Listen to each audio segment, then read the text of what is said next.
muted on both ends. What the fuck is going on here? Well, I'd like to say fucking, what's it?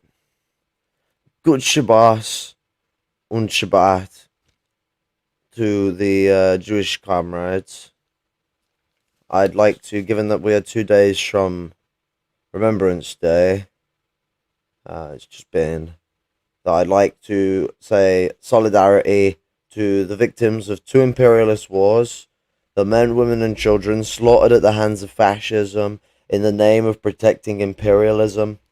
As we enter a Great Depression for the first time in 90 years, Remembrance Day holds even higher significance to our conditions today, as we ourselves ought not forget that the Great Depressions of 1910 and 1907 started both World War I and World War II respectively. Solidarity to the brave men and women that laid down their lives for the fight against fascism in both of these world wars. And what's it? Not and for all those fucking edgy communists, not just the fucking Soviets, across the board. These people have been like the people of the West were enthralled by their peoples, and there were a lot of people who were fought in the West, like the father of Roger Waters, who was he was a communist, and he actually didn't want to fight in the war until the Soviet Union was invaded. He died in Sicily. What's it? Let's get the big funny out of the way, and then we'll dive into the fucking 3 hour long fuck fest that this Kyle Rittenhouse shit's gonna be.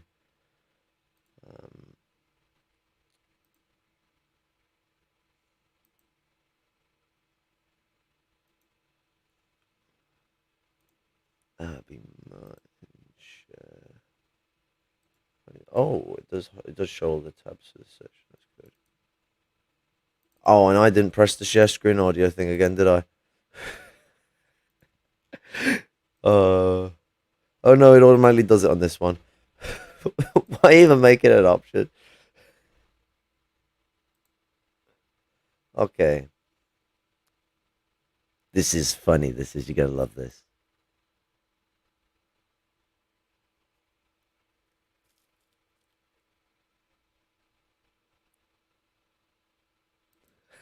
Not that woman, as she said, maybe I don't. Oh no. She shot herself now. Wait to see how it ends. It ends even better than it starts.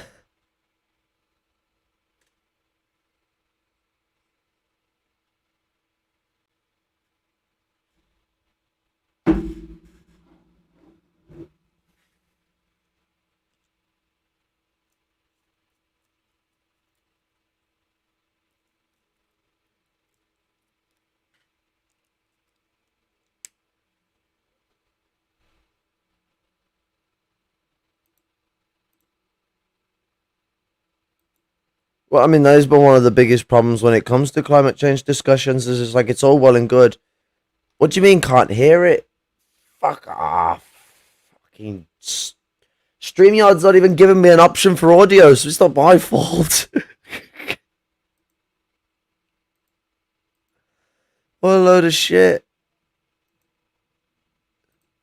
Use StreamYard, they say. It works, they say. Let me just go grab my lighter now that I have the chance. Fucking hell. Tell I'm a fucking professional, can't you? Ugh. Ah. Bastard.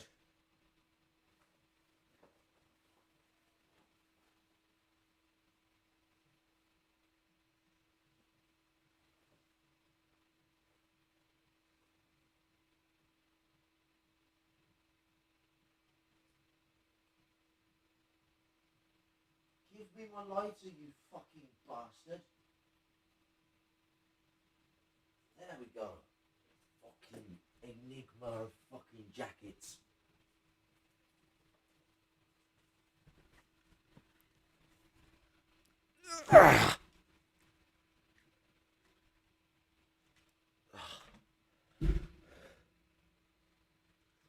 Off to a good start.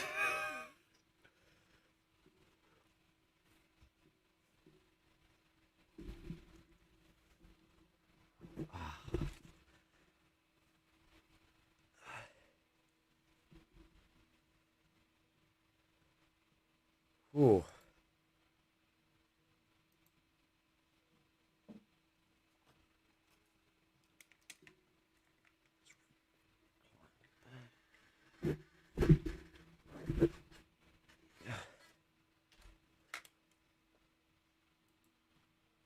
Wait a minute, wait, I want a woman, I want a woman, a woman, a woman. Gender equality here. Maybe I don't, let's see. As soon as Abby Martin steps up, she's like, whoa, shit, not a good idea. Abby Martin with the Empire Files. Speaker Pelosi, you just presided over a large increase in the Pentagon budget. This Pentagon budget is already massive. The Pentagon is a larger polluter than 140 countries combined. How can we seriously talk about net zero if there is this bipartisan consensus to constantly expand this large contributor to climate change, which is exempt from these conferences? Military is exempt from climate talks. Yeah, this is exactly the issue. And no matter what they're going to do, the US military is the largest polluter in the world. Nothing pollutes like the US military does. So you can be trying to bring all this new fuel and all that and put it on ordinary people's heads that they've got to go buy some hyper fancy electric car that the government could subsidize and make a cheaper product, but they don't because what's it? Won't want to step in the way of Elon Musk's profits. Even if you do all that, you're not solving the fact that the military is still the largest contributor to this shit, and a lot of military US bases. A lot of people don't know this. A lot of military US bases still run off coal furnaces. I don't just mean like the heating or something. Like I mean the energy to power the thing runs off an independent coal furnace. Especially for bases that are out in the middle of nowhere. And now coal is one of the worst fossil fuels to burn for greenhouse gases. You're just burning essentially condensed carbon, right? Molecule. It's a bit more complicated than that, but you are essentially just burning up carbon. So you're releasing a shit ton of carbon dioxide. No more than the fact that you're combusting, which already releases carbon dioxide, but you're combusting carbon. So it's a bit of a loop on that one. So no, yeah, the U.S. military highest polluter. But wait till you see what happens with Pelosi, because Pelosi, for all the hiding behind SJW bullshit she wants to do, she just passes it straight on to the chair people sitting on the chair. She doesn't answer the question that was directed straight at her and her policies. Watch. Well, I just want to use an example if I can. The sea level rise. Oh, and I forgot to comment on her nervous twitching when she's tugging on her scarf and everything, having a bit of a play. Fucking Nancy Pelosi's fucking crack cocaine high is running low and she needs to have another puff. Is an important part of, what's happening to the climate. And I am not a defense person, but I've had so many talks with the Defense Department, with the Navy in particular, about how they have to respond to what's going on. So I really do think that there is no reason why what we're putting together, with Build Back Better and other things, can't respond to the Defense Department and have the same impact in terms of reducing emissions. And I do think. But this is completely ignoring the point she laid out. The Defense Department has been made exempt by these climate accords in a bipartisan decision within government. So if that is the case, then it doesn't matter what. Oh, we're being nice to them. That's like when people tell you, "Oh, the way you deal with bullies is you be nice to them." No. You overcome. You overcome. You stand up. You stand tall. You don't whimper and ask nicely, and that's what they're doing. They're like, well, we speak with the military and we ask them nicely. We warn the Navy about the sea levels rising, spooky stuff. Fuck me. Climate change, global warming. I mean, that's already only one half of the problems on this earth, but sea levels rising is one part of a mass amount of issues regarding global warming. I find it pathetic that people will try and circle global warming into a single issue. It's not a single issue. It's not a single issue polemic in and of itself. It's not even a part of a single issue because climate change is a part of a wider issue of ecological disaster. But then climate change itself is not a single issue within it. It's created of many different issues that compile it up, created by many different causes. And the least cause is not, the biggest cause of climate change isn't people fucking going to and from work. It is people being slaughtered across the globe by a US military that burns fossil fuels that could fuel half the fucking globe. They burn enough fossil fuels to fuel half the fucking globe. And then it's going to be blamed on commuters who will be taxed out of their fucking arseholes to pay for fuel prices, which, as someone who's grown up in a working class family, is a make or break situation as to whether you put rent on for the house, food on for the table, and etc., etc. Any form of luxuries are completely out the go when you start up with prices like this. I mean, when was the last time we had a minimum wage increase to compare with these prices? Inflation's been going up, wages have not. That the Defense Department is very much aware of the fact that they have to play a major role, both from a strategic as well as, for the good of the world. So I don't see what we're... Yes, America has a great relationship when it comes, great reputation when it comes to the good of the world. Can use that $700 billion to build subways, tramways, and busways to replace American car culture. I exactly. I mean, as much as I'm against the very concentrated development of city society, we are within a capitalist system where cities are extremely beneficial to their socioeconomic system. If you're going to have conglomerated cities, I feel a lot of areas should be road banned. I live in a town that is like twice the size of the nearest city. What's it? Litchfield. There's a lot of big towns in Britain. But our town centre, you used to be able to drive straight to and through it and all that. And it was a pain in the ass. They closed it off. It's much easier to maneuver around there. Now it's small enough that you really don't need any transport or anything, so it's not too much of a hassle. But when you're thinking about like a city space, well, you already have a wider spaces to walk down anyway. Like, your main Market Street galley is going to be 2 times the size of the spaces of mine in my zoned town. You can fit trams and all that other stuff through all those different bits with your cartways that can really help with the environment. I mean, you could, given the amount of excess energy that is produced by a lot of different forms of infrastructure, whether it be powered lampposts, powered buildings, or anything like that, you can feed discharge into power boxes to help generate electricity for trams. There have been countries that have done stuff like this, where it's like, well, there's a lot of excess energy we're not using. Use that to commit to what we're building here, rather than making a complete new set of infrastructure for the tramways. Integrate it with the current infrastructure that already exists. There's a lot you can do to smoothen out the issues that people have without ruining people's lives and charging them arm and fucking leg for gas prices. No, you're absolutely right. And you know what? I reckon 10 billion out of that 700 billion is all they'd need to do that. Just tramways, busways, and subways. 10 million would be more than enough to cover that across the country. And if it's not, then fuck me, prices have gone up, because I can't see why it couldn't. And I feel it's one of the things that show how ridiculous the military budget is. We're doing in any way, or increasing the defense budget as being something that's inconsistent with climate action. I really don't. And may I just add that the national security advisors all tell us that the climate crisis is a national security matter. It is, of course, a health matter for our children, the water they drink, the air they breathe, etc. It is a jobs issue between good, clean technologies being the future of our workforce and the training for all of that. It is a national security issue because of the... But then why are they exempt? It's a national security issue. Well, then make national security commit to climate climate change, rather than them being exempt from it.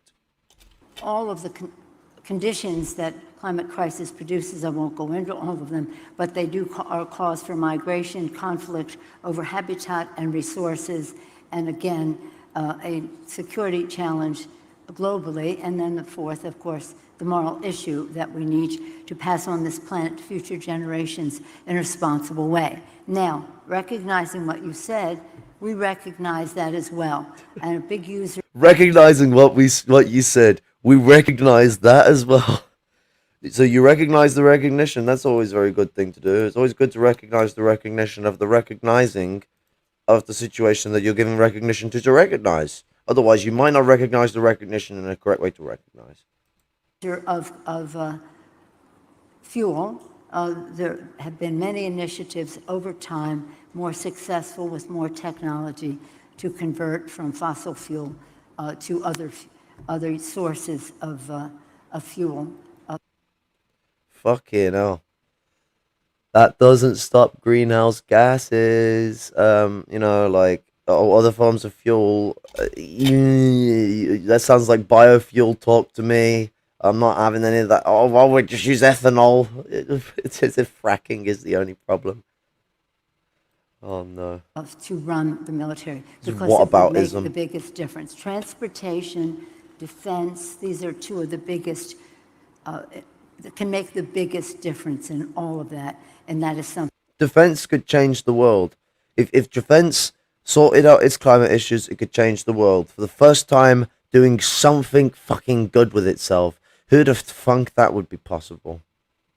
We're very, very focused on. As I say, the Defense Department sees this systemically, that we have to stop it as a national security issue, and one way to do that is to stop our dependence on fossil fuels, which exacerbate the climate crisis. With that, I thank you all for being here. Unfortunately, they're telling us they have to clean the room. I didn't know about that. Unfortunately, they're telling us they have to clean the room. Oh my god, they dare not let Abby Martin respond or someone else take the mic and say someone on top of what's been said. Oh, the beauty of the imperialists. They can't handle the hard situations, the heavy situations. They have to run away from it all. And when a hard question like that is thrown out at them, they don't want to risk any more hard questions being thrown out on top of it because it allows other people's minds to ponder. And how dare thee for pondering in thou imperialist system is how they think. They want us all to be mindless gimps that just say, yes, master, we'll invade Iraq, master. Fucking gimps. But we gotta now get into the fruit and gravy. It's time to get into the meat and gravy of the situation here tonight, lads. Or this morning, depending on how you look at it. Share screen, window, Chrome tab, Kyle Rittenhouse.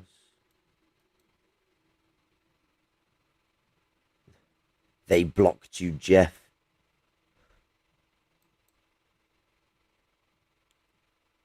Okay, we got subtitles because we're cool. Back and the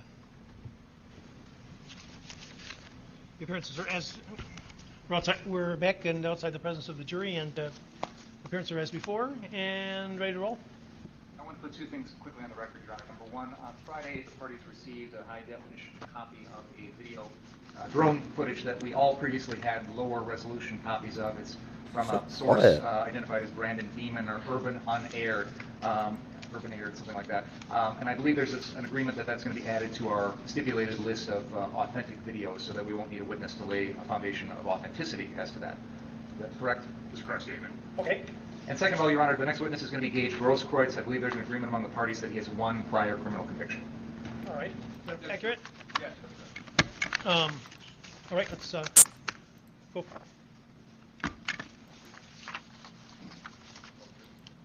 Oh yeah, I suppose I should do that. It's Monday.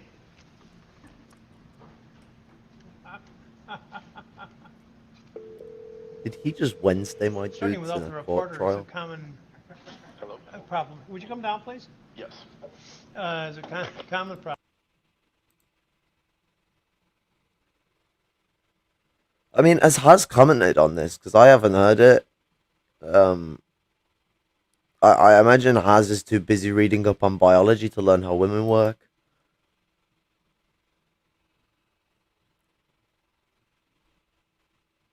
problem, but I don't think I ever started without the jury.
Yeah, what's it? To be fair though, wait, what's it?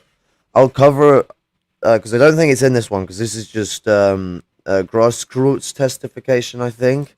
But I will pull up the video of him crying because I will point out some tells that will show you that he's forcing it. This is lawyer 101. They'll always tell you to play the victim in a situation like this, especially if it's political, because what's it? If you're gonna end up getting supporters on any side of the bench, it is to act the victim. I mean, we've seen people that call themselves the liberal left. Fucking how ironic is that? But they call themselves the liberal left, and they've been supporting them as well. So these people that call themselves liberal left have even been willing to support this guy, even though he's obviously a right winger. He gunned down innocent people. One of them only hit him with a fucking skateboard. I've seen the video. And then a geezer who come up as a medic and told him he needs to fucking drop the gun and all that. He got shot in the arm. And that's the geezer who's speaking now. But what's it? Yeah, no, what was I about to do?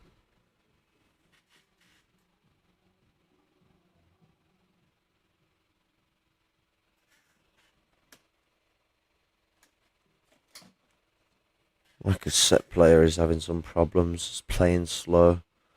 But I think it might be the cassette that's in it. I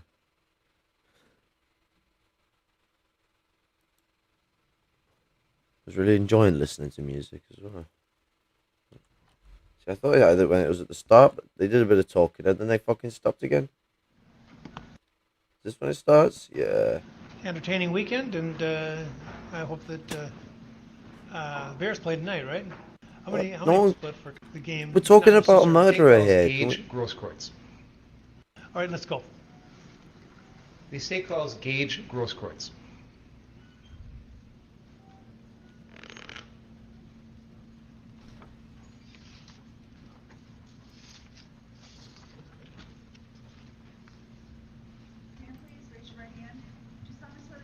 About to give this matter be the truth, the whole truth, and nothing but the truth, so help you God. You may be seated.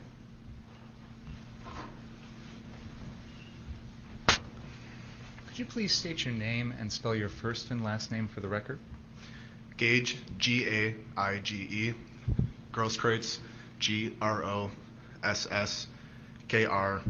Why did it say girls' crates? Have you ever been convicted of a crime? Yes, How many times? one. What city do you currently live Gross Milwaukee. crates. in? And did you grow up in Milwaukee? For the most part, yes. Did you have any experiences growing up that made you want to get into the medical field? Many, I think. I remember being a young child. My grandma was employed as a registered nurse at Columbia St. Mary's in Milwaukee. Like I said, being a small child, I remember her teaching me how to use a stethoscope and a blood pressure cuff. I'd say that was probably my earliest memory when I decided that I wanted to pursue a career in medicine. Where did you go to high school? West Dallas Central, When did you graduate? 2012. And did you find opportunities to put that early desire to go into medicine into practice? Ah, yes. Tell us about that. I remember when I was a sophomore in high school, and I was on the swim team, and my swim captain had come up to me and asked if I wanted a job as a lifeguard. So from there, I worked for the Milwaukee Lifeguard Corps, And then from there, I went to school to be an EMT basic. After completing that course, I then worked as a EMT on a private ambulance in Milwaukee. Can you tell us a little bit about what you had to do to complete that course? So the EMT basic is, I believe, 160, maybe 180 hours. Essentially, that comes to a couple days a week out of a semester. And then following that, after successful completion of the coursework at the college, you then take 2 nationally registered courses, or tests, I should say. One is a psychomotor course, so that's a psychomotor course, test, exam. And that's essentially the hands-on technical skills. And then there's a cognitive exam, and it is a computerized exam where you take multiple choice questions in various fields of pre-emergency hospital care. Was those 2 classes that you described, were those necessary to finish up the EMT basic program? Correct. And was there anything else you needed to do to finish up that program? Apart from submitting an application to be licensed through the state, that's essentially it. Are you familiar with the requirements in order to become an EMT in Wisconsin? I am. What are those requirements? So just to recap, finishing some sort of college coursework, whether it's an EMT basic, or if you go on for an advanced EMT or an EMT paramedic. So the coursework through the accredited college is the first thing. And then following that is the, like I said, the 2 national. Not wrong. Not wrong. Not wrong at all. Registry of EMT or emergency medical technicians exams that you take. Once you complete those and pass them, then you submit an application to whatever jurisdiction that you'll be working in. Because while you might learn, this much, you're only able to potentially do this much given local protocols and laws. Did you complete all of that yourself? I did. Did you obtain a certification from the state of Wisconsin to be an EMT? I did. And did you put that into practice? I did. How so? Like I mentioned before, I worked for a private ambulance in Milwaukee for a number of years. Did you continue on in the field to get more advanced training or more advanced certification after that? I did. Can you tell us about that? Yeah. So when I was working as an EMT basic, I decided that I really enjoyed it, and I wanted to advance my knowledge, my expertise, my experiences, and I went back to school to Waukesha County Technical College, and this is where I took the EMT paramedic course. Can you tell us about that course? Yeah. Yes. The EMT paramedic course, I guess a quantitative way to differentiate the 2. EMT basic is about 180 hours of class time, and EMT paramedic is about 1,600. So for the specific course that I took at Waukesha County Technical College, I took 34 credits in a semester. The way that this course was structured is You see what we communists are like? We just fucking multiply all of a sudden. take It's how communes are built. We're like bacteria. morning class, a morning class, and an afternoon class. And this would go on for the entire semester. These classes would be Actually, I'm your Siamese twin. There we go. That's it. We're actually right next to each other. You just don't know it.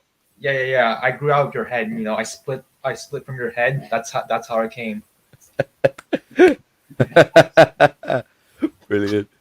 It's why we're on the same wavelength all the time. Like people probably notice this in the streams. Every time I say something, you just come at it with something that ends up concurring to what I'm saying. Oh, brilliant. One of the first 2 courses that I took was one course specific in treating trauma, and then medical emergencies. So there's a difference between those 2. So morning class, afternoon class. And then at the end of 2 weeks, in this kind of condensed, really fast-paced, really hard-hitting courses, you then take the exam for those. And then as long as you passed with a B or higher, you were then essentially able to move on to the next segment. So if at any point in this program you were to fail a course, say you failed your morning class halfway through, but you passed your afternoon class, you would have to wait for the next academic semester to go back to reattempt. Were you able to make it through that entire program? I was. Is that true for everybody else in your class? It is not. What was the Wait. kind of the dropout So rate, if you? okay, so back when I still like watched like Ewoks, I remember like B level like saying that how in Canada like there's like a restriction on like the number of like students who can like pass medical school. Like there's like an artificial limit because they're like trying to make a profit. Yeah, because one of the things I was pointed out to an upper echelon working class lad though, is that the thing to know is with universities and university jobs is there isn't a shortage of them because they're selling them away. There's a shortage of them because unis are packed. Like you ever go to a uni school or any class or anything, they're normally filled to the brim. There's lots of people that will still go into uni because risking yourself to be in debt to earn fucking 50, 60 grand a year, I don't know, fucking hell. I think Yeah, most of us would probably take it. Yeah, but my point was that like apparently like the medical schools like they artificially limit the number of people who can like pass. I think there's a similar thing with Like as in the psychology people classes who get too. accepted, as in like the number of people who can like take med school, it's like limited because like they want to make a profit. They don't want to teach too many people. Well, it comes in line with a lot of the other behaviors they have because they do a lot of things to try and force dropouts. I mean, psychology is a great example. Like psychology, the way that psychology is taught, they dump so much on your shoulders that when it comes to trying to like consolidate all the thing you got to learn and write down and stuff like that, it's stressful as hell.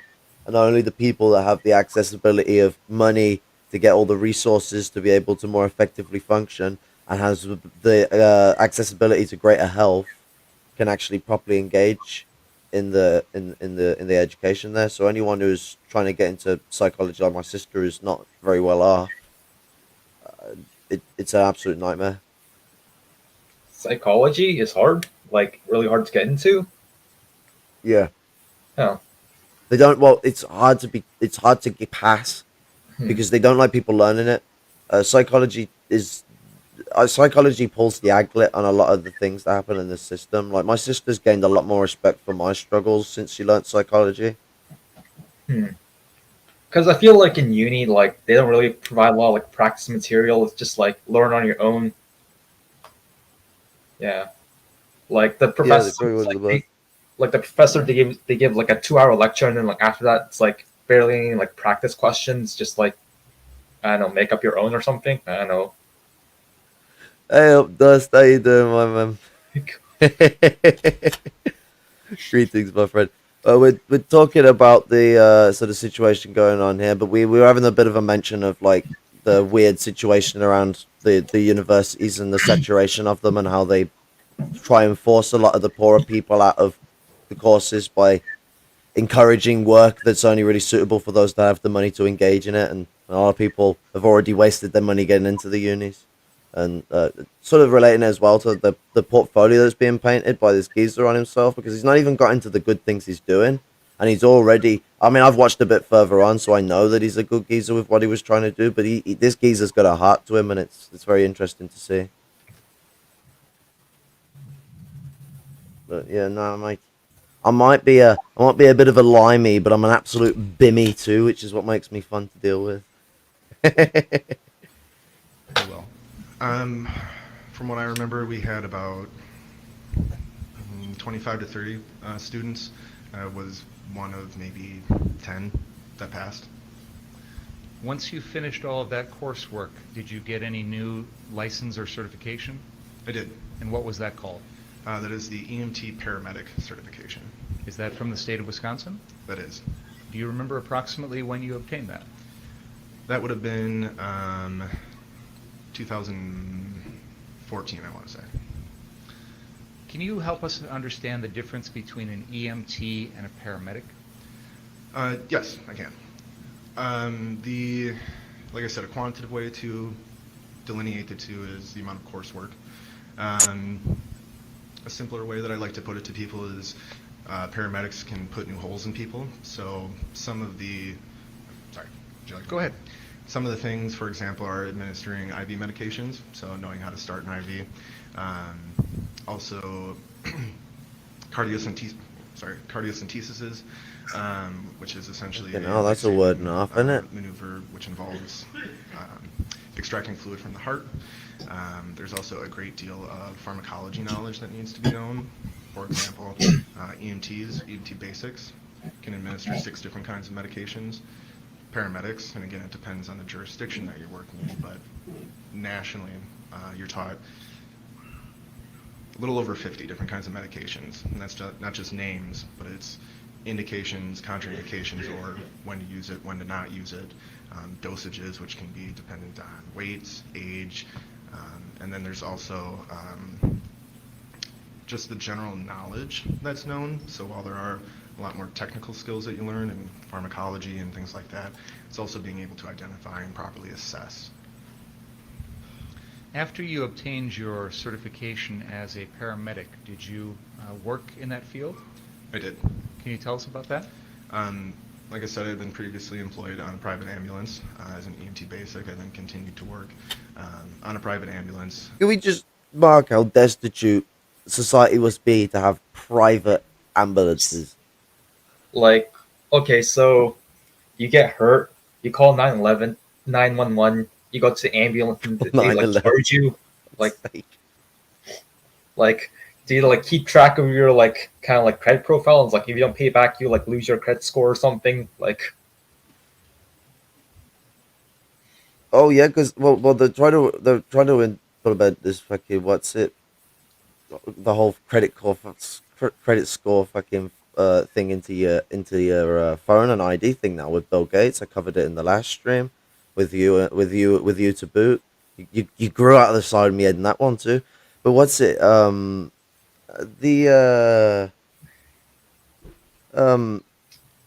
The situation is that like it doesn't the worst thing is whether it's a private ambulance or a publicly owned ambulance, you still get charged out of your neck. It's just if the private ambulance comes, you're gonna get charged even bloody more. It's absolutely destitution, and it absolutely goes to show the shamrack system that America's going, and why American imperialism wants to do a facelift on itself, why the Democrats are trying to adopt fascism into their policy booklet again, as they have done in the past. As an EMT paramedic. Did you ever do any of that work here in Kenosha? In Kenosha, no, but in Racine, I worked for Erickson Ambulance for a time. During your time working as a paramedic with that private ambulance company, what sort of medical emergencies did you have to respond to? So Erickson Ambulance does primarily, I think almost exclusively what's called inter-facility transports. So it's not like when somebody calls 911, Erickson Ambulance is the one to respond. Versus like in Milwaukee, there's essentially these calls are shared with the fire department and private ambulances. So the private ambulances kind of back up the firefighters. But specifically for Erickson Ambulance in Racine, when I worked as an EMT paramedic, our general patient population were elderly people. So this was, a range of emergencies, anywhere from diabetic issues to potentially mental health issues. There's always the chance or the chance of trauma. Say somebody falls. Cardiac issues are also a big, a more, I guess, ubiquitous thing with the geriatric. Cardiovascular emergencies are a lot more common given the age of geriatric patients. Do you remember approximately how long you worked as a paramedic? I'd say about a year. Were there ever times in which you had to deal with someone suffering from a gunshot wound? Yes, I have. What was that like? Medical debt is the number one reason for bankruptcy in the US. A bad credit score can cause loss of access to housing, transportation, even a larger deposit on utilities. Indeed. I mean, I'm in a bit of a shitter with my credit score because so with the way that I'm in the situation I am because I'm severely disabled and I might as well keep it up while I'm talking about it actually. I because of my severe disability, I'm on benefits, but I'm not on the benefits for someone who's disabled. I'm on the benefits for someone who's sick from work, and I keep getting denied my benefits by the benefit organization. PIP as we call it is it's money given from the government, but the assessors are privatized, and the company that does it are called Capita.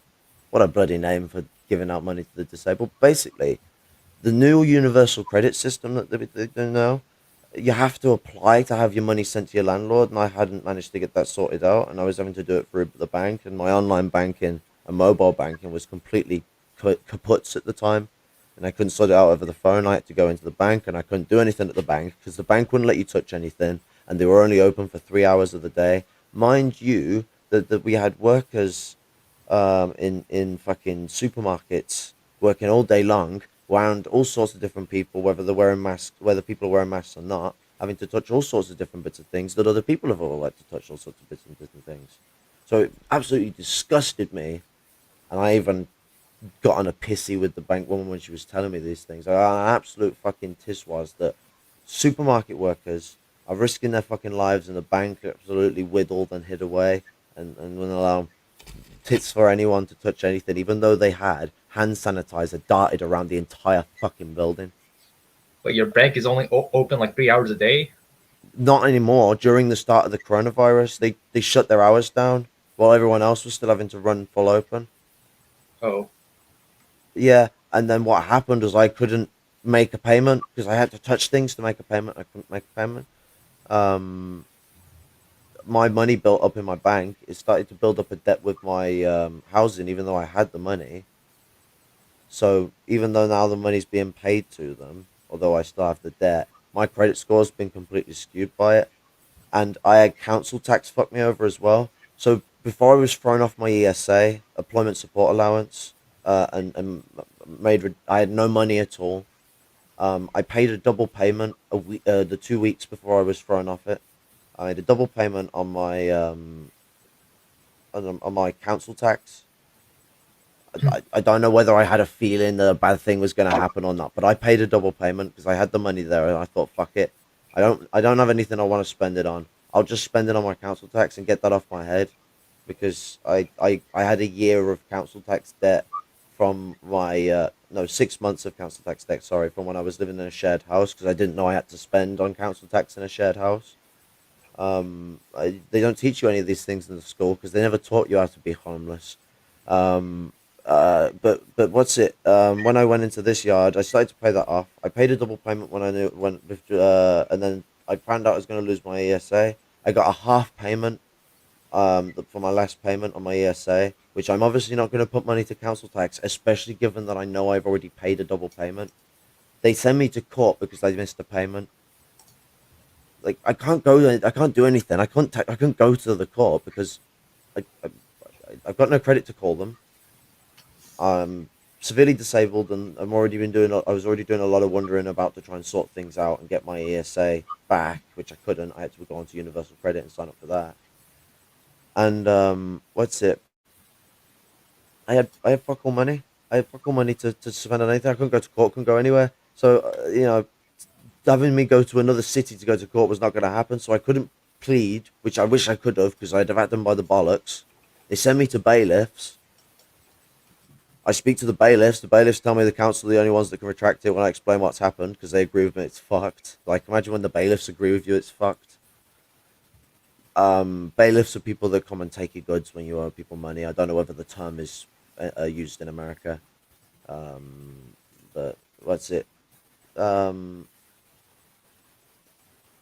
So when I speak to the council turn around and say only the bailiffs can send it back, which I knew was bullshit because I've already spoken with them.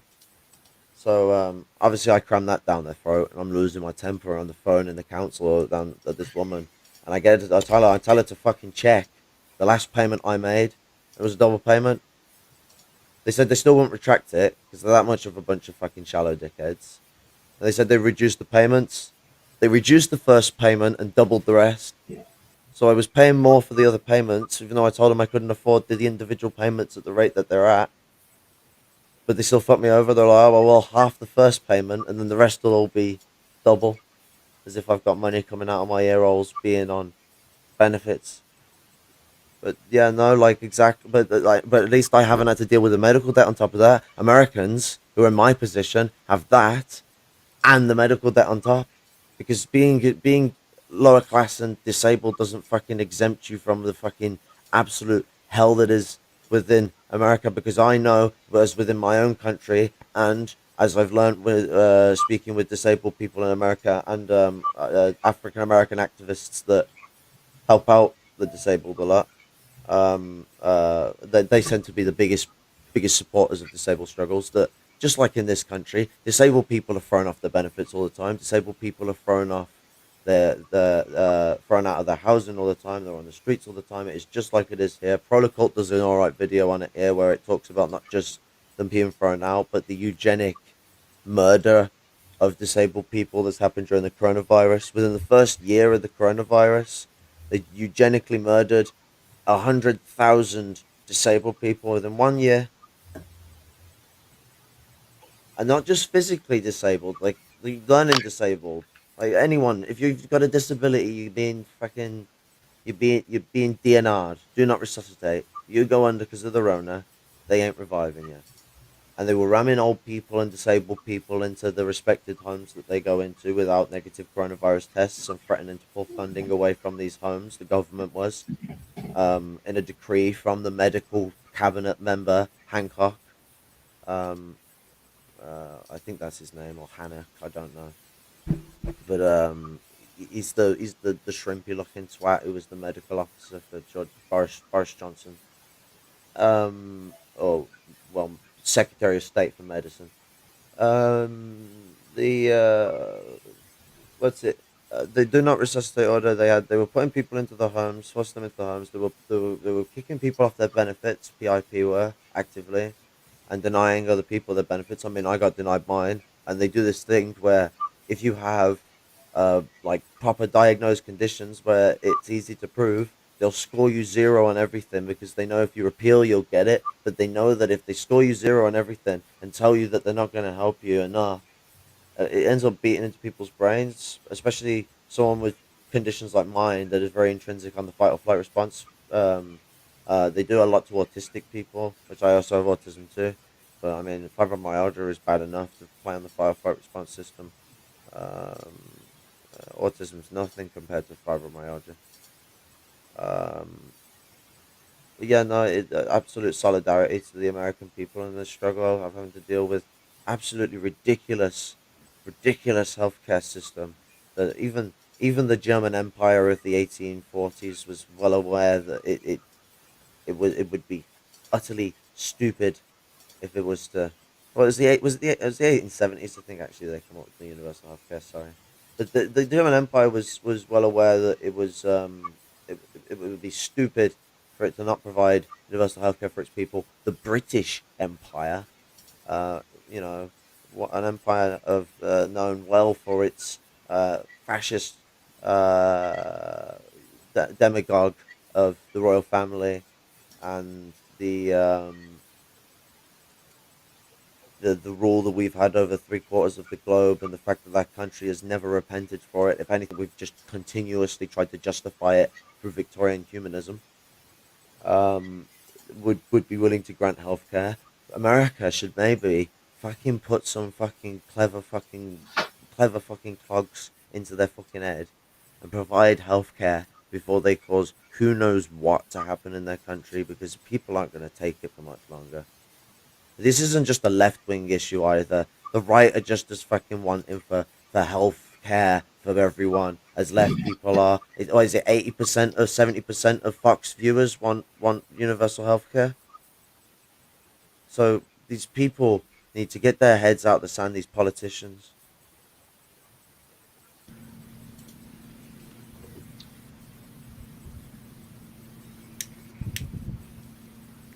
It's difficult. Gunshots can be very traumatic. And I mean traumatic in the sense of the physiology of what it can do to the body. Obviously, there are numerous factors that go into it: the size of the caliber, where the person's shot, how many times, and when you are practicing in school, it is much different from when you actually go and put your hands on somebody who is bleeding. There's lots of blood, screaming. Generally speaking, there's somebody there that's frantic. So that not only are you having to focus on the patient, but you have to deal with the surrounding situation, which can be potentially, like I said, a frantic family member, say if it's an accident or self-inflicted. But also, it can be a dangerous situation to go into because, generally speaking, I mean, you shoot people to hurt them, and there's always that potential of continued on-scene violence. So it can be very hectic. It definitely doesn't get easier the more you do it. Maybe going through the motions, going through your mental checklist of things that you need to do. But it definitely doesn't get easier watching that, hearing that. Since you obtained your paramedic certification from the state of Wisconsin, have you continued your education in that field? I have. Can you tell us about that? I went to school for outdoor education, and naturally through that field, you are finding yourself in remote areas where there is going to be some form of delayed care, meaning that you are unable to get to a hospital within an hour. And that's commonly referred to as the golden hour, specifically with trauma patients. I then took a wildland firefighter course, which I did complete. And then I also took what's called wilderness first responder, which is it's essentially the industry standard for people who work in the outdoor industry. Yeah. Have you worked in the outdoor industry, as you say? I have. What kind of work have you done? My first job in the outdoor industry was working as a sea kayak guide in the Apostle Islands. A sea kayak guide in the Apostle Islands? Is that right? Correct. Okay. Go ahead. And then from there, naturally through schooling and opportunities, I primarily worked with children, middle school age, and also from there I was am an American Canoe Association sea kayaking instructor, so I actually teach people how to effectively sea kayak. Bit of context, specifically for where I worked in the Apostle Islands, Lake Superior is very cold, can get very windy, which means very wavy, so it's maybe just a little bit more intense than maybe paddling around your lake cabin. Yeah. Are you continuing your studies today? I am. And how close are you to finishing those up? I have one more class that I need to complete to receive my bachelor's in outdoor education. I want to turn your attention, Mr. Grosskreutz, to the summer of the year 2020. And we're going to lead up to August 25th. But before that, did you spend time that summer attending any protests or demonstrations? I did. Can you tell us about that?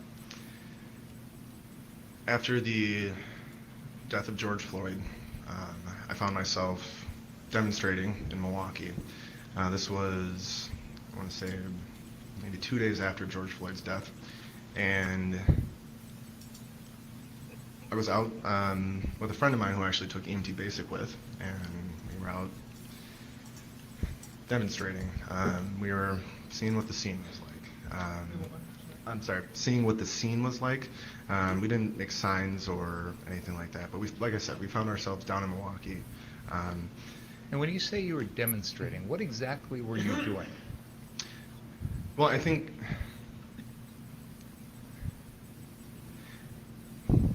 what I was specifically doing was just being in attendance. But I want to make sure we understand what you mean by demonstrating. Were there people damaging property? No. Lighting fires? No. Was there any violent clash with police? No. What time of day, if you recall, were these demonstrations? That specific first one, generally late morning into late afternoon. So what would other folks be doing at these demonstrations? People would be holding signs. They would be chanting various things. Careful of those signs, they're dangerous. Driving cars down the street. Yeah. And you said you initially were there just kind of to see the scene? Mm-hmm. Is that right? Yeah, correct. And tell us what happened after that. So after walking for a few hours, kind of starting to wrap the day up, and all of a sudden somebody starts yelling, "Medic, medic." And I'm walking, like I said, with my friend who I took EMT basic with, and he looks at me and he says, "That's you." I was like, "Oh, I guess you're right." And then I came over to a patient who had tripped and fallen over a curb. My guess is they just weren't paying attention, got their feet caught up. And the patient was all right after an assessment, advised to go to the hospital. Following that, though, I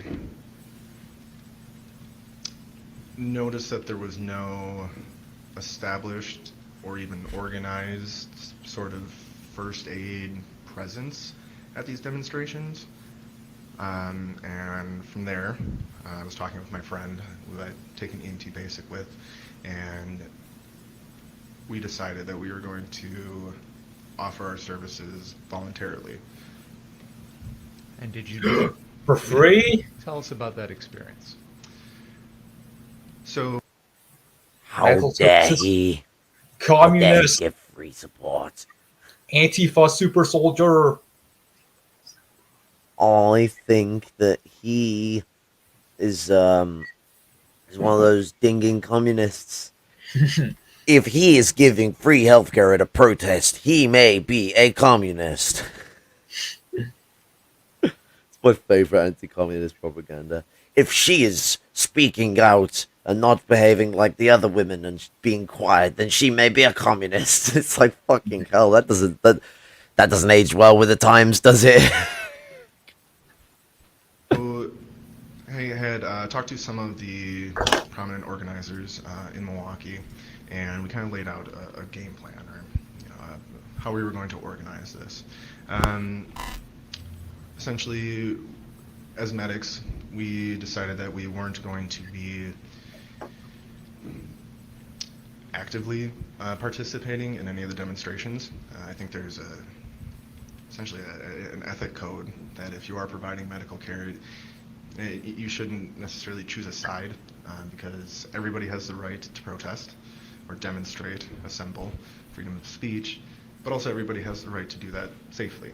So very early on, we decided that we weren't going to actively participate in these demonstrations. From there, my friend and I outfitted his pickup truck into essentially a mobile first aid station.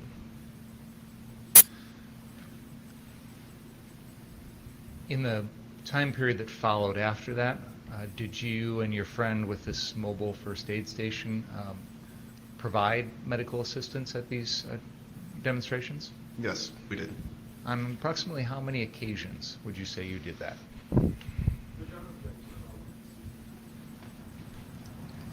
I think it's relevant for many reasons. It's establishing his background as a paramedic, which came into play on this particular evening. I think it also is drawing a contrast between him and the Establishing his defendant. background, I guess, but his background as a paramedic was already established with the fact that he is trained for it and worked with an ambulance, and he come to the evening and decided I would do the help. Fuck me, he could have helped 2 people, he could have helped 20 people, he's still doing what he's doing. Like, you can't turn around and be like, oh wow, you only to help 2 people, that's a bit suspicious, isn't it? Should have Better killed call 2 the people cops. instead. Like Kyle. Kyle was just hunting.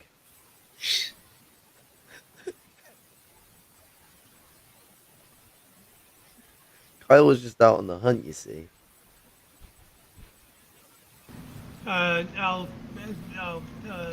overrule the objection on the first ground. Approximately how many times would you say you were out there providing medical care at these demonstrations? I would say about 75 days prior to August. And during that time period, what sort of medical situations would you assist in? Primarily, it was essentially people not taking care of themselves. I mean, it was a hot summer. People weren't hydrating. People weren't eating. People weren't wearing proper footwear. So I would say it was, by and large,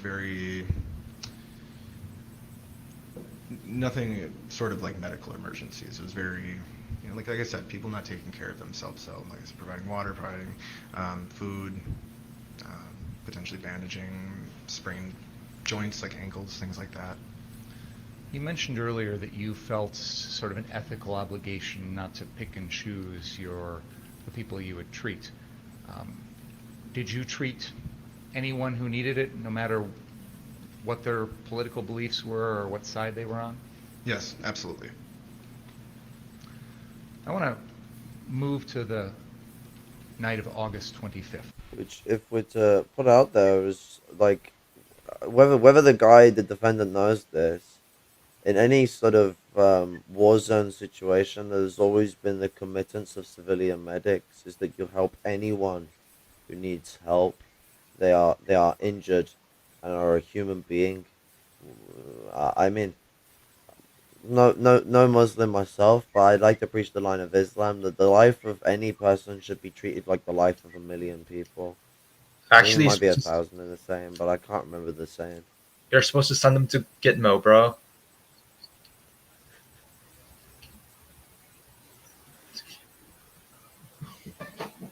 Exactly. No, what's it? You know what it is? I'm being taken over by the third world. Jason's been taken over by the Jews. I've been taken over by the Muslims. The Irish have taken over me, and fucking Luke. Who knows what the Turks are doing? Who knows what they're doing? Actually, they're the ones who actually probably are up to something snidey, so they don't really work well in the joke. But scary. We have Semite friends. Oh no, that means our ideas must be influenced by them.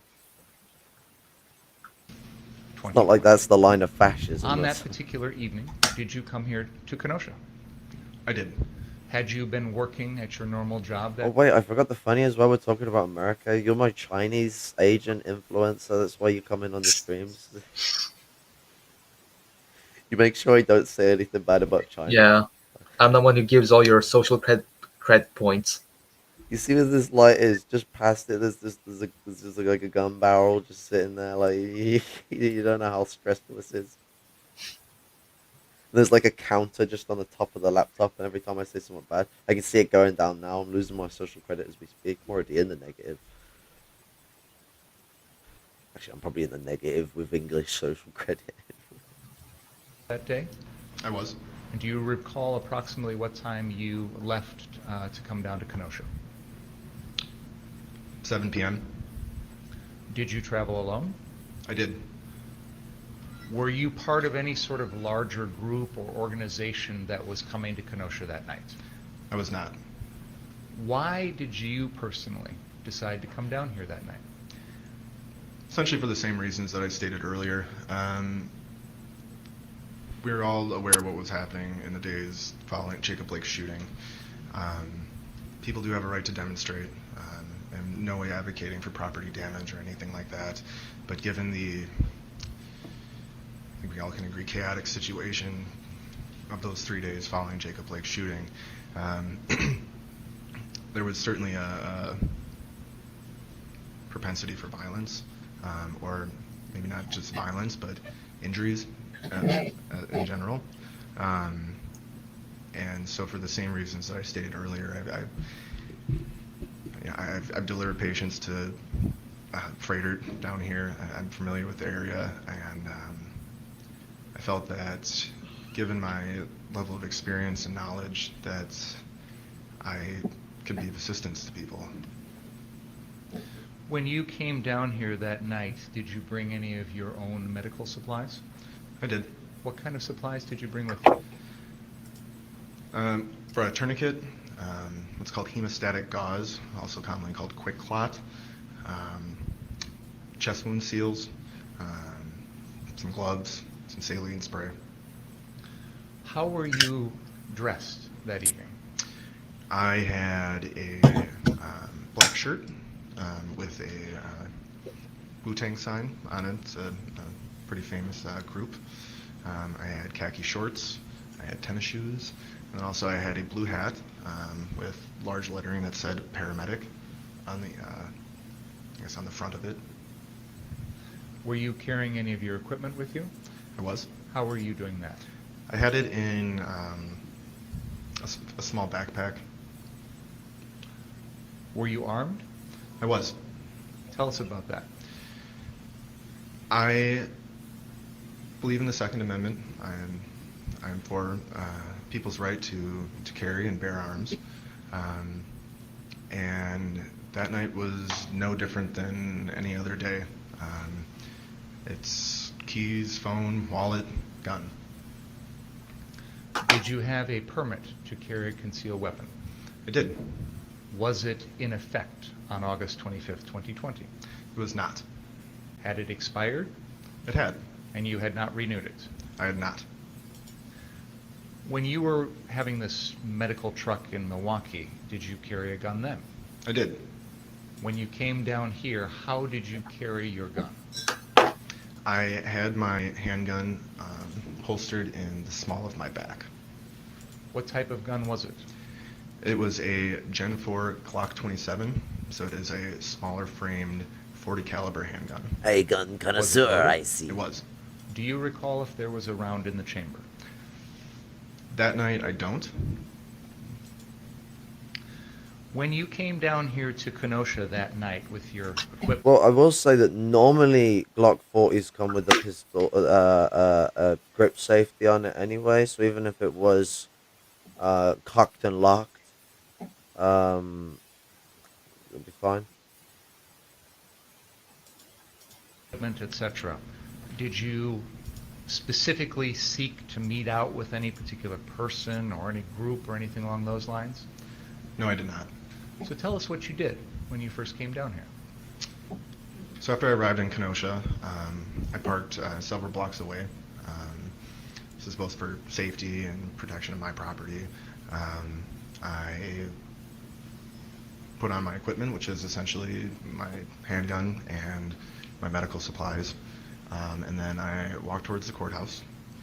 From there, things were already, there was already confrontation between demonstrators and the police. And by confrontation, I mean people were throwing water bottles, the police were shooting pepper balls from the top of the courthouse, that, you know, that sort of thing.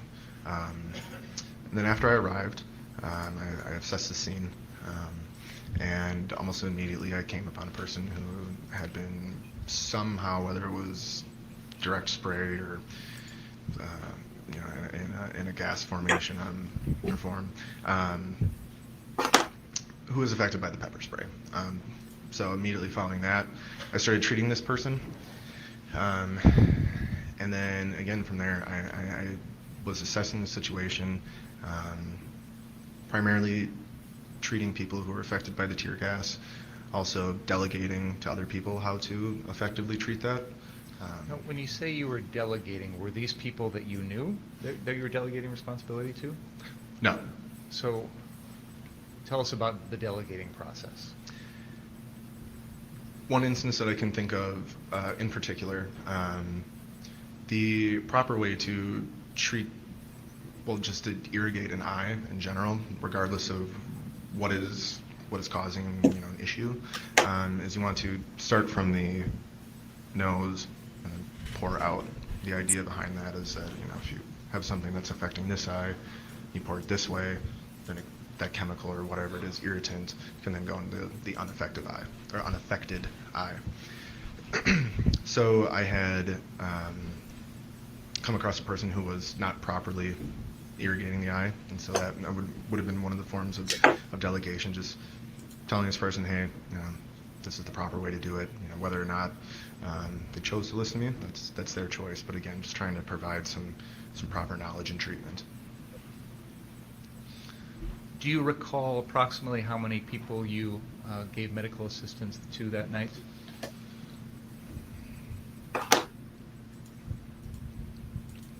I don't know the exact number, but if you wanted me to estimate, I'd say around 10. What was the most serious situation that you dealt with? Apart from myself? Yes, as a medic treating the other folks that were out there. There was an individual, a younger patient, who had been shot in the crease of her left arm with what we presume to be a rubber bullet, fired from one of the police, and she had sustained a pretty decent laceration. I mean, there was a pretty good cut from it. So whatever had hit her had some force behind it. So, mind you, that we're now hearing what is a common police tactic. They commonly try and shoot you in places like this, squishy tissue, as they call it, butts of your arm, especially under your arm, backs of your legs. They like to do this because the rubber bullet doesn't just concuss you when it hits you there. It will fucking cut the fuck out of you. Rubber bullets are brutal. You don't want to be hit by one.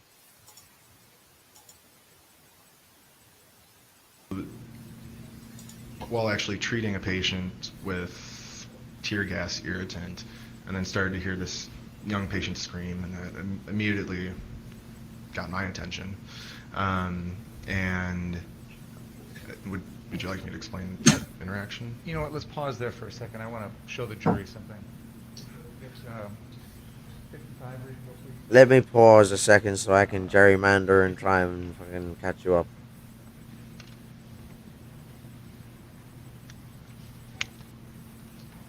Look at him shitting himself.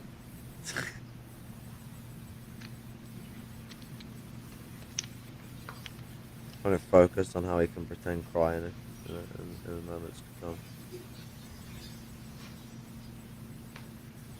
I don't see someone who looks remorseful. I see someone who looks an absolute fucking shitting himself for what's to come. Hoping that the fascist culture of the country he lives in will get him out of this.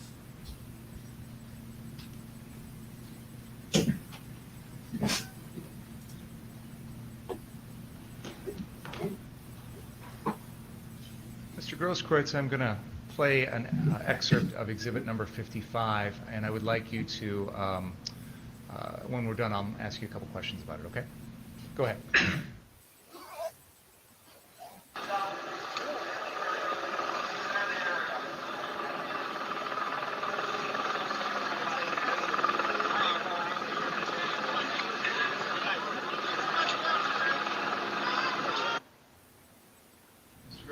Pause the video there for a second. Do you see yourself in that video?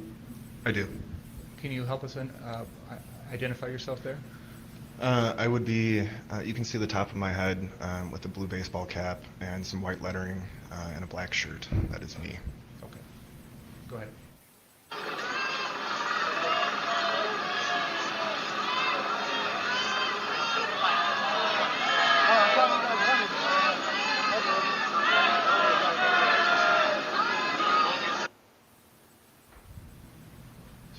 Can you tell us what was shown in that video? This is me, several other individuals who I did not know. The patient laying on the ground, and what I later found out after I had treated the patient, their father. And was this the individual you mentioned who had a laceration to their elbow from a rubber bullet? That is correct. Do you remember where physically you were when you were providing that treatment? This would have been the just across the street of the southeast corner of Civic Park. Okay, so basically right out across the square here. Correct. And this was on the night of August 25th? Correct. Can we go show Exhibit 56, please?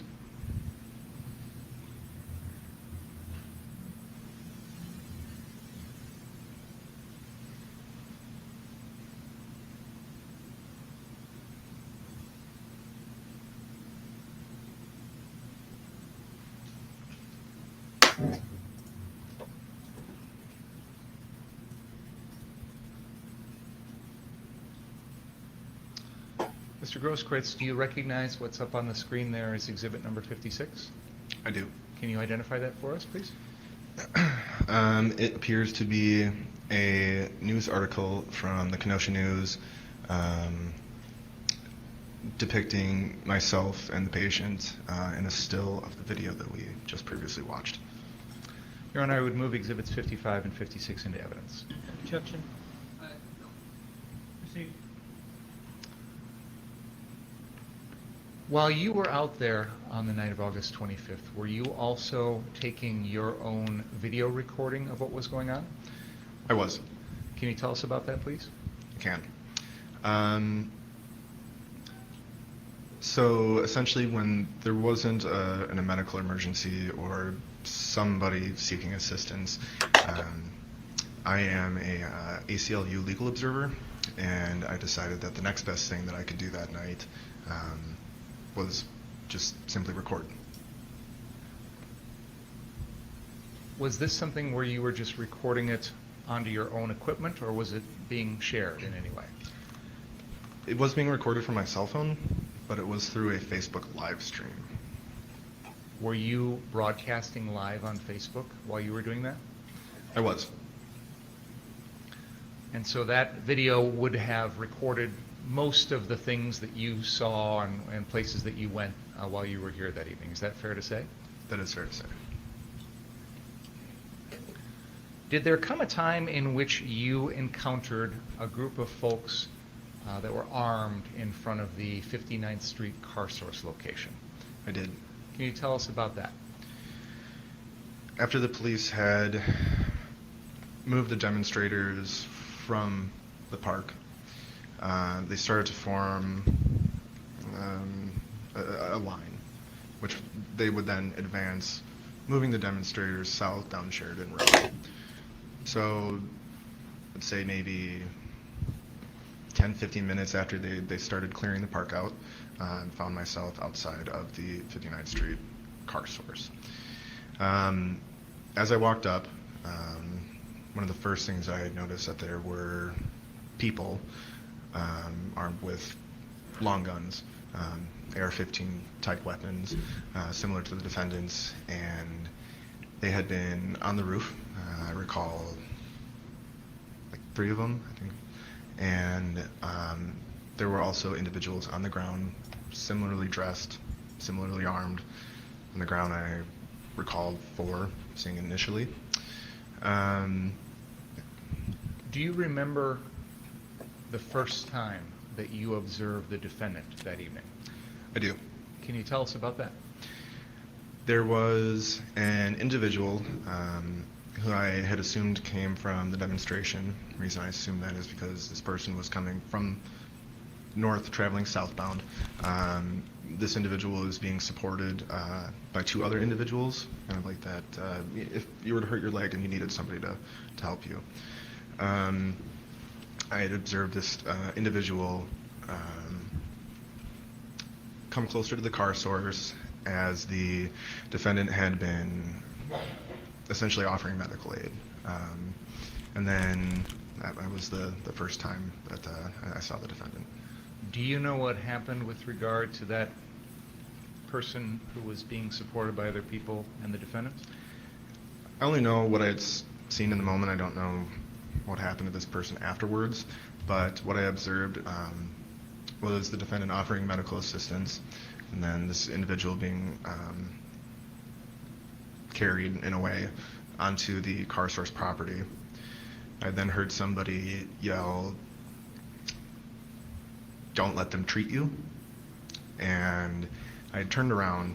I don't remember why exactly I turned around, but then Moments later, I then turned back facing towards the car source and towards the defendant and towards that individual. And then that individual, along with the other two people supporting them, were exiting the property.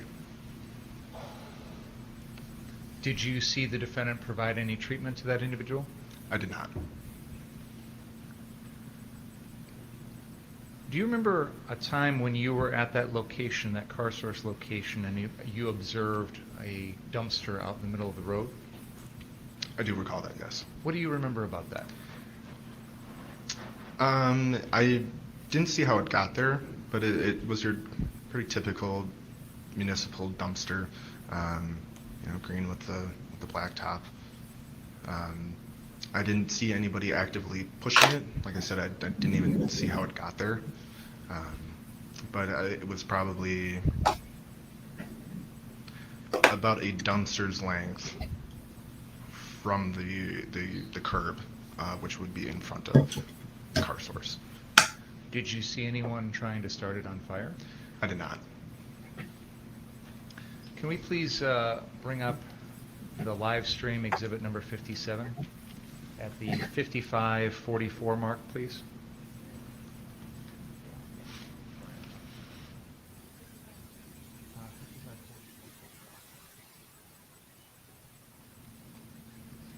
Go ahead.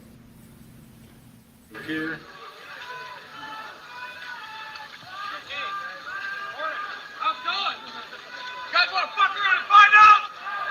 Do it. Fuck you. You want to do it, pussy? That's what's up. You want to do it. That's what I'm talking about, bitch. Protect your property, not the street. Protect the property, not the street. Protect your property, not the street. Protect your property, not the street. Protect your property, not the street. Protect your property, not the street. Protect your property, not the street. Protect your property, not the street. Protect your property, not the street. Protect your property, not the street. That's what the fuck y'all here for. What we just observed, Mr. Grosskreutz, is that part of the live stream that you recorded that evening? That is. And I noticed there seems to be a little bit of a lag in the audio to the video. Is that fair to say? That is fair to say. Okay. But is that a true and correct copy of what you recorded that night? Apart from the 1 or 2 second delay, it is. So this incident here with the dumpster and whatnot, were you physically there, right there, a few feet away when all this was going on? I was. And did you observe the people that were around you at that time? I did. On that particular evening, and again, I'm going to ask you to try and go back and put yourself in the mindset of that night. When you're out there on the street that evening, had you ever heard of anyone by the name of Joseph Rosenbaum? No. Had you ever met that person before? Never. Do you recall seeing Joseph Rosenbaum at any point that evening? I do not.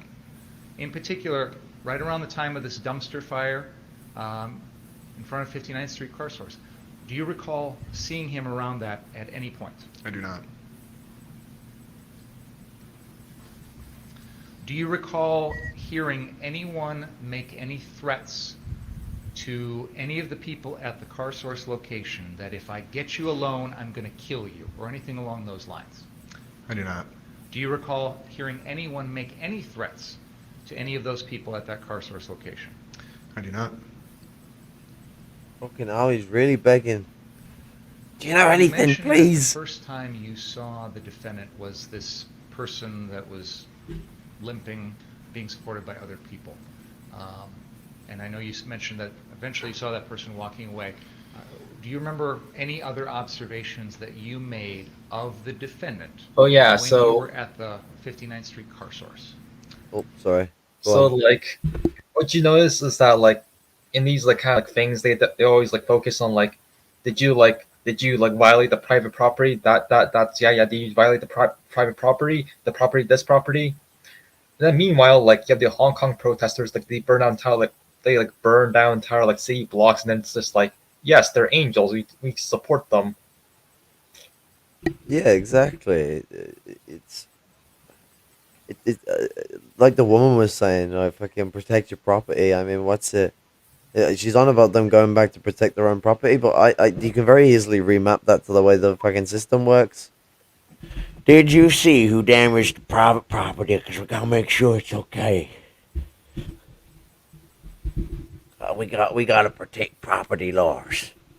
Americans don't even know what private property actually is the funny in that situation. I mean, it's just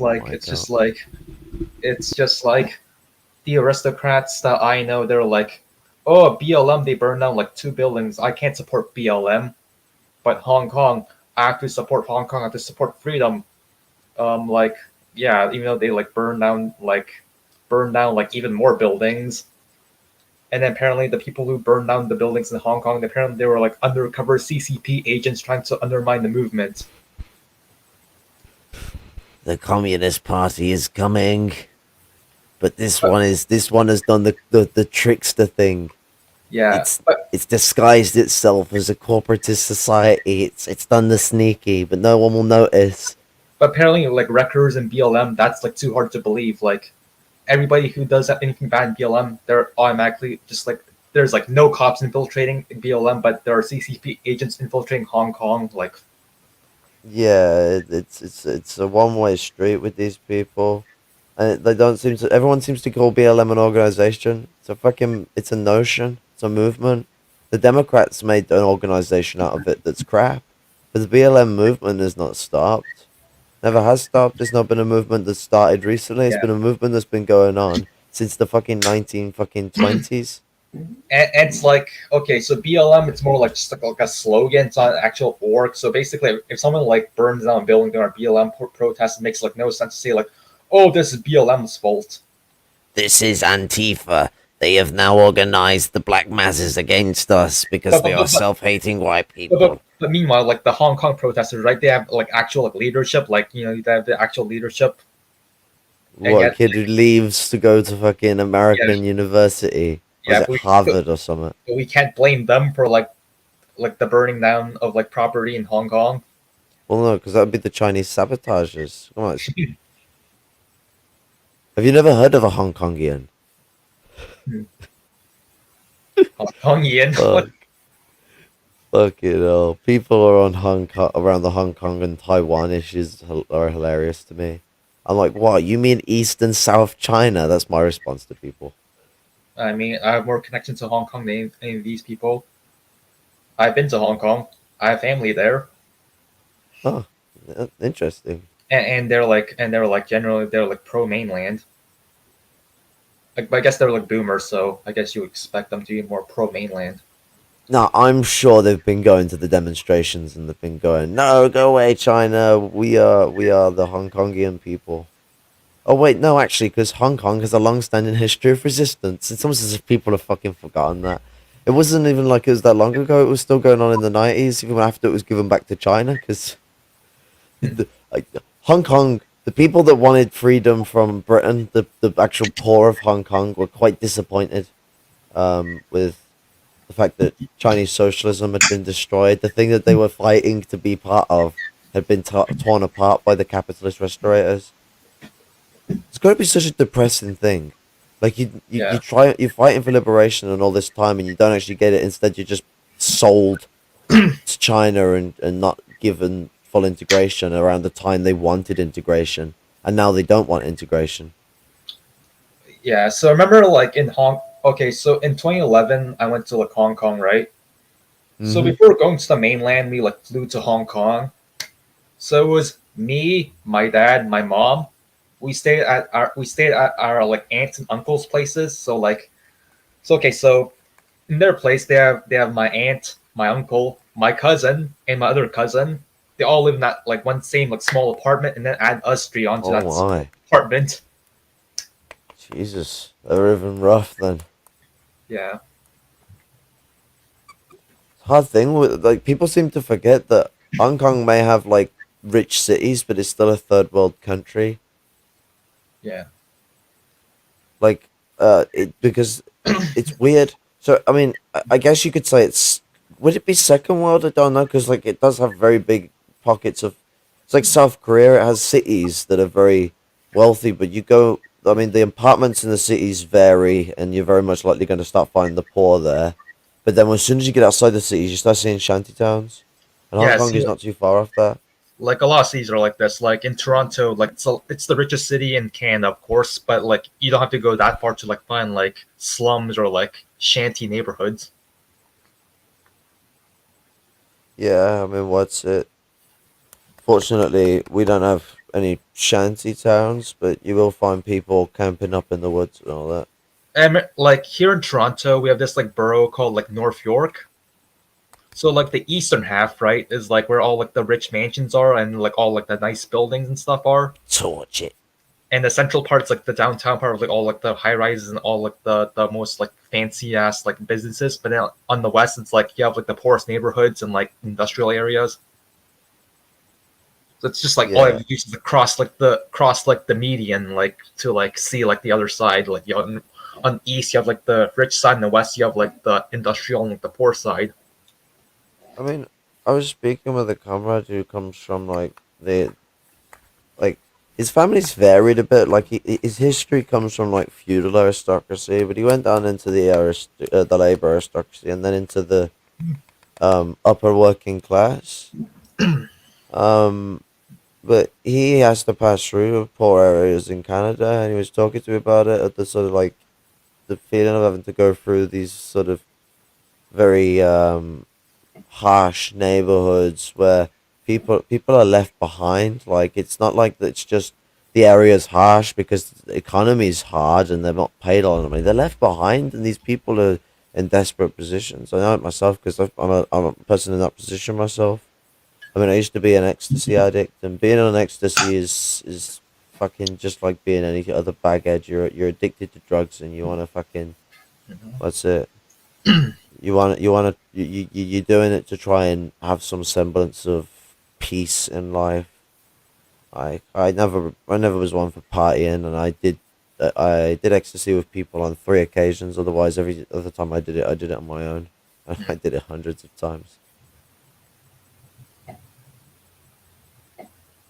Although an occasion could be a week long period of 7 days non-stop of taking them. So an occasion doesn't always mean a day. Always remember that when you're speaking to someone about drugs, when they say an occasion or a situation, they mean a grand period of time. From the start of taking it to the point that they actually get to calm down. Yeah. I do. Can you tell us about that? I took note, like I said, there were 4 people essentially in front of me that I could see, so I took note of what they were wearing, how they were armed. Like I said, they were all similarly armed with a similar weapon from that the defendant used. Some of them, especially as you can see in the video, had body armor, chest rigs, and then I noted that the defendant was wearing a baseball cap, green shirt, jeans, and then also a rifle. At that moment in time, did you have any idea who he was? No, Never met him before? never. Were there times in which you saw him wearing gloves on his hands? I did. When was that? I recall this being right around this time. Then I noticed the defendant also wearing blue latex gloves, or maybe dark purple latex gloves that are very common in a healthcare setting. Did that strike you as unusual? In the moment, no, it did not. Do you wear gloves like that when you treat people? I do. Tell us about the process of putting them on and taking them off. Yeah. So these gloves are common throughout all healthcare systems. They're nitrile, or they can be latex or non-latex. These gloves are designed to essentially stop anything wet that you don't want on your hands, so like blood or any sort of bodily fluids. The idea is what's called body substance isolation. So despite it being a very thin piece of plastic, it's very good at keeping contagions off of your hands. So the idea is And also keeping in mind too that you want to have your hands clean when you're also touching somebody else, especially if there is any sort of open wound. You want to minimize that potential for contamination or cross-contamination. The idea is that when you come upon a patient, obviously if you're able to, wash your hands, some sort of sanitizer, something along those lines. And then prior to administering aid or treatment to a patient, and then put those gloves on. And then after treating your patient, there is a specific way to remove your gloves that, let's say if there was some sort of fluid or contagion on the gloves, there's a proper way to remove them to where you wouldn't get your hands dirty afterwards with whatever it might be on the glove. So when you're working as an EMT or a paramedic, do you typically keep one set of gloves on your hands constantly throughout your shift? Never. Why not? Essentially for the reasons that I just stated. I mean, if you treat, essentially for the reasons that I just previously stated, if you treat one patient and on an ambulance shift, on a 24-hour shift, 48-hour shift, you about one call every hour and a half. That's a lot of patients that you can see. That doesn't make sense. That's just not one, proper hygiene. Two, it's not proper protocol. It would be detrimental to your health, every subsequent patient's health, and not only from touching or having contact with the patient themselves, but also everything else that you touch. We all know with COVID how easily things can spread. And we all scratch our bollocks at some point. You don't want to get that on someone when you're trying to give them medical pencils, assistance. equipment, etc. On this particular evening, after you were at the 59th Street Car Source, do you recall where you went after that? I do. So from the Car Source location here, I started walking southbound down Sheridan. Did you wind up at the Ultimate gas station at the intersection of 60th and Sheridan? I did. Do you recall what, if anything, you did there? Nothing different than I had previously been doing. So like I explained, when there was no patient essentially to treat, then I started recording. Again, I'm an ACLU legal observer. I thought that was the best way that night that I could provide another aspect or another perspective of an unbiased account. I would like to say that over here they have the Patriot tissues ready for when Kyle Rittenhouse comes up and needs to cry. Patriot tissues, like did they just tell some tissue company to make custom American flag boxes? Quilted out of the blanket that Keith Olbermann wrapped himself in, the US one. I need to get that picture up at some point. There's a picture of Keith Olbermann just wrapped around in a US flag, like a blanket. This American flag box. So I'm guessing Caleb Maupin buys it for when he wanks off. He has to use tissues from an American flag box, not just any tissue box. He gets sticky just thinking of the American flag tissue box.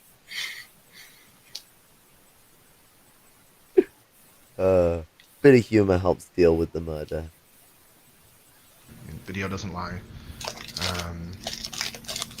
I'm a very adventitious person. So I'm definitely going to get a very large. 59th Street heading down to the Ultimate gas station. Were you still wearing your hat with paramedic written on it? I was. Did you have anyone come up to you at that particular time and request any sort of medical assistance? No, nobody did. Did there come a time in which you heard gunshots? Yes. Can you tell us about that? I was slightly south of Ultimate gas station. To be very specific, I think it's Ray's Barbershop, which is either the adjacent building or one there over. While I was recording, and I had heard a series of gunshots, what I determined to be a few blocks south of where I was. What, if anything, did you do? I first sat and listened, and then had there were people watching my live stream, so I had been narrating essentially what I was seeing, what I was hearing. I'd heard these gunshots, and had commented on them. And then after seeing and hearing people running, well, I should say seeing people running northbound and then hearing people yelling medic, I started running southbound towards what I presumed at the time to be the origin of the gunshots. Do you recall how far south you ran? There's a map up on the wall behind you if that's helpful.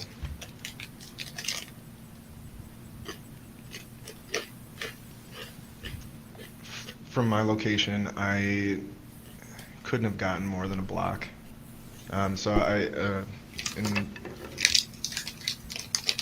in reference to this map, when I first heard the gunshots, I would have been right about here, and then I traveled. They have a special laser southbound, pointer. and then never made it any more south than about here. The first place, just He's carrying a weapon. Try and put that in words. Actually, sorry. Go ahead. Correct. Yeah, damn him for using his second amendment. All of a sudden a problem now, considering that he's saving lives, not shooting people anyway. Started here, and I never made it more south than about here. Okay. So you indicate you started at, I think it's labeled on the map there on the east side of Sheridan as Boost, Mobile, and Check and Go. Is that right? Correct. And you indicate there's a Ray's barber shop there also? I believe so, yes. And then from there you ran south past 61st Street, and you indicated you were somewhere in the middle of the block between 61st and 62nd. Would that be accurate? That's accurate. And what happened when you got down to that location? I had observed people running northbound up Sheridan, and again hearing people yelling for a medic, but then also I started to hear people yelling that somebody had been shot. So then that confirmed my assumption that somebody did in fact get shot. It was there that while I was live streaming, I met or I had contact with the defendant. Can we please play Exhibit 57, the live stream, starting at the 1 hour, 17 minute, and 10 second mark?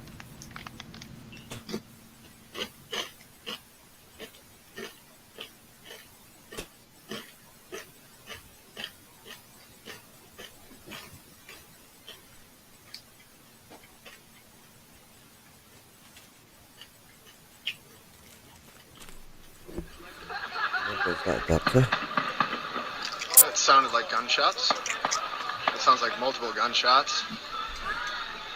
People are scattering. Now this is southbound on Sheridan. This is, I was just at 60th. Looks like they even set up a recliner. Oh, 110%, bro.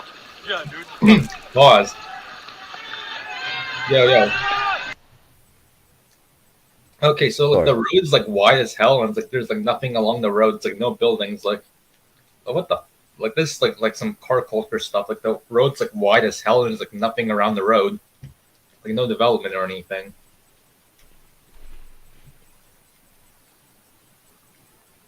Like, it looked really wide. Must be some old neighborhood, you know, like the old 50s ones.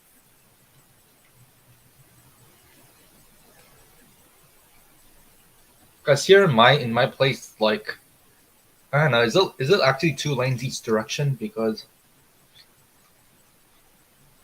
I know America normally does do a 2-lane road with things, but no, I think it's just a big path. I was just at 60th. Looks like they even set up a... No, do you know what it is? It's probably one of the route roads, you know, one of the big roads that passes through.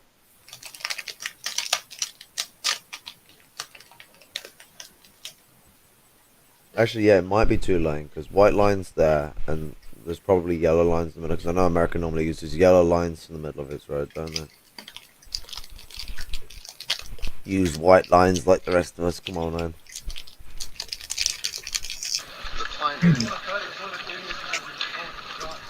Oh, 110%, bro. Well, I do believe this is in a housing estate.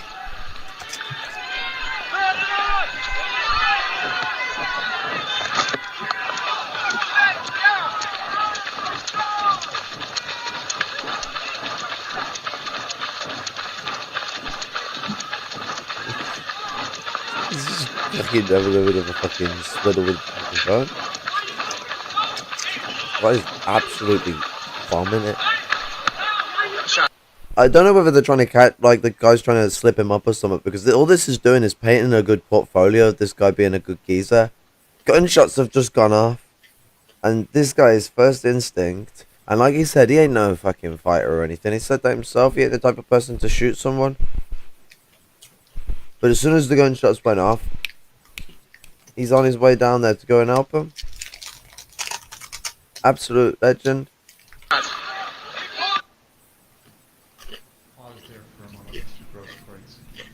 This is the video you recorded, correct? Correct.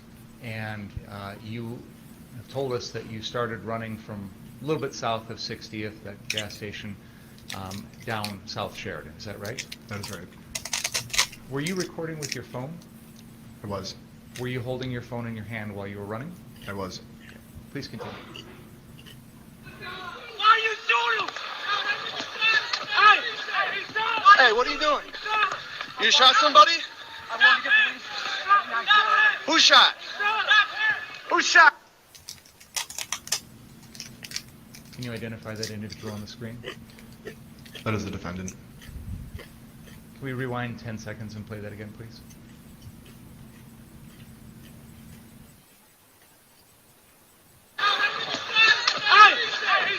Hey, what are you doing? You shot somebody? I want to get police.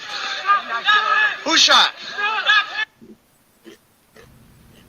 Can you tell us, I'm going to ask you two separate questions. Could First we of all, find further? Go going on. back into that moment, that interaction you just Yeah, had, gerrymandering. what did you think This is classic gerrymandering he tactics. said to you? At the time, I had thought that the defendant, had said, "I'm working with the police." I didn't do anything. Now that you've had a chance to review the video, do you know what he actually says? Yes. What is that? After watching the video, he said that I'm going to the police. And did he say anything else? I didn't do anything, is what I make out from. It's hard to hear from the muffling, but that's what I make out of it. I want you to try and put yourself back in the frame of that evening when you heard him say something to the effect of, was it, "I'm working with the police"? Is that right? Correct. What was your reaction to that? I found it odd, and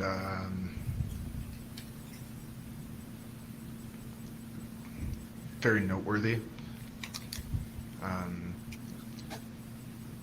Previously in the night, an individual I had recorded, Mr. Balch, had described some sort of plan with the police that they were going to essentially push demonstrators south down Sheridan, and then past the car source lot, and then from there we're going to essentially retreat or back up that line.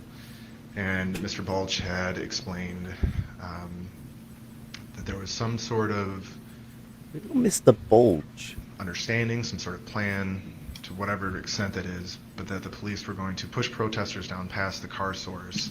And he said that then the police told him that it was up to the militia members, as they refer to themselves, to deal with them. When you heard the defendant say what you thought was, "I'm working with the police," did that bring back that other knowledge, what Mr. Balch had said? Yes. Can we play the video forward just a few more seconds and then I'm going to pause again? Who shot? Stop him! Hey, stop him! Why are they not Appears to showing me, it? Mr. Grosskreutz, that Why are they you not showing it? ran along or jogged along the defendant for a moment when you had that little interaction. Is that fair to say? That is. And then it looks like you kind of let him continue and you turn back south again. Is that fair to say? That is fair to say, yes. Why did you do that? So, you hear me ask the question, who's shot? Who is shot? At that moment, the only thing I was concerned about was finding this person who had been shot, or presumably had been shot.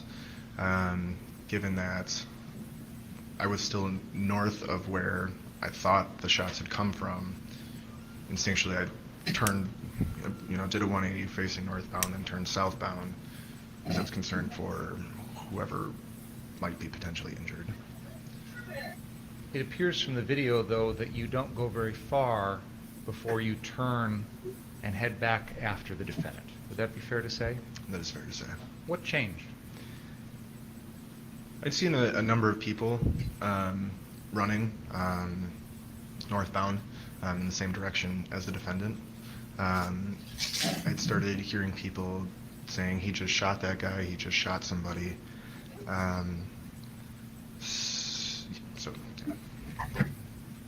So then you turn around and head back north after the defendant. I wouldn't say after the defendant. Why did you turn around and head back north after you heard these people say these things?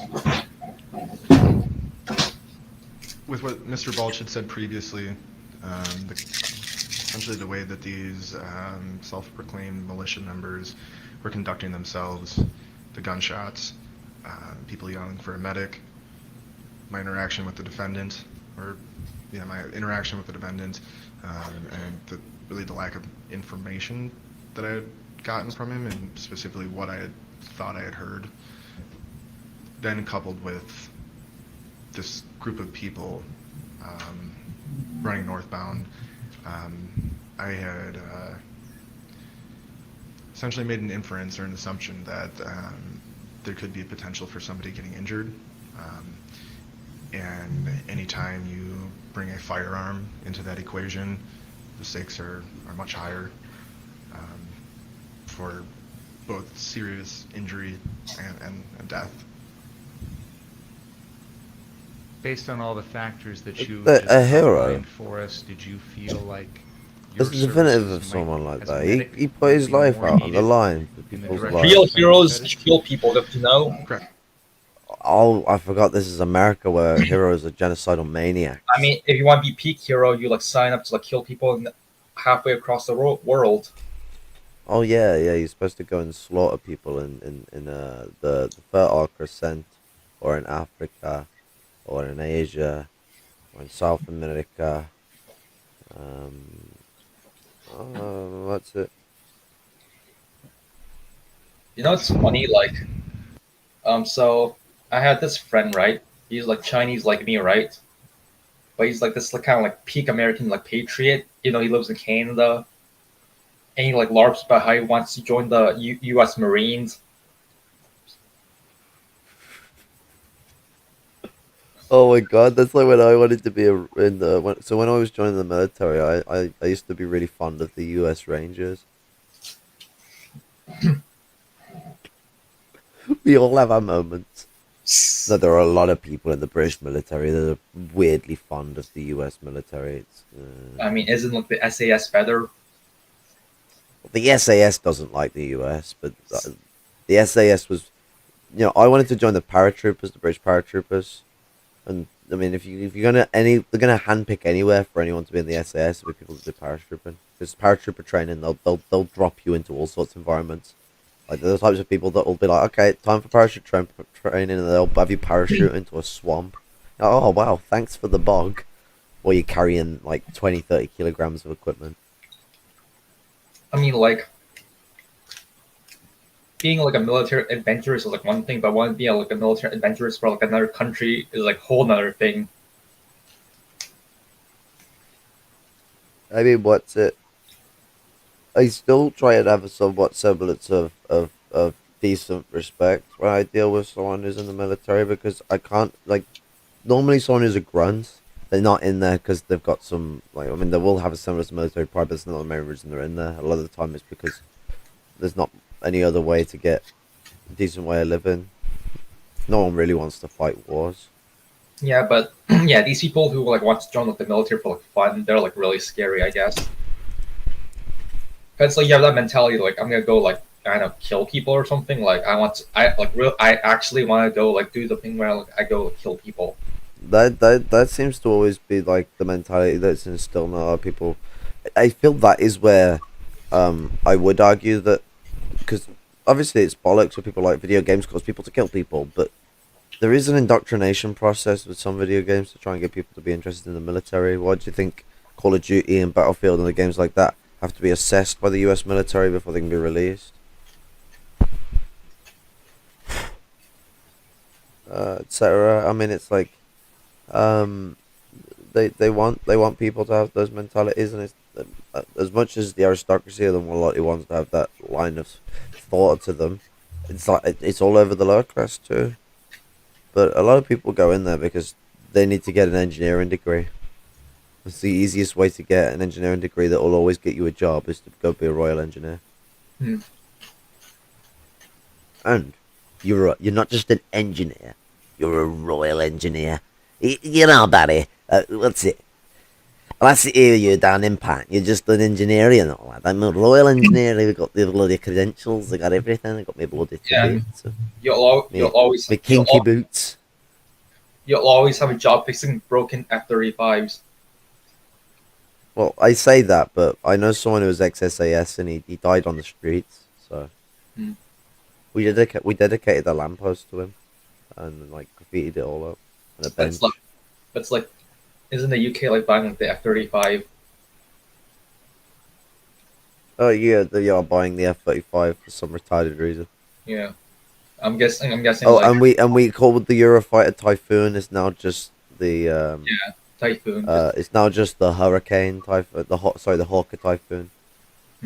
But yeah, it's like broken F-35s. Constantly fixing them. Brussels sprouts are now Yorkshire sprouts. You'll always have a job fixing them as a royal engineer. Always have your bloody job fixing them bloody F-35s as a royal engineer. It'd be like the Harriers. The Harriers always needed fixing. And then when America upgraded it and made a better one and offered us the package, we were like, nah. We invented the Harrier, but we gave up on the Harrier. I don't know why. What about the L-85? Isn't that like a big embarrassment for the UK? Bastard. We don't talk about that. The L-86 is pretty cool though, because at least it makes sense that the gun weighs a ton. It makes no sense why the L-85 weighs a ton. Like, it's not only a bad assault rifle, but it weighs a brick. Although that's actually, funnily enough, as much as it's a problem for having to carry it for a long time, it's one benefit because it is probably the most accurate 5.56 rifle you can get because the thing is so heavy it shoots straight as a fucking pencil. Very weird analogy because there are bendy pencils out there.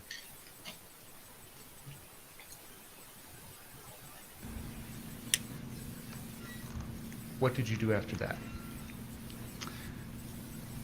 After I had turned around and started running in the same direction as the defendant. Again, this I wouldn't say that there was more people joining, but more people were then pointing out the defendant, saying that he had just shot somebody, that he's trying to get away, get him, things of that nature. And then so again, further inferencing from the things I heard and experienced, witnessed earlier in the night, I thought that the defendant was an active shooter. And like I had mentioned earlier, anytime you add a firearm into the equation, like I said, the stakes are so much higher for somebody potentially being seriously injured or being killed. Can we please pull up exhibit number 5? Exhibit 5. exhibit This number. is the Sounds like a VG fucking on what's the it? Sounds like scene video. he's the one who fucking did the murdering. Like fucking hell.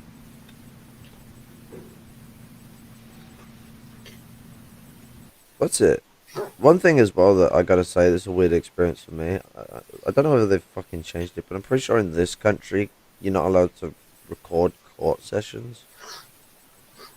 I don't know whether it's like that in Canada, but you can't film a court hearing in this country because it's royal judiciary. You can, I mean, if it was the high court, like the fucking, like the Supreme Court, I think you can record the Supreme Court hearing, but I don't think you can record a a jury, like a prosecution. I think like there's like a call for privacy within that, but I may be wrong. My understanding may be skewed. I have the memory of an old man, but what's it?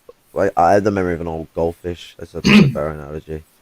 But the what's it, as far as I remember, 'cause I know this. I know this has happened with a lot of celebrity prosecutions. At least prosecutions are private. You can't film them. You just get told what happened. And we have sketch artists draw pictures of the hearings. So like if this was done in Britain, there'd just be like a sketch artist of him there, exactly as he looks, looking like he's fucking having a fit. Actually, no, it looks like he looks like he's gone zen. I'd also like to point out that I don't think Caleb could ever meet up to this level of suit wearing. Like my man is pulling off a silver tie with a grey shirt whilst wearing a black jacket. He's not going color code on this. He's just blasting it out. But he has Like, he those could like, have dressed to a funeral. Oh, but he has sorry. those like ear pierce. He has those ear piercings. He's a dirty millennial. Well, that's how Kyle Rittenhouse knew he was a left winger. Not because he was trying to ask questions or find out who was shot or trying to fight for the safety of the people out there, but because he has ear piercings. only left wingers get ear piercings, especially in both ears. Actually, come to think of it, it's kind of giving me like long hair Caleb Maupin vibes. Yeah, what's it? Caleb Oppin's probably going to send him an email to cut his hair. And also like give him like a discount to join CPI. Well, there's a difference. No, because Caleb would just stand around filming people getting beaten by the police when there's like same number of police as there are people being beaten. Him stepping in and helping would mean there's now 3 people who can handle the police, because if there's actual help in the situation, the women ain't just going to stand there and watch him try and help out. They're going to get involved. They're not fucking... Has Caleb ever been hit by a woman before? Because as much as they ain't men, they can still fight. Has they ever seen martial arts before? Have they noticed that not all the people there are men, and that there are women that could take out men that are twice their fucking body weight because they know what they're doing with their own muscle mass? And is Caleb aware that we don't use them? I don't know. Like, but it's just I understand documenting things is interesting stuff, but if I saw someone being beaten by the police, I'm not gonna get my phone out and just start filming it. What I'd do is probably put it on record in my pocket so there's sound at least, and then get involved, because I can't just stand there and watch. What the fuck? Like, people are getting attacked. It's a human instinct. But no, this motherfucker, he got deep in and got himself shot in the process. He's a actual American hero. As much as I hate to have to use the word America in a positive light, but he is. He's a hero. Oh, that's not how it...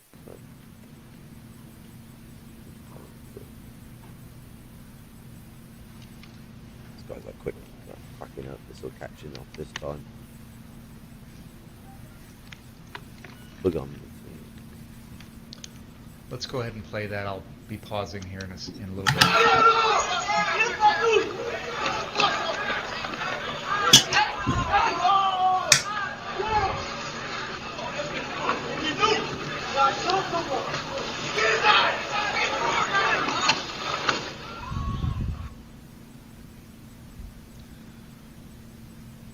We just saw you come running into the screen from the right. You're just behind that figure in the white shirt.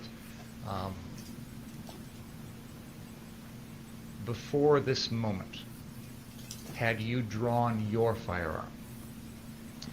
No. Where was it? Like I mentioned at the beginning, I keep my pistol holstered in the small of my back. But don't you have it in your hand at this point? I can't see. Can't see from this video. Did there come a time when you were running that you did pull your gun out? Yes. Why? Safety was threatened. Again, in the moment, I thought that the defendant was an active shooter. Having been not too far behind, like you had mentioned, I'm just about to come into the frame here. I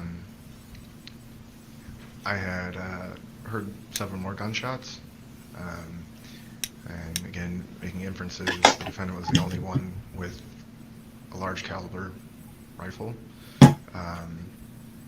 I'd seen an individual jump over the defendant, and then the defendant heard 2 shots, and then from there I saw another individual use his skateboard to hit the defendant, or hold the defendant. Either way, the individual had made contact with the defendant with his skateboard, and then from there I heard another shot, and then as you can see in this still, an individual, well, yeah.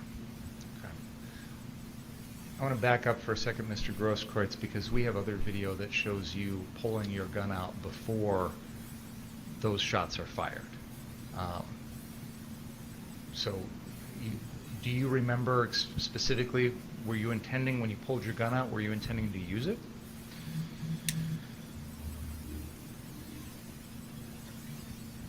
If I had to. I didn't draw my firearm with express intent of using it, but also being ready if I had to use it. Let's The whole continue point. the video for a little bit, and I'm going to pause here.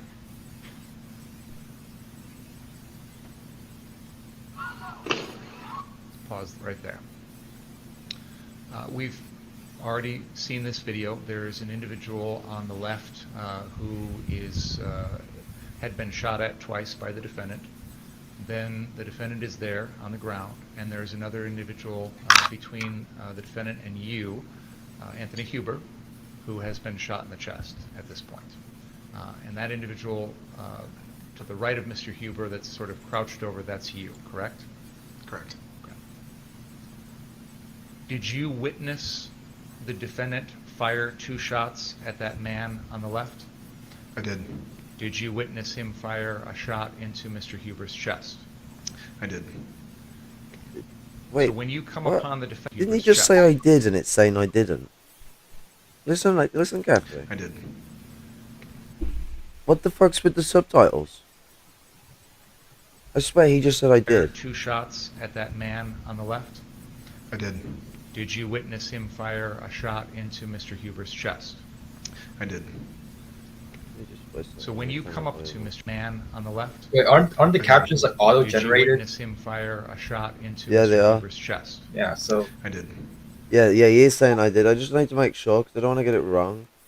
Yeah, he's saying I did for anyone watching this, just in case I get confused, because the subtitles are. I think they're auto-generated. I hope they haven't been fucking trying to change his words. Fucks, sneaky fuckers. yeah, because I recognize like there are like some words that like kind of like okay, so there are like some mistakes, but they're like just like silly mistakes, so it's just like auto-generated. Yeah, there was some funny ones at the start, like his last name. It said instead of Grosskreutz, it said girls something. But yeah, just to clear up, he is saying I did, not I didn't. So when you come upon the defendant at this point, do you recall what you were holding in your hands? I do. What were you holding? In my right hand, I had my Glock pistol, and in my left hand, I had my cell phone. What was going through your mind at this particular moment?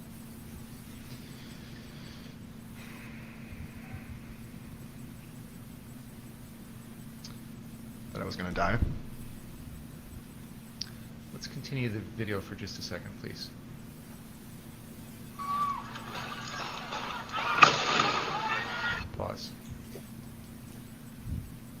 There's a time in this video when you appear to hold your hands up. Do you know about that? Do you recall that? Do. Why did you do that? After Anthony Huber was shot, you can see in the video I'm not too far behind him.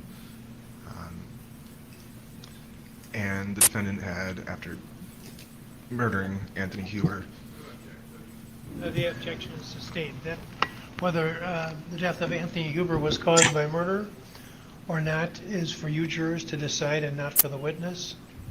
So please keep that in mind. That people, when they're in the court and they're testifying, they can be affected by their emotions. Isn't like the guy who like made like the racist joke or something? The bald guy? I do believe so. Yeah, like the lynch joke. I don't even understand the joke. Like, what was the joke even? Like, what was the point of the joke? Like, I don't understand like the punchline. I can't remember for the life of me. But I will say what he's doing now is something that the jury already knows. He shouldn't be turning around and interrupting him like this. Like, he should be allowing him to continue on the fact that he witnessed a murder. We just watched the video of a person be shot in cold blood. He hit the guy with a fucking skateboard.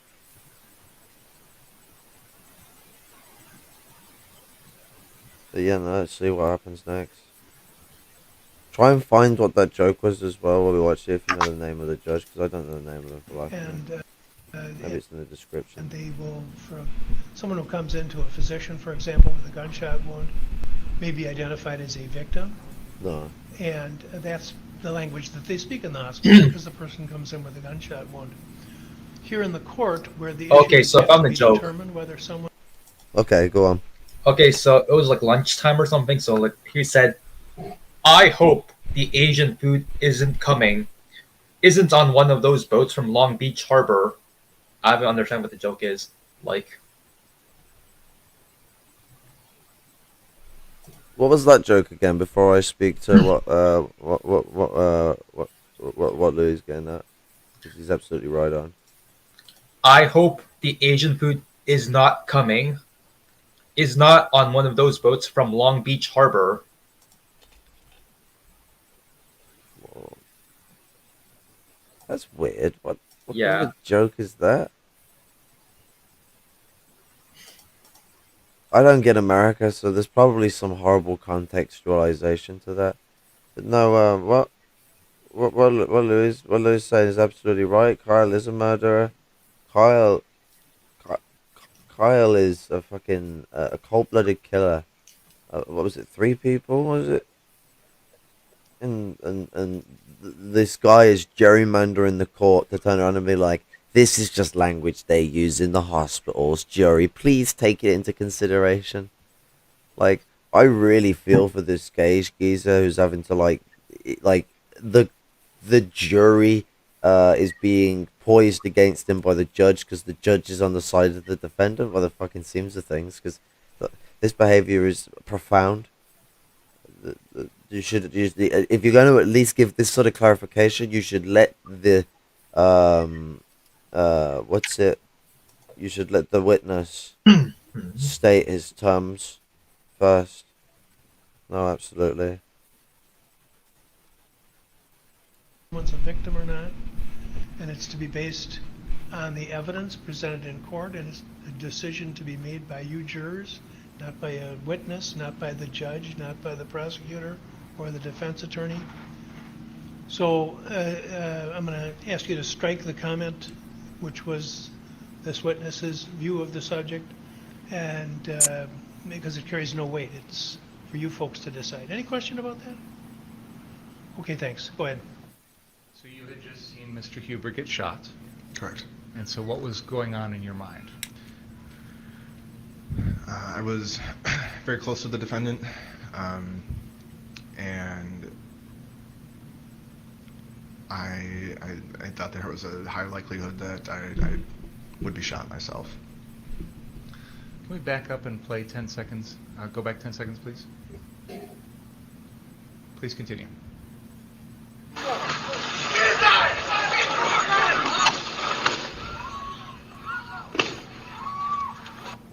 Pause. this point in the video, is the defendant pointing his AR-15 at you? Yes, he is.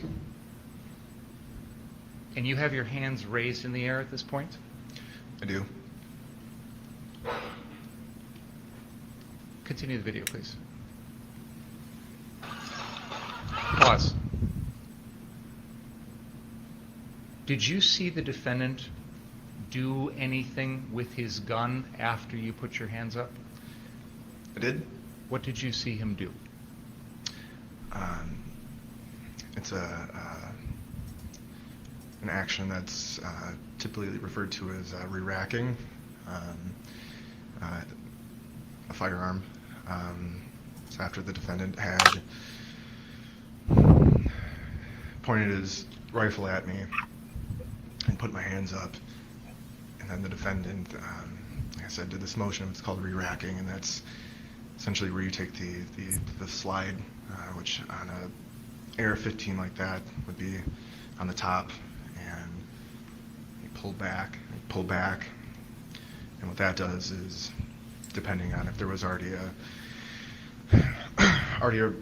bullet or a round in the chamber, which would mean it would be ready to fire, so you can put in a magazine, where the bullets are held, and the firearm won't be able to fire. But as soon as you then pull the slide back, like on a pistol or on an AR-15 on the top, that then either loads the rifle or the firearm for it to be ready to fire, or if there was already a round previously in the chamber, that then ejects that round or casing, if that round had been spent, and then reloads the next bullet into the chamber or the barrel. So after you raised your hands like this, you saw the defendant re-rack the weapon? Correct. What did you think was going to happen?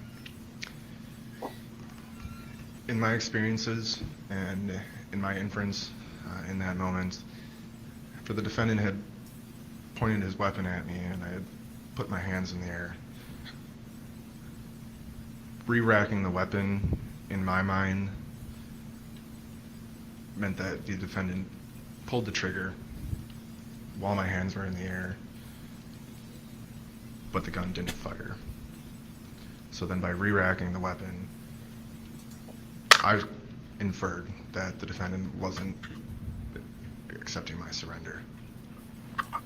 Did you feel that he was going to point the gun and shoot at you again? Yes. What did you do then? So after the defendant had re-racked his weapon with the rifle still aimed at me, in that moment, I felt that I had to do something to try and prevent myself from being killed or being shot or killed.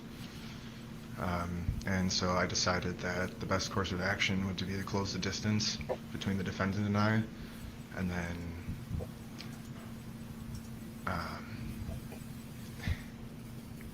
from there, I don't know. I mean, if it meant trying what Anthony had just tried, wrestling the gun,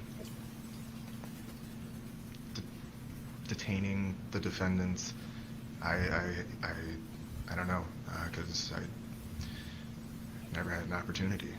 I do know, though, I was never trying to kill the defendant. I was never You something should that have. I was trying to do. In that moment, I was trying to preserve my own life. But doing so while also taking the life of another is not something that I'm capable or comfortable in doing. That goes against almost a lifelong ethical code that I've lived by in regards to medicine.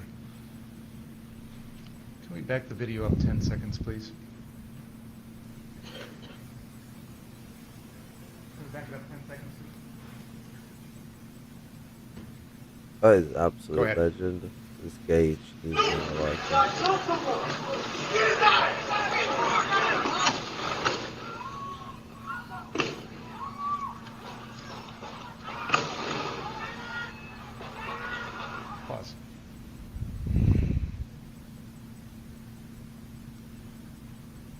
Mr. Grosskreutz, after seeing the defendant shoot at one person at close range twice, shoot at Mr. Huber in the chest once, and having already been told by others in the crowd that he'd previously already shot someone else,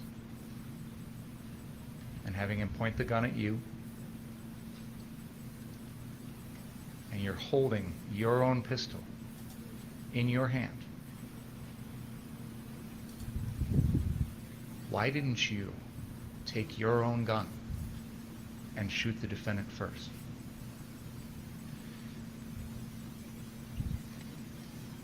Like I said, that's not the kind of person that I am.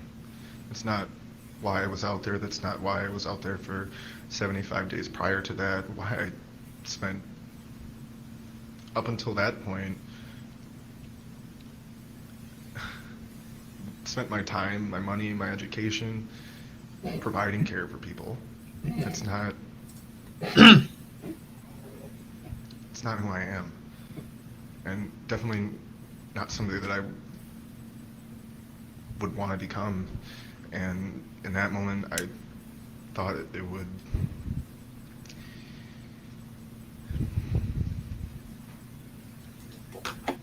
try to attempt a non-lethal way to end that interaction. When the defendant shot you, where were you hit? I was hit in my right bicep. What kind of damage did that do? I effectively lost a large majority of my right bicep. Can we please play Exhibit 58?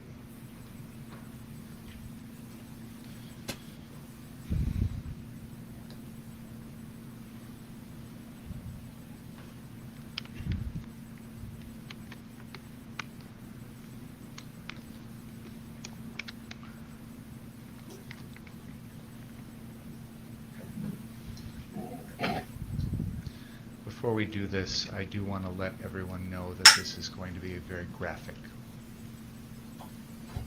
Well, I don't have Exhibit, one. You just give it for me. Ooh. What does Exhibit 58 show? Myself, after being shot by the defendant. Are you still holding your Glock in this picture? I am. Had you fired your Glock at all that night? At any point? No. Can we please show exhibit number 59?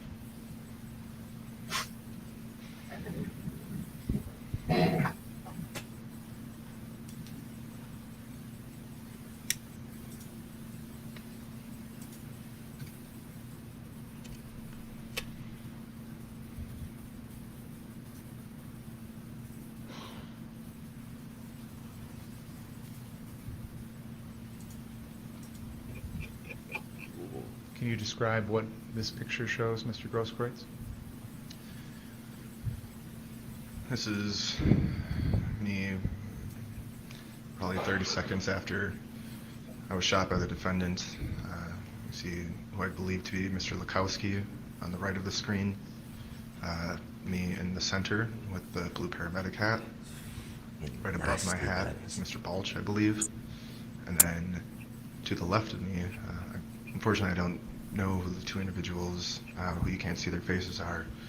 But then that is a person I came to know as CJ Halliburton, who was also live streaming that night.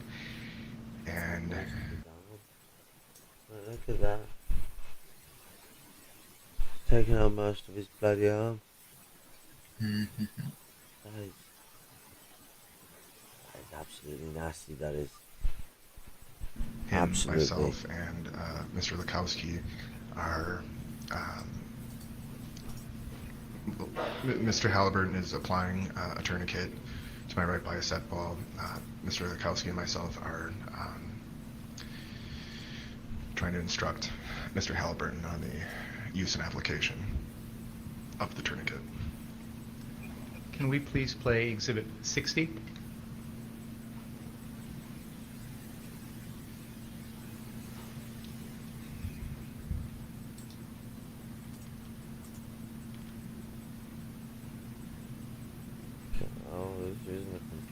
taking ages to load up the exhibits. You think you'd have them all just loaded up on the computer ready to play it? Do they think you can't have multiple of the same of videos open at the same time? Oh, they do, look.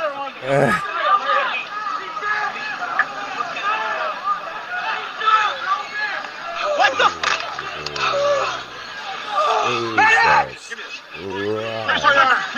That was not me! I just saved him! Come on! Hey, look at me. Keep him right there. We're coming out to you. We got ready for a bear cat. We're coming out to you. Back it up! Back it up!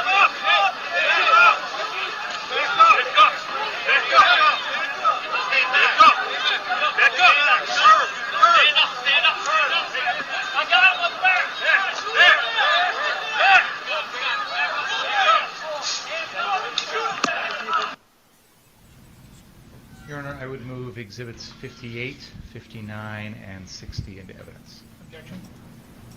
Received. Would this be a good time for a break, Your Honor? Please don't talk about the cases during the break. Read, watch, and listen to any account of the trial. Why is it spelled honor the American way? Oh. Who knew? Alright, so there's going to be a bit of silence now. It's Well, tell me this is shit. Not the right point? What? Understanding is the first one is what's called a debridement. Did that do? Okay, so this is the silence. Let's press the right thing this time. This is what happens when you have nerve damage in your right arm, and his nerve damage is going to be a hell of a lot worse than mine. I had a bone drop through my brachial plexus here. He had a bullet go through the inner side of his arm. Now, if you know anything about your nerve structure, you'll know it mainly runs down inside of your arm. I mean, it's all over the place, but your main structure is always sort of covalently towards the inner section of the body, because of the ease for it to be able to function. I mean, the nervous system is a peculiar and very interesting electrical structural communication system, but it is not the most amazing thing on the planet, and it has a lot of its limitations. And if you end up losing part of the inside of your arm, you do a lot of damage to your nerve. And when my dad put his arm through a window on my first birthday when we moved into a council yard just up the road from where I am, actually. Okay. I just found like a tweet explaining the joke. Okay, go on. So it's like the Long Beach Harbor Port has a lot of freight from Asia that is currently delayed. It's a supply chain joke about food being delayed because they are hungry. So it's actually an anti-poor people joke. It's a joke about like the Long Beach Harbor having a lot of like Asian like freight and like delayed. Oh, I see. So it's a Chinatown joke. Because what's it? Isn't places like California, Washington, Florida, New York, Boston, all these places that are coastal in America, aren't they the more likely places you'll even find a Chinatown area? Where you'll get the rundown places where it's not even just the Chinese workers that are fucking oppressed, it's everyone. I mean, like, whether you're a Chinese businessman or a Chinese worker, you're treated like shit. Like the funny thing here is that in Toronto, we have an official Chinatown. But there are like so many Chinese like people that like basically everywhere is like there's like a China like an unofficial Chinatown like everywhere.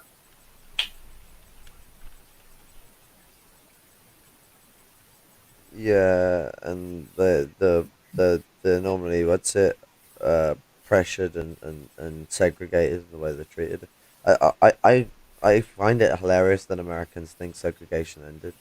It's not like America moved these people around and solved these problems. Like, segregation ended for the middle class. when you're in the poor sectors, you're rammed into the Chinese parts, the black parts, uh, the Asian or the Arab parts, etc., etc. Like it's well, actually, they just treat all other Asian people like the Chinese or the Japanese, don't they? These are Americans. They don't know what other Asians are. If Vietnamese people are just treated like they're Indians. They don't understand how they come to exist. Or the like other like 70% of China that's brown. They just have this like idea of them fucking of Asians being white, which or white or yellow, even though we're all just different pigments of red. But it's a very ironic thing that the communist flag ends up being red too. Not the same pigment, so not the same pigment of red though. Crimson is a much different color. But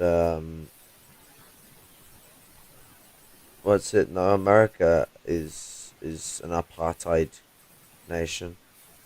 So's Canada, but people covered that one up. People easily talk about Israel. No one talks enough about Northern Ireland anymore. And no one talks about the Celtic lands in France. They're occupied by the French. The Welsh always get left behind too. The Cymry people. Somebody call them Welsh. It's offensive to call them Welsh. Welsh was an insult that dubs them as foreign.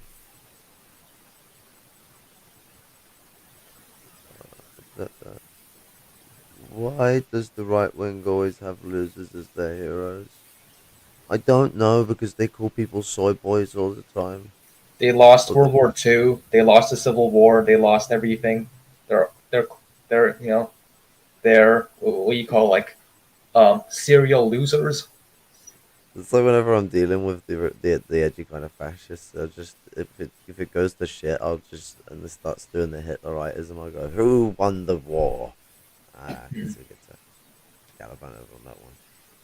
Although, like, what's it? You should never like if you're not the Soviet Union or Russian or Belarusian or you're not from any of those countries like the Kazakhstan, etc. And you're around someone who's from those countries and you claim that, you're gonna be at an off end because they'll be like, well, actually, it was us that won the war, you cheeky fucker, and you got a lot of over dickheads. So just be careful who you're around, because technically we only just about won the war because the Soviet Union fucking smacked Germany right in the chin. Chinny chin chin. But by human waves. This is moving at 2 times speed. Why are they going for a piss break?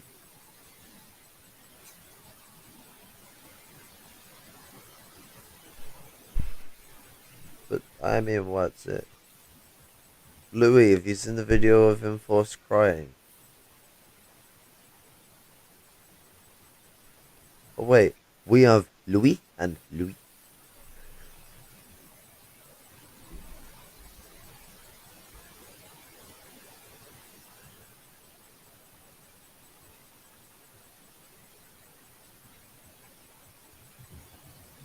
Like, isn't there like 2 or 3 other ways to spell it?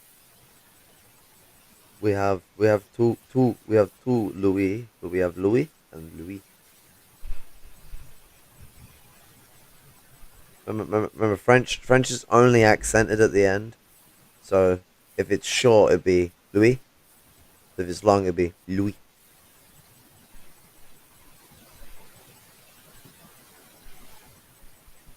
Yeah.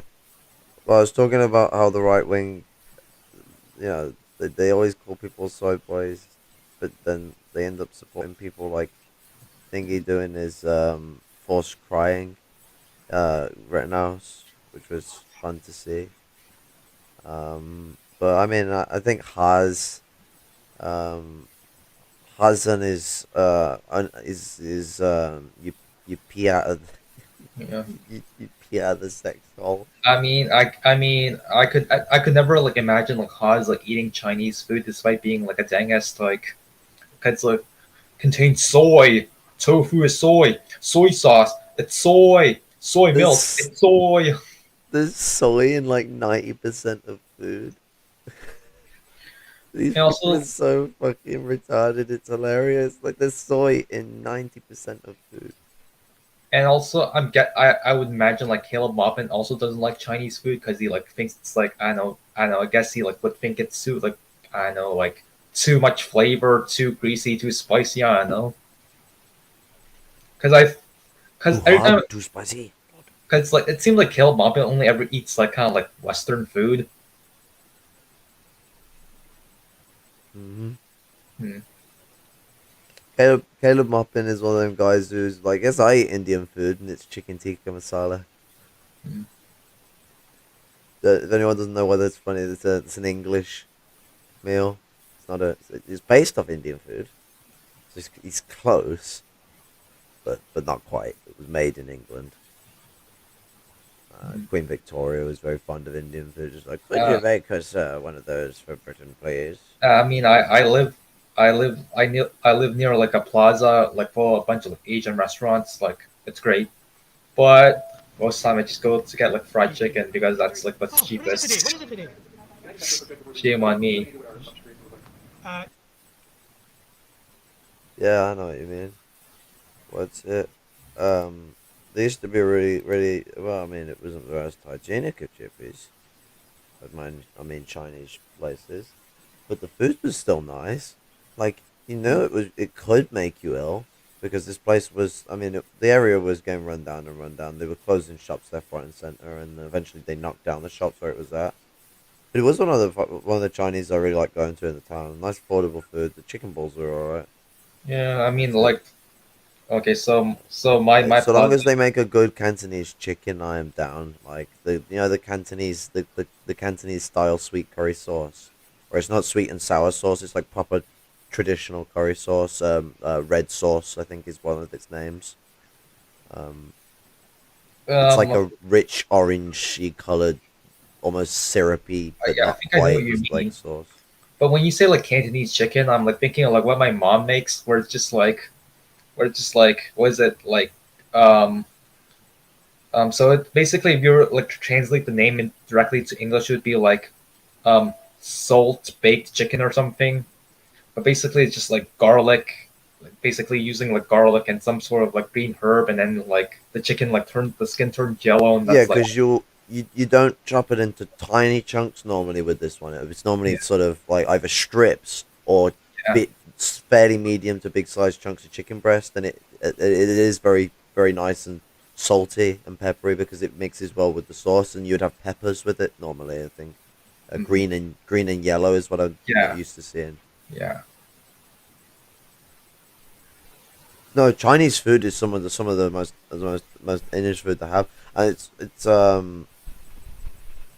what's it uh I I'd really like to go to an actual proper Chinese restaurant because obviously when you go to takeout, some of it is Chinese food, some of it's English adaptations that have been done still by Chinese people, but in Britain. So I guess you could technically say it loses authenticity. I don't really think like that because if it's Chinese people making new ideas on their food, they're still entwined with their culture. They're still they're still part of the Chinese nation.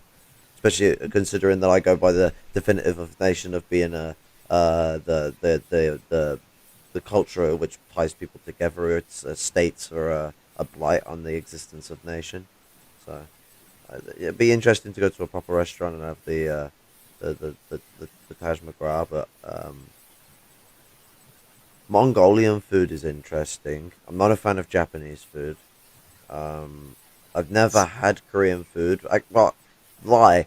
I've had things that are Korean food that well imitations of Korean food because I mean I do believe that most types of noodles you'll get today are based on Korean noodles and other stuff like that. But I've not eaten something that I know has been Korean or has ever been cooked by someone who's Korean or I've gone by the basis of cooking it myself from Korean instructions. But um, Indian food's really nice. But I'd say best food on the planet is really a fight between uh, African soul food, which is not just African soul food in America, or I'm tying Jamaican food into this, and North African food. Mhm. Oh my God, no one knows spices like North Africa. They are absolutely show you the way. Like, I know Chinese food can really get the spice up, but they ain't got anything on North Africa because North African spices have a bit more flavor to them, in my opinion. Yeah, so like you say you didn't really like Japanese food, so I can kind of relate because like when you talk about like Japanese like ramen, like the broth, not really a too big of a fan of the broth. I prefer like Chinese broth, but the Japanese noodles. So it would be good. It would be good someone like mix the two together, like the Japanese noodles plus the Chinese broth. That would be an interesting taste. Problem I have with Japan is if they source stuff from their own resources, they can't grow it. Well, I don't know whether they can today, but back in the day, they could only grow rye wheat, and rye is horrible. Put You it talk about like lightly. those like really dark noodles, like this really dark like soba noodles, Yeah, because they kind of have like a bitter taste to them, kind of. yeah. Though if they're bitter, it's likely because it's rye. That's why I don't like rye bread. Rye bread's really bitter. The good thing about typical sort of Northern European wheat is it's very sweet. So you make really, really nice. Well, I mean, Southern European as well, because I mean, Italia, they make a great pasta.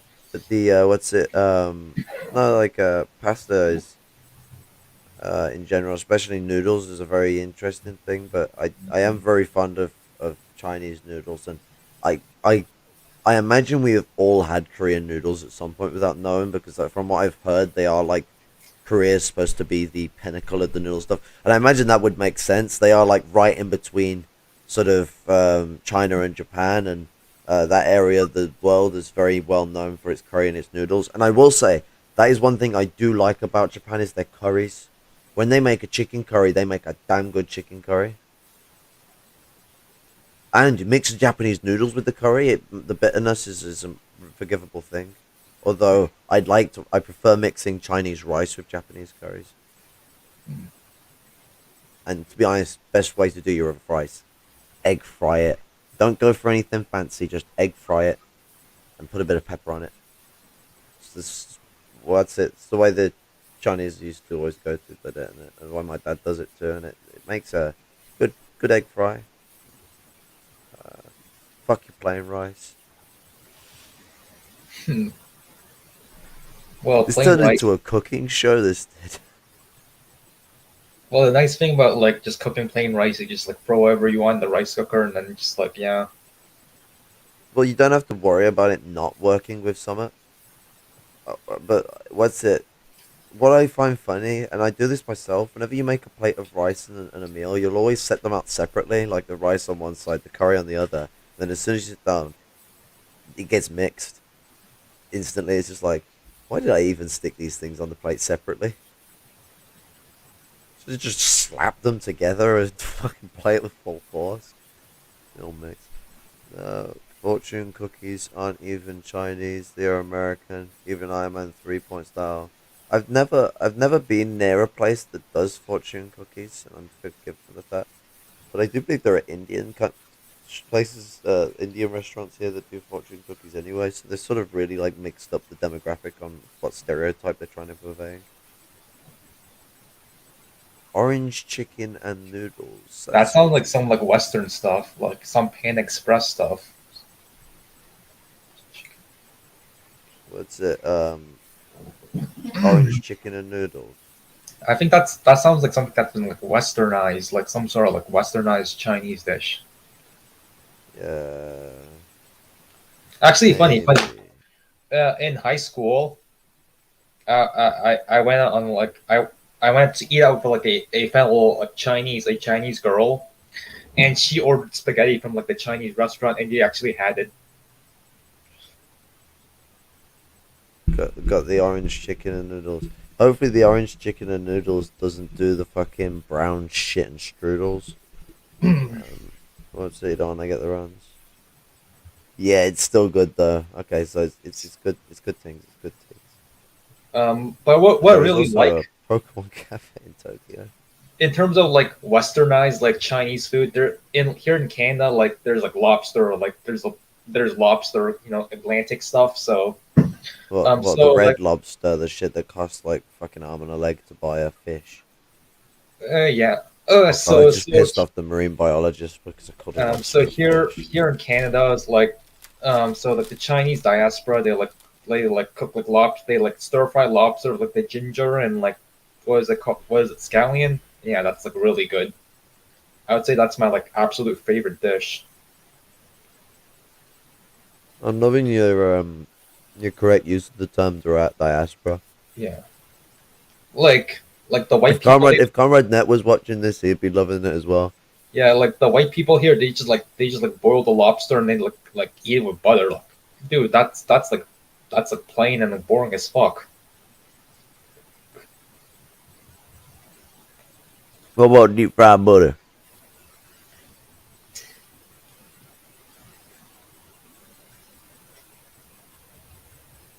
Everyone remember that? It was like 2012 as America started deep frying chunks of butter. If I'm not mistaken, They didn't even bread the butter either. It wasn't like breaded deep fried butter. It was just a stick of butter. We're gonna deep fried butter. if I'm not mistaken, isn't lobster like really expensive in Europe? Yes, but I think it's a bit cheaper than it is in America. I don't know.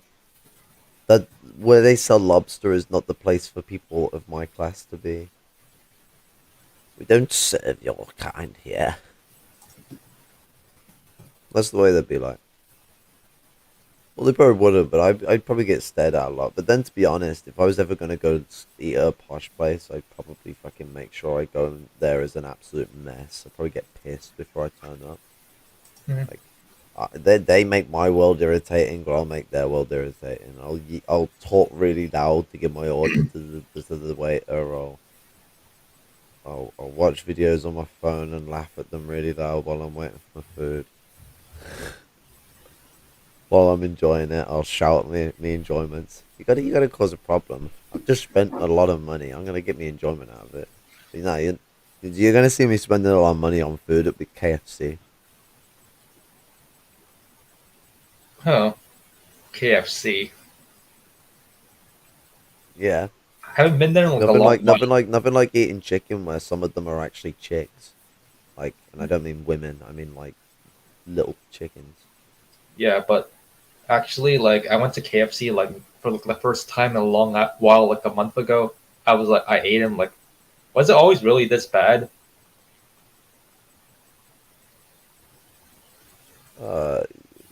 I imagine. It didn't seem like it was. I mean, Mackey's seems like it's dropped in quality over the years. But then again, I'm an older retard than I used to be. And I imagine that means I'm a wiser retard. I don't think being retarded makes me exempt from being wise. I'd hope not. We're being a conundrum then, because then why the fuck is anyone even listening to it? Just jesting about, but what's it? No. I don't know, man, but I you know, a double cheeseburger, I don't mind whamming one of them down every now and then. They're doing double Big Macs now, where you can get a Big Mac with 2 burgers on it. I was like, fucking hell, man. Oh, trying to fucking make me fucking, what's it? Spend all my money on fucking Big Macs. But no, what's it? Just aside, one thing I tried the other day, because I was sorting out my washing machine's broken, so I had to go to the laundrette to do my washing. I popped into the Mackey's on the way back to spend pound 59, I think it was. I can't remember the price of the burgers. But I bought myself a double cheeseburger, and they offered me sauce. And I asked for the curry sauce. And get yourself a double cheeseburger from McDonald's. Ask for the curry sauce.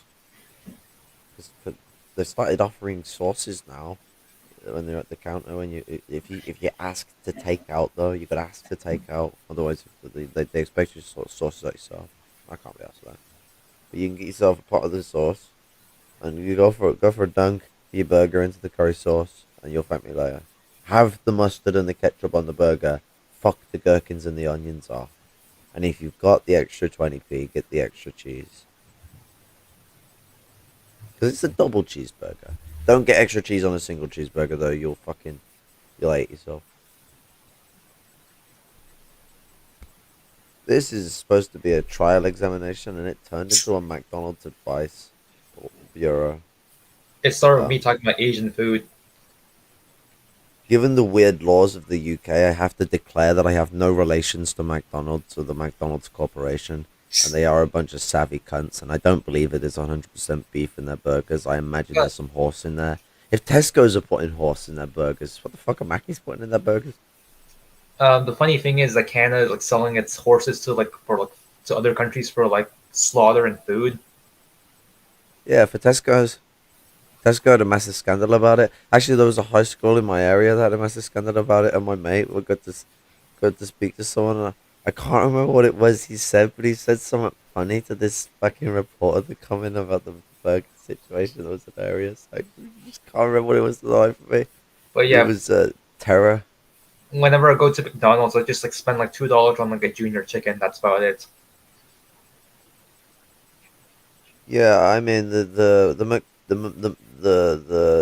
McChicken sandwich. The McChicken's like the $5 one. I'm talking about the junior chicken. Oh, the chicken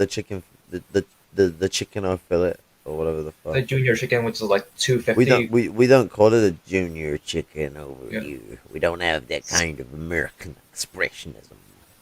Yeah.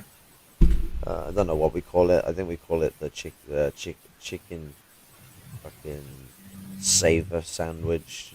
Fucking can't afford the proper chicken sandwich. Here's a shit one. I mean, I'm not gonna spend like more than $5 on any McDonald's item. I mean, to be honest, like at that point, considering that isn't it like a pound for well, yeah, so two Canadian dollars, about a pound. You know, these flies just actually fuck off.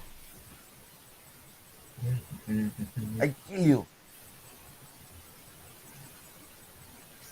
I did not kill it, but I will get it at some point. I have a back. It's like a pound for a sandwich. I'd rather buy 5 of the fucking smaller sandwiches than to just get one that's slightly bigger for £5 or £3 or whatever. It's £3. I get 3 sandwiches for the price of one. I think at that point you just get like a main chicken sandwich from like Popeyes, which is like way better anyways.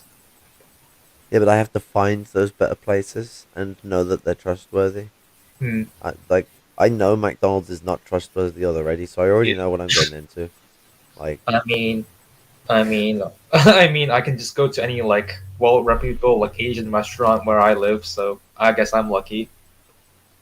I don't need to be referred to as stoned to fucking refer that I'm a drug addict. Like, I know that this is bad for me, but I enjoy it.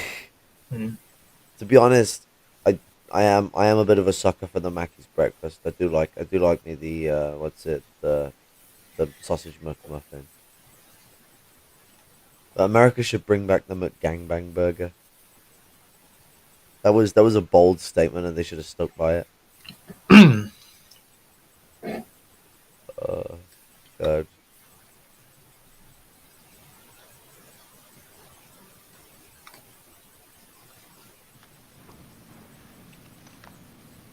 You may continue.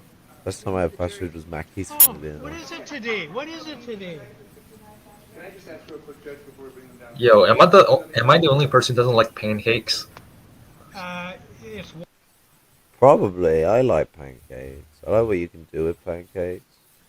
I've had Chicago style pizza. I've never had New York style pizza. Chicago style pizza is nice. Chicago, as they might say. But yeah, no. What is it you don't like about pancakes? I don't know. I just don't like the flavor. Like, I don't know. Just eating. That's why you whack a shit ton of sugar on it. Huh? So you whack a shit ton of sugar on it. I mean, I've never been like a big fan of breakfast in general, so I'm guessing like pancakes were never like suited to my taste. Oh, but you're thinking of, are you thinking of just the Scotch small pancakes though? Because that's different to the pancakes we typically make here. Hmm. So the pancakes we make are normally quite wide and thin. Scotch pancakes are the breakfast pancakes. Pancakes I'm more referring to are dessert pancakes as we would see them. We have them for Pancake Day. Do you guys celebrate Pancake Day? Hmm. Troves Tuesday. I just mean in Canada, like. Yeah. Well, I guess in my context, like the Chinese like diaspora here, they like call like their crepes like pancakes. They're like fried crepes, pancakes.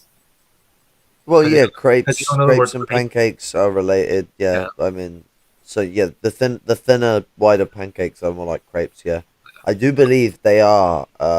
What's it? Of Asian origin, because Jesus himself had made pancakes before. So I remember I once had like an Asian crepe with like a fried crepe with like potatoes in it, and it was like god tier. I mean, the thing as well, talking of Troves Tuesday, pancakes, and the Lord Jesus, I would sort of like to say, what's it? Um, oh, what was it I was going to get to? It was a very peculiar thing regarding this whole discussion that really wrapped up into all of this. Oh shit! Why is my memory fucking broke down? So, Shrove Tuesday, Jesus, thank you. There was a Christian principle I was going to get into, and I've completely lost my train of thought. Oh wait, yes. So it comes into a funny discussion I was having. I do believe Falcone. Um, I find Eurocentrism quite funny. Someone is agnostic but comes from what's it, Christian background. What's it? I'd like to point out to people, especially those that like to envision Jesus as white, or those that like to treat, regardless of whether you're an atheist or not as well, like to treat Europe like it is this central order of the world, like it is some godly being, creature. Jesus, the person that these a lot of these leaders of power, these religious leaders like the Queen and us and many politicians and pretty much anyone who ever seats in the American government in a high enough position has to be a follower of the Lord quasi Lee. I mean, Alex Jones saw the owl shit. Like that shit happened. Like there was recordings of it. He may be a wacko, but that shit happened. We fucking saw it. Let's not deny that there's some weird cult shit going on here. Jesus never set foot in Europe.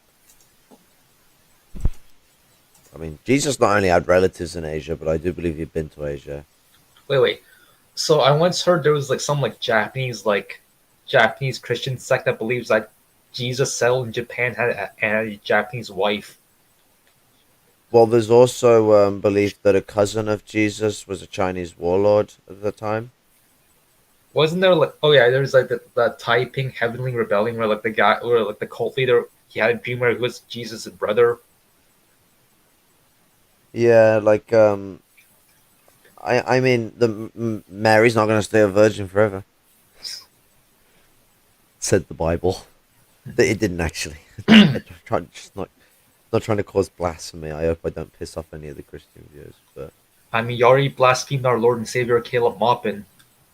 oh, mm,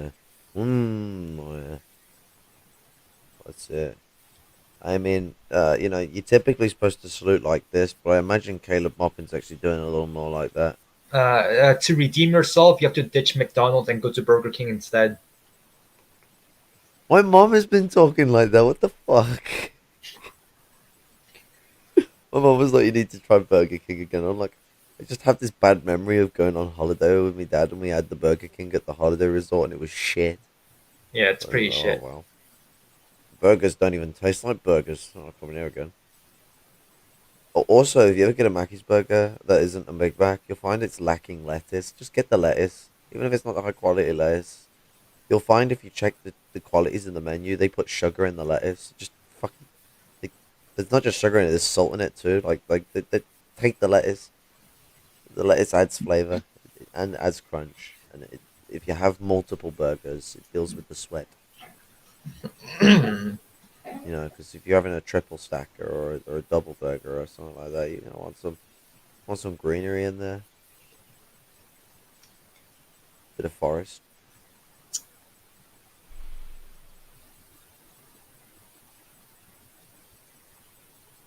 But yeah, no, and India and Jesus was protected by Africa, and Jesus's presence in Africa started up Christianity. The Ethiopian people were the first people of the Christian faith, not the Romans, not the people of the Middle East, not the people of Asia, not the people of Europe, the people of Africa. It was the people of Africa that protected the Prophet Muhammad when he was in turmoil, peace be upon him. And then when his followers were ready, so be able to work with him. When he had built up enough of a following over in Arabia to start the struggle for the freedom of the Arab people, the Ethiopians helped secure his passage back there and arm the man and his people. And now our Dengue saviors are also going to Africa. Well, now Africa is the cradle of Chinese imperialism. I guess that's the next stage. Like the cradle of humanity. Africa and the Fertile Crescent, or what we dub the Middle East, is the cradle of humanity. From Africa to Central Asia is where humanity has been most prosperous. And by to Central Asia, I mean all the way to the end of Central Asia. Like I am on this massive central block. You'll find that it is the most diverse part of the world for landscape and area. Like we can talk about China is a country that's very diverse. For example, I'm sure the person here who is Chinese would very much agree with me that it's extremely diverse, but a lot of it is also a massive desert, and the diversity does sort of switch between two very similar conditions, which is a mixture of sort of tropic, forest, and mountain range, whilst North Africa, Central Asia, and the Fertile Crescent has everything between them. They have pretty much, and it's probably about the same amount of landmass as maybe a little bit more than what is in China, but it has pretty much all of the world's different climates you can go to.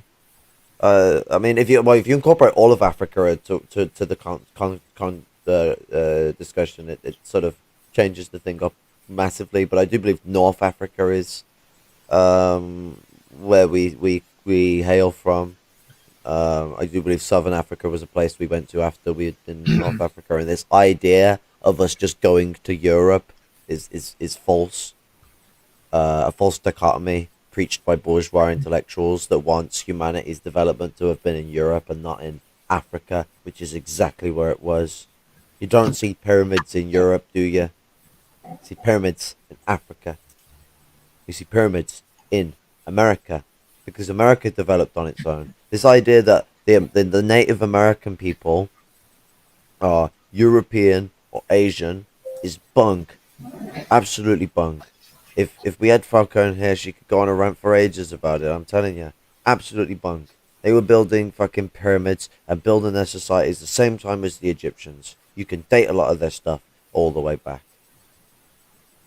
So, and they found shit that dates back to it's like 10, 15,000 year old footprints.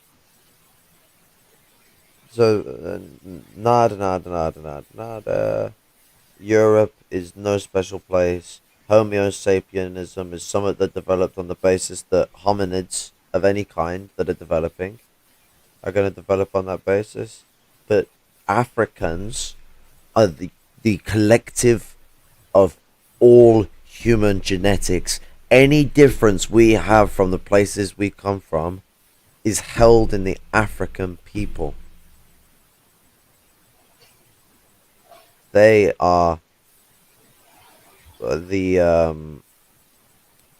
ground basis of all of us, and they contain everything. Like Africa is our homeland for all people, and the fact that because we now have new homelands because of hundreds of thousands of years of migration, and sooner than that, after that, colonialism as things developed, we now got our own homelands, but now we disrespect the homeland of humanity.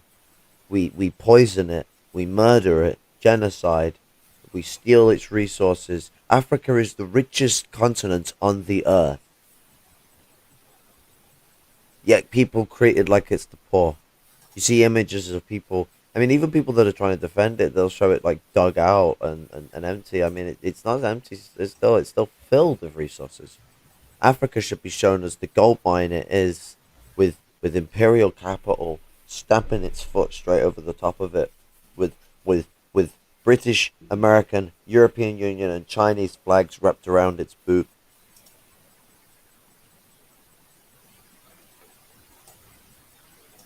But this is the biggest problem that comes in with humanity, and humanism is prevailing not just in the right but in the left. They've been having to deal it with communists who say that they won't read anything outside of Marx to Mao, and they're saying that African people's revolutions in Africa, South America, along with Native Americans, and in North America, along with Native Americans, are pointless struggles because they failed, and that we just need to be on 1917 all the fucking time. This guy's British, and I think he needs to come to understand that Britain hasn't got the same conditions as 1917 Russia. No, it's an even funnier thing. Britain didn't have the conditions of 1917 Russia in 1917. Fucking amazing consolidation that these people have in their mind. I would, this person said he would happily have a Chinese-style capitalist system. Well, he didn't refer it as capitalist in the way he worded it, even though he's agreed in argumentation in the past they're capitalist. But I found out they said to his mate they'd happily have a Chinese-style system in Britain, because it would be better than what we have, and that he'd also happily have the Nordic model. So that's the type of sellouts that are the people that call themselves MLs and try and cram down your throat that they're scientific socialists. And if you ever call yourself a dialectician, you're like, no, I have to call yourself a dialectical materialist. You have to mention materialism, and it's like, why? I know I'm functioning on dialectical materialism. I don't have to waste 30 seconds of someone's time all the fucking time to say two words, and I can just say I'm a dialectician and not sound like an absolute madman. And also, when you say you're a materialist, and I almost feel this is one of the reasons why they like saying it, because the word is confusing with someone who's materialistic. It confuses certain people. And I feel these people like the fact that they can confuse people and then lord over people that know dialectical materialism is the philosophy of... It's like, oh my god, just fucking explain it after they've asked what being a dialectician is. If they're not interested after you said a dialectician, move on. They're not interested. You can't just... can't just anchor people like that. Fucking Brit bongers. Warm food, so it's going to be whenever it arrives. Well, It's supposed to come around noon, but the two times we've had warm food before, they've all come quite early. So let's hope for the best. Could we ask, Ron, could we have a 12 to 1 break today? There's some additional issues that I made you aware of earlier that may require some extra time. I will, as much as I can, I will accommodate that, but as I say, if the food comes warm, I'm not gonna make the jurors wait for more than 10 or 15 minutes max. Okay. Just so you know. Till 1. Yeah, okay, thank you. Hello? Could you come down, please? Yep. They ordering the food. You are.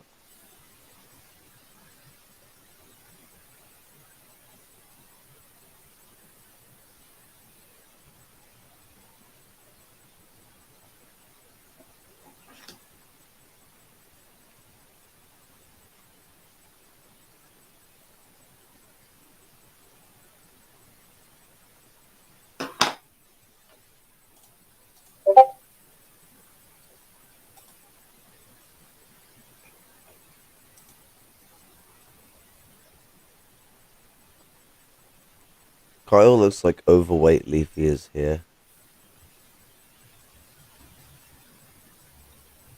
I think it's mainly the disappearance of one's chin.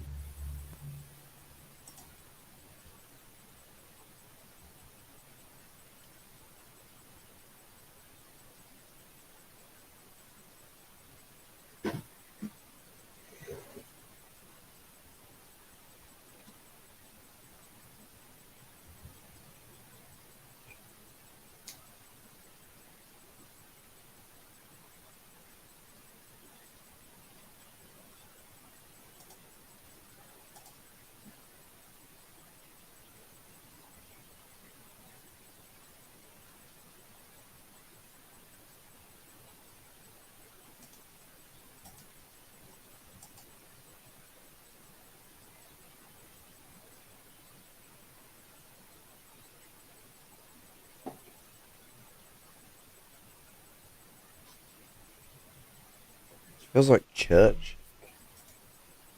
Wait, is there no sound? They're still waiting. Mr. Grosskreutz, the last video we watched had some police individuals with their armored vehicles, and they appeared to be escorting you away. Would that be fair to say? That is fair to say, yes. What happened after that? After the police officers that responded in the Bearcat, or that armored personnel carrier, they assisted me getting into the back of it. The inside, from what I remember, is designed. There's 2 benches on either side with a pretty narrow walkway. From here, I had officers on either side of me. I had been seated on the floor in between the 2 bench seats. And then from there, I remember having a conversation with what I'm going to assume was the medic on that. I don't know if that was a SWAT team or what the organization of that unit was, but it appeared to me that whoever I was having this interaction with, this conversation with, was the medic, for lack of a more specific term. From there, from what I remember, this SWAT medic was attempting to start an IV on me. We then had a conversation regarding whether or not, well, let me back that up. While this medic was trying to start an IV on me, I had begun asking him to apply another tourniquet because my arm was still bleeding. So as far as medical practices can go, if whatever wound is still bleeding with a single tourniquet, the idea is you want this thing to be very, very tight to stop all blood flow. The idea is life over limb. But you can apply another tourniquet or an additional one to assist in stopping the bleeding. And then from there, we arrived at the hospital, and the SWAT members, the police officers, opened the back of the door, or the back door of the Bearcat.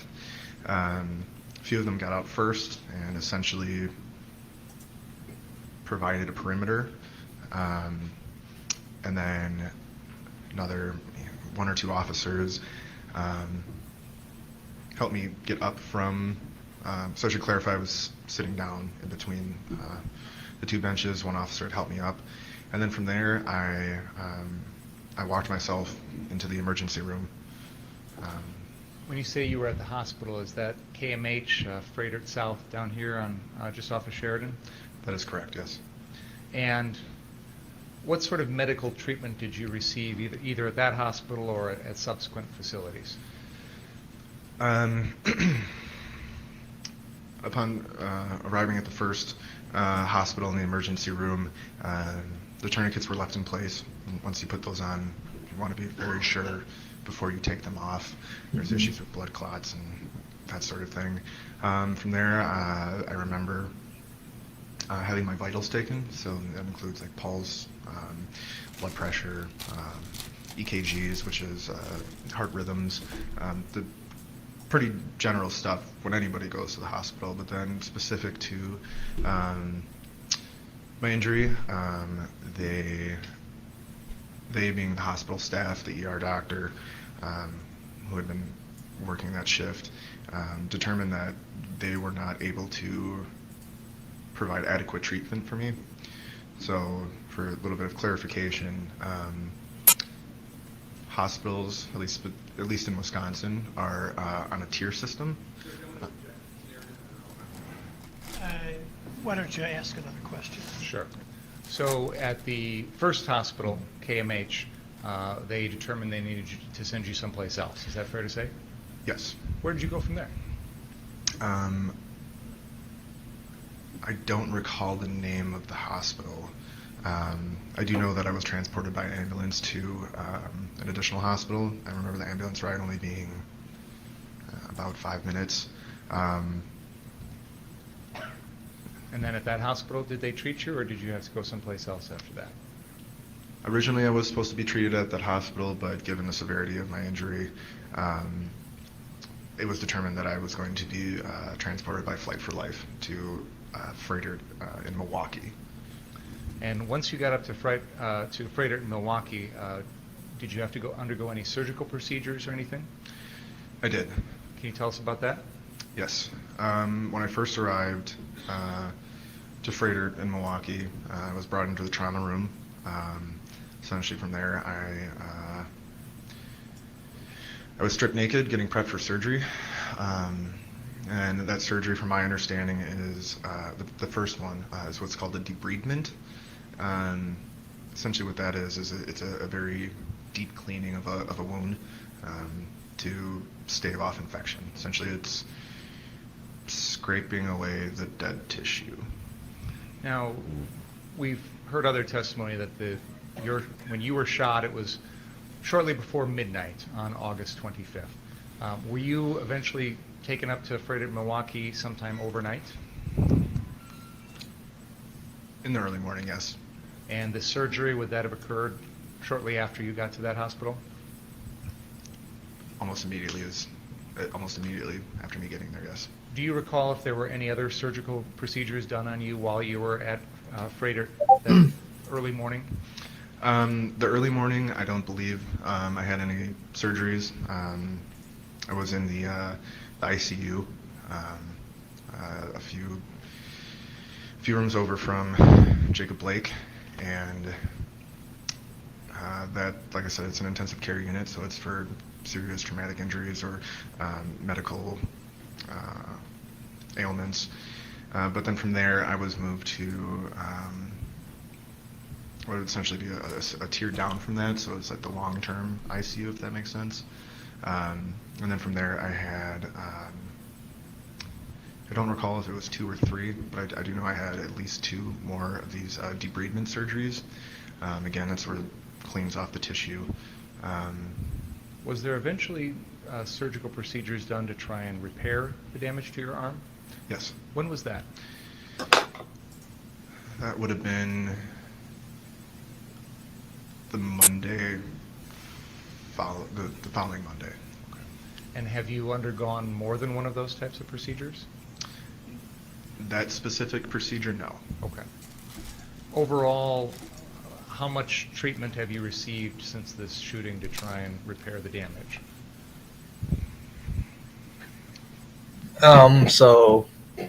I would say about it. So tomorrow I have some stuff to do, so I think I have to sleep now. Alright then, well, I'll catch you in a bit. Yeah, see ya. See ya, respect.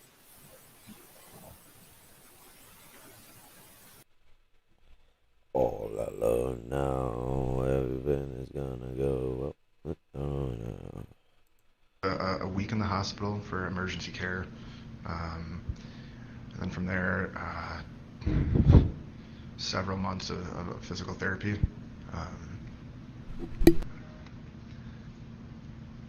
Now, when you got to the hospital, one of the hospitals, you said they took everything off of you.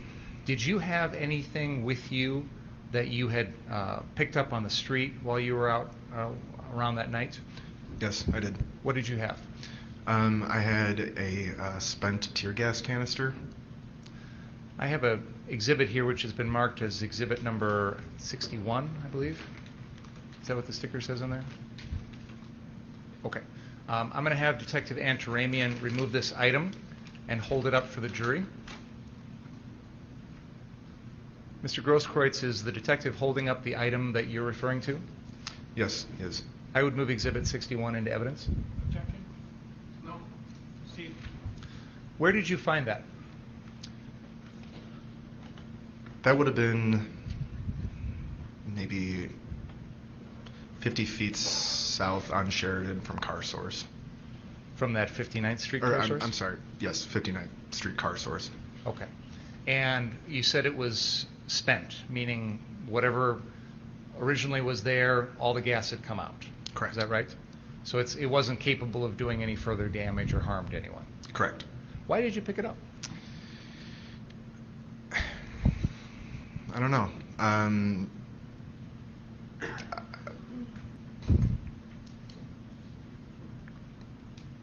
I don't have an answer for that. So, did there come a time in which law enforcement officers came to speak to you at the hospital? That's correct. Did they ask you to sign a release for them to obtain your medical records? They did. And did you in fact do so? I did.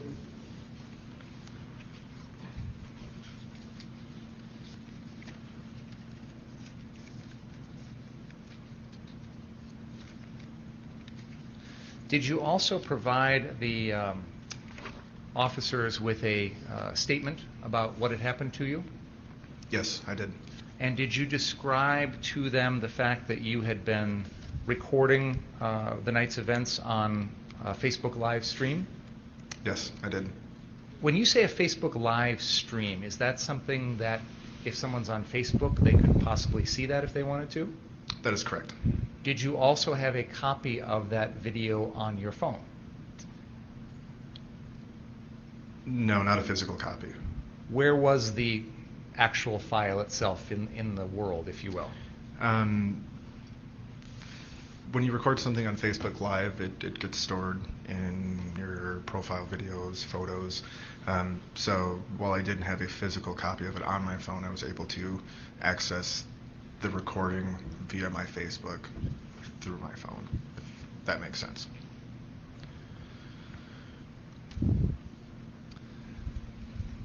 Were the police, did you make them aware of the fact that there was that video out there? Yes, I did. The one geezer my mouse is on here, it seems like he's aware of how live streams work, and he's just like, for God's sake, man, he streamed it to Facebook, it's on their servers. Like, if I go back a bit, like, look at how fucking, like, it's just like, God, fuck's sake, man.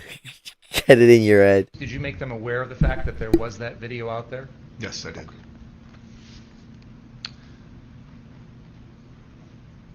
Around the time that you were in the hospital that night after the shooting, in the early morning hours, etc., did you become concerned about your own personal safety? Yes, I did. Can you tell us about that? After the events of August 25th, it was made known to me pretty quickly that people online and in person were... Sure sounds like it. It goes to his state of mind, Your Honor. There's State of mind about what? cooperating. This is intimidation.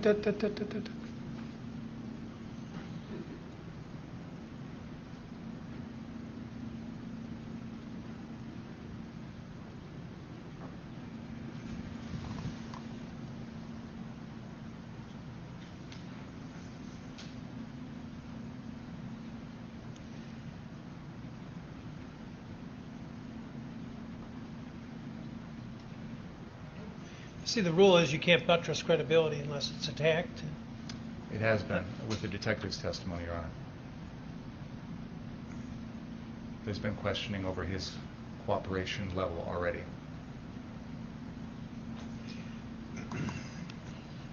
I'm going to overrule the objection and allow the evidence. But and we're working again with the hearsay rule. So I'm not going to permit the evidence to be considered as proof of what he may have seen or heard about what was on the internet, but rather as proof of circumstances operating on his mind. Does that make sense? So it isn't to be Okay, so he hears that there's people organizing and causing trouble. There are people that are organizing and causing trouble, but no. That's got to be someone that's operating on his mind. They were all out there with fucking body armor and shit on, with fucking guns, all acting like they were soldiers.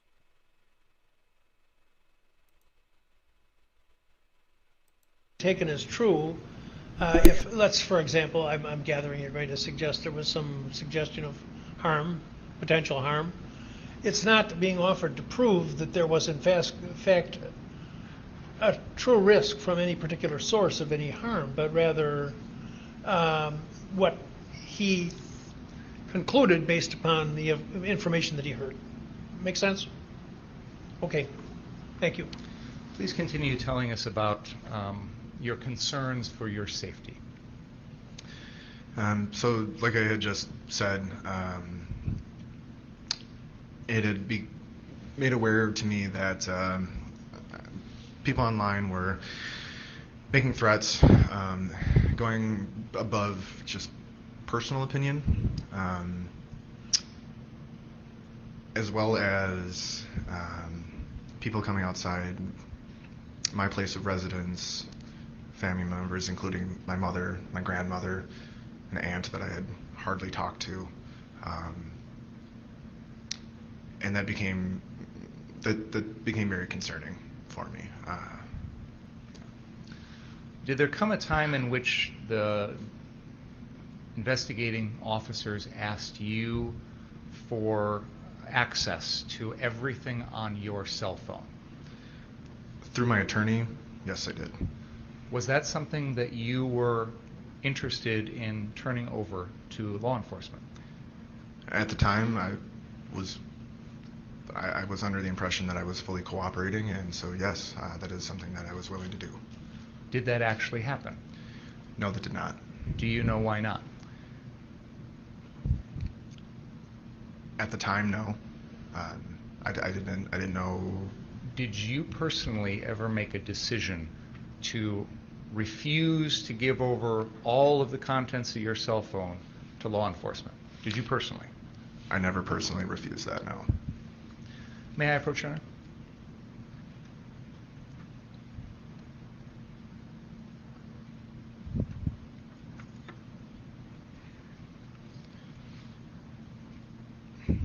Mr. Grosskreutz, I have put in front of you a document which has been marked as exhibit number 68. Do you recognize that document? I do. Can you tell us what that is? Essentially, this document that I'm looking at is an official form for informed consent to disclose evidence, personal property, personal records. Do you know whose form that is? My form. Well, oh, sorry. Which agency or entity created that form, if you know? It is marked by the Kenosha Police Department and the Kenosha County District Attorney.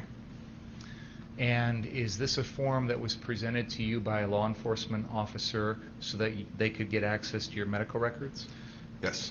Did you sign that form? Yes, I did. What day did you sign it? August 26th, 2020. I'd move exhibit 68 into evidence.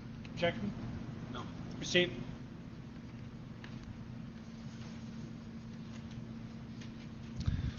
Just After everything that you've been through, Mr. Grosskreutz, do you still have any physical issues with your arm?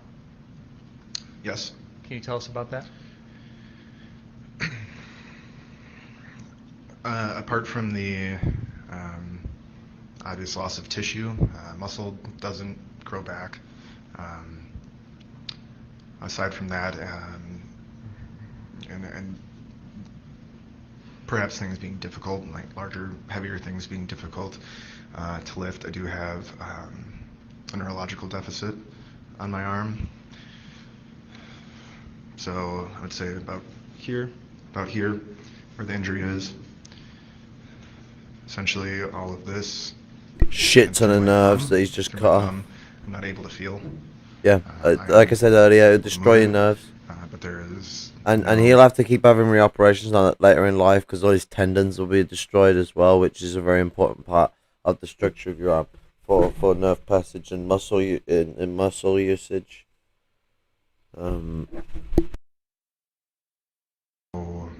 Sensation in that area. And I just want to, for the record, demonstrate you held up your right arm. You indicated that the wound was near the crux of your elbow. Correct. And you indicated that there was no feeling in an area of the arm, which, if I'm characterizing this correctly, and please correct me if I'm wrong, it looked like you were describing the top of your forearm running from the elbow down to your right thumb. Would that be fair to say? That is correct. In the area where that wound was, did you have a tattoo? I did. Is that tattoo? I'm sorry, I still do. And what does that tattoo say?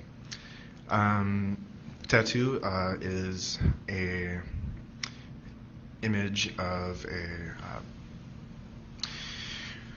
pretty prominent symbol in the healthcare field.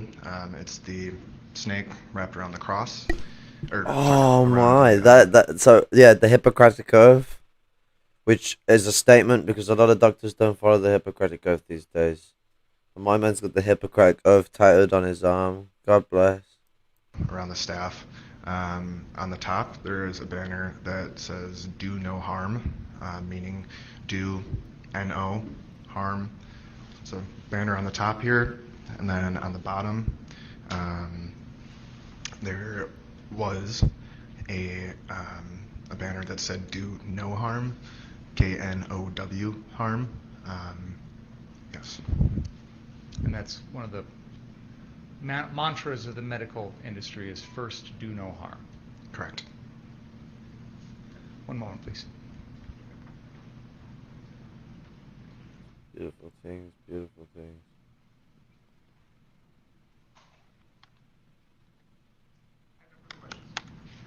All right, cross-examine.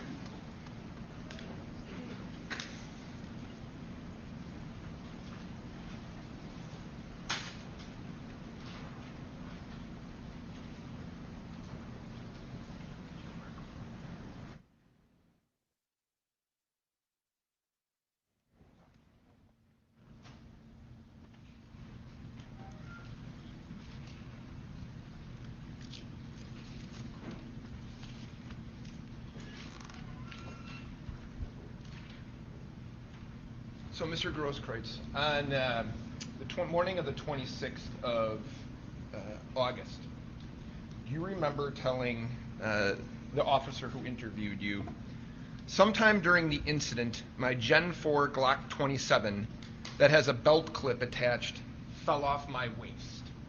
Remember that? I don't recall saying that, no.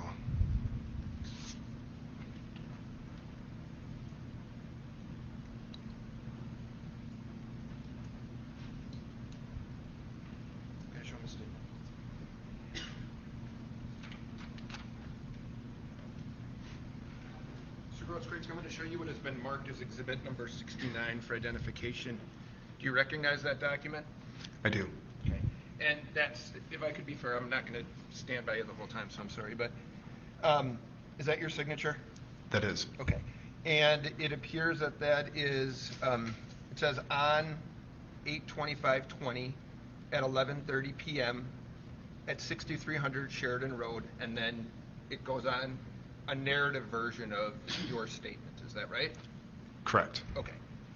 And if I could, toward the end of that large paragraph, you'd agree it says, sometime during the incident, my Gen 4 Glock 27 that had a belt clip attached fell off my waist, correct? Correct. Okay. That's a lie, right? I wouldn't say that's a lie, no. You didn't take the Glock out of your back here and run with it? I did. So it didn't fall off your waist. It was in your hand. That's correct. So you would say that's not a lie?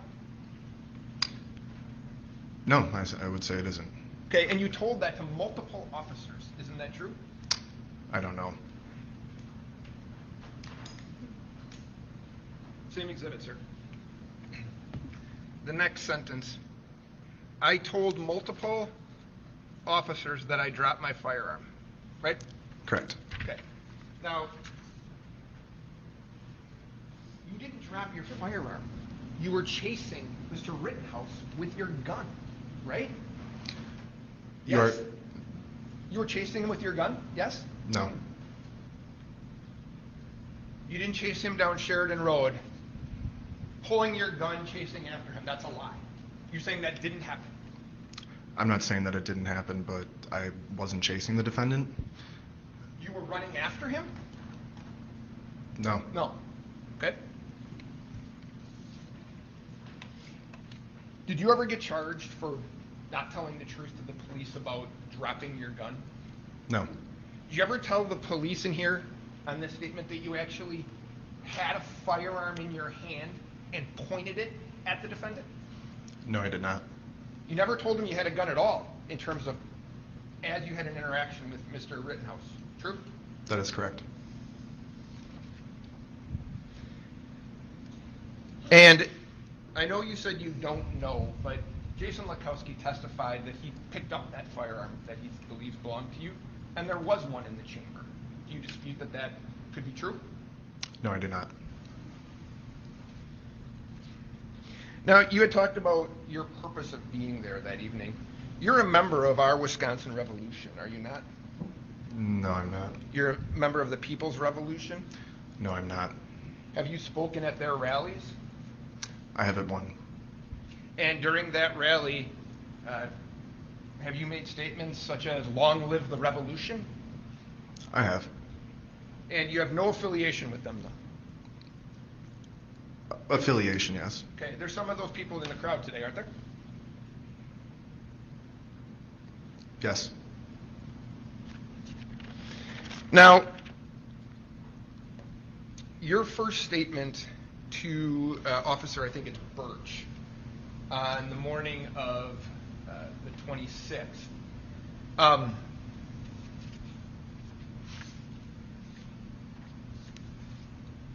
When he's asking you about what happened, if I have this right, you don't explain at all to him as to how you approached Mr. Rittenhouse with your gun, correct? Am I able to, I don't know. You don't know? I don't remember specifically on that document. Okay. No. In fact, 6 hours after you had been shot, you had a lawyer, right? Correct. Okay. And you wanted to stop the interview with the police because you had a lawyer, right? That is correct. And this is a civil lawyer, right? That is one thing that she represents, yes. Okay. And she's in court today, right? Yes, she is. Okay. And I know this wasn't addressed, but you have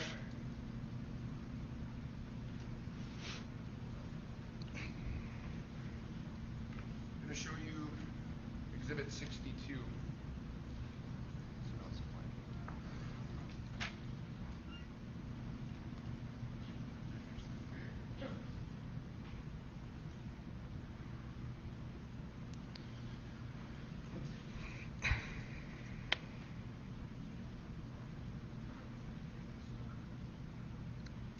So I'm going to show you what has been marked as Exhibit number 62. This is a notice of claim. Is that right? That is correct. Okay. Filed on your behalf by your lawyer, right? That is correct, yes.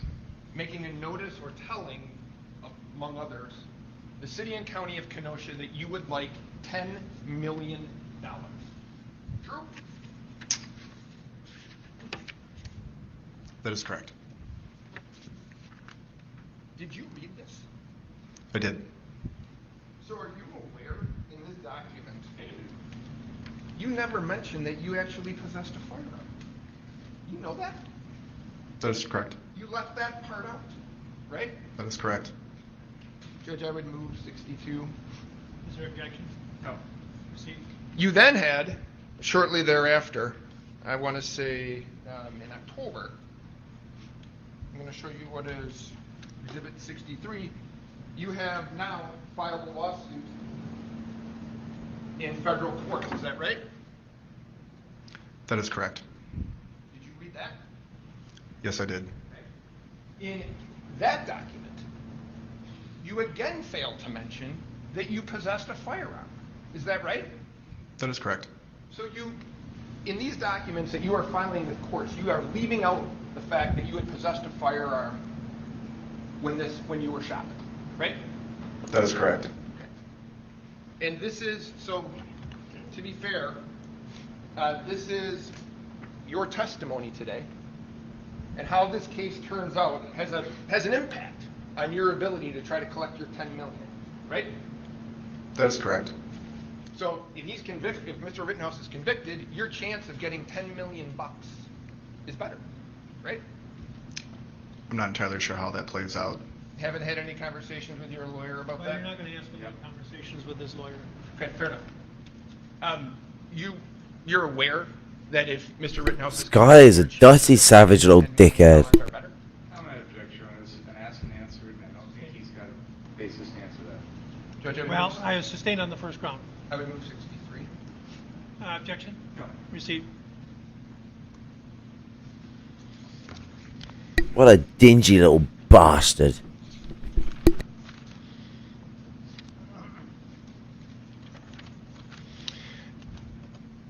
So you Hello, Zidane. were asked by Attorney Binger about a live stream that you had been running that evening, right? That is correct. All right. And there are, as far as I can tell, 3 instances in which you see, at least on that live stream, you see Mr. Rittenhouse. Do you agree with that? Yes, I would. Okay. Do you have them?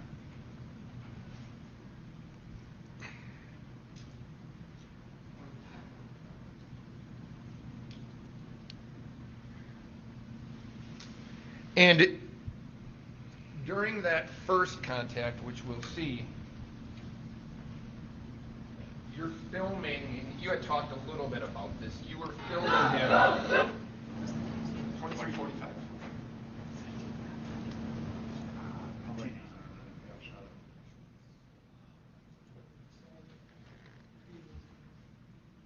That's fine, just wait. We're watching a kangaroo court of America. This geezer is a guy who was shot by Kyle Rittenhouse and survived. He had his... So, what's it? He was shot through that part of his arm. Just where the bicep turns into the joint on the inside of the elbow section of the forearm. Taking out his nerves. He can't feel the top section of his arm anymore in his dominant hand. And what's it? Took out shit tons of muscle tissue. And he was the guy who would try. One of the he's trying to stop Kyle Rittenhouse from shooting more people after 3 people have been shot.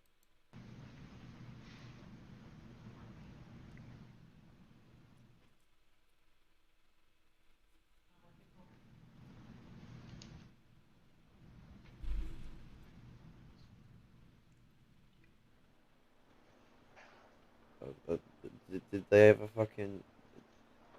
I understand that they have a lot of old biddies that are doing this. Someone fucking had a stroke and start the video.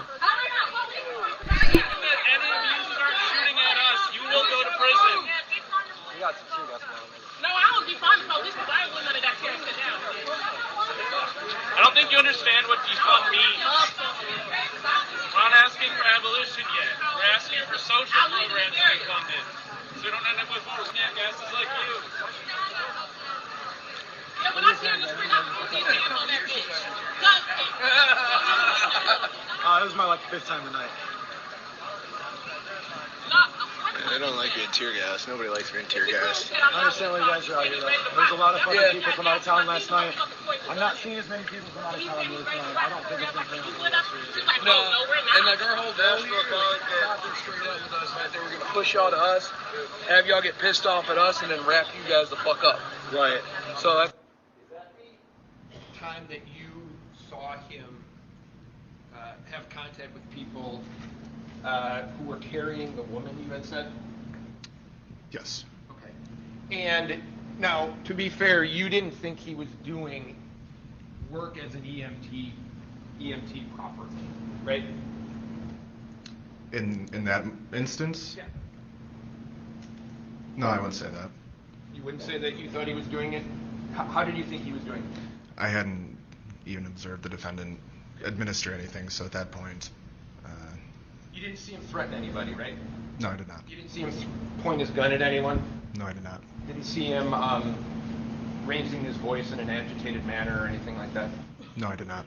Okay. And I know you said that you heard people say something along the lines of, don't go to them. Do you help her out? No, I do not. Okay. Now, later on, 31 minutes. 31:00. Later on, you see him walking. Would that be fair? Right? You can play it from right there.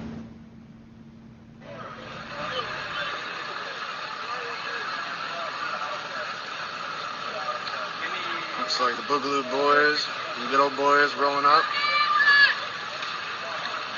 Two right there.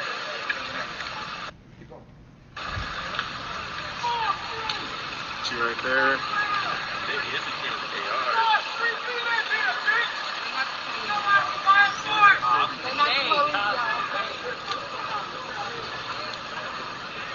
You fucking laughing? Fuck you!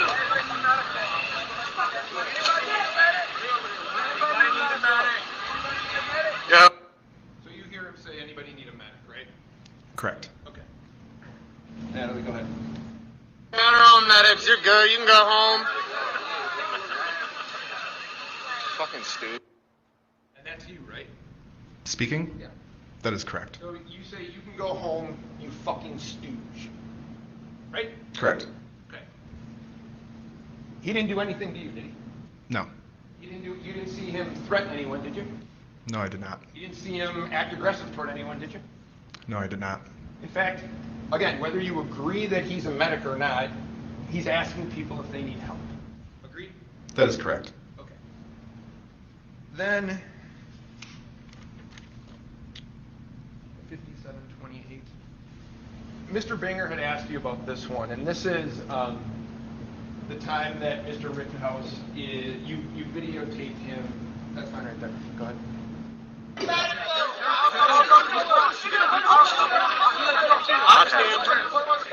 Hey, your job isn't to be in the streets. You guys stay on your property. That's why you got problems already with people. So you see him pulling a dumpster out of the road, right? Correct. And you'd agree on normal situation, a dumpster is not supposed to be in the road? In normal situations, yes. And you hear somebody telling him, hey, that's not your job. You're not to do that, right? That is correct. He doesn't react to that person at all, does he? No, he does not. He doesn't threaten that person in any way? No, he does not. He doesn't point his firearm at that person? No, he does not. To be fair, he ignores that person, doesn't he? I think that's a fair way of putting it. Okay. And in terms of the next time you really see him is your contact with him on Sheridan Road after the shooting of Joseph Rosenbaum, right? That's correct. Okay. Now, you were asked, were you armed with a firearm, and you said that you were, right? One Mr. Baker said, what do you bring? And you said keys, wallet, whatever else, and a gun, right? I did say that, yeah. Kind of standard operating procedure for you out in the summer of 2020? Not just the summer of 2020. Oh, so you had carried your firearm at times previous to that? That's correct. And you're doing that for personal protection, correct? Correct. And you're carrying it concealed, are you not? That is correct. It's unlawful for you to carry it concealed. Is that not true? Unlawful? Yeah, you can't carry a concealed weapon without a CCW permit, right?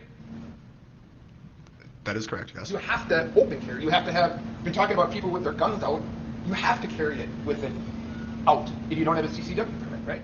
That is correct. And you didn't have a CCW permit, did you? I did have a CCW permit. It wasn't valid, correct? After the fact, yes, I found out that it was not valid. So have you been charged for unlawfully carrying a firearm? No, I have not. So you're carrying a gun for protection in your, if I have it right, back here. Right? No, it's That is split. correct. Motioning in my belt area. Correct. Okay. Now, your first contact with Mr. Rittenhouse, I think you had testified that you believed that he said to you that he was going to the police, or that he was working with the police, right? That is correct. Well, on your statement on the 26th, which is the first statement you gave to law enforcement, right? Correct. You told law enforcement, I heard the guy say, quote, that he pulled the gun on me first, unquote, right? That is correct. So you never say to the police during your interview, he told me he was working with you guys. You never tell them that, do you? That is correct. So when you make contact with Mr. Rittenhouse, tell me if this is fair. And I'm not, Mr. Binger's asked witnesses to do this, so I'm going to ask you to do the same. You've probably watched videos, you've probably seen all this. I'm asking you to put yourself back there at that time, okay? You know shots are fired, right? Correct. Okay. And the only information that you have is Mr. Rittenhouse saying, according to you, he pulled the gun on me first, right? Correct. And based on that, you believe there's an active shooter. Not solely on that, but yes. You don't have any information, correct? I had minimal information. And in fact, what he says to you was, I'm going to the police, correct? That is correct. And he's running toward the police, isn't he? That is correct. Okay. So what you, and tell me if this is right. You have no idea what happened with Mr. Rosenbaum, do you? Apart from, no. No. On that day. Correct. Okay. And he tells you he's running, and he tells you, whatever he tells you, I'm going to the police, or what you think is, he pulled the gun first, and he's running away from you, right? He's running north on Sheridan Road. Yes. Correct. And he's running away from where you're standing. True? Correct. You at that point pull a firearm out from your belt and begin to chase him. True? That is not true. I'm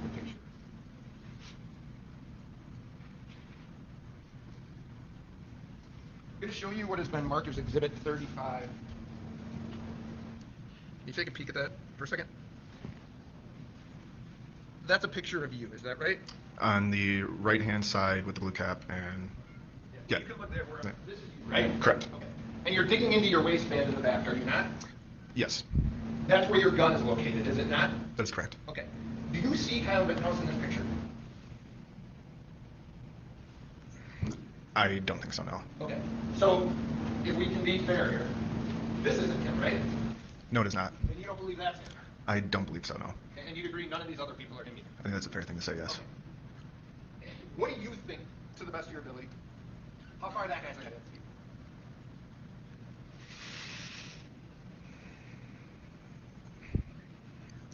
It'd be hard to tell, but based on what I can see here, maybe 30 feet. Okay. So you believe, based on this, Mr. Rittenhouse is more than 30 feet ahead of you because he's not behind that guy, right? Yes. So he's 30 feet, at least 30 feet ahead of you. You look like at that point you're moving. Is that right? That is correct. Okay. So with him 30 feet ahead of you, running away from you, at that point you pull your firearm and begin to chase him, correct? No. You don't begin to chase him? Nope. No, I do not.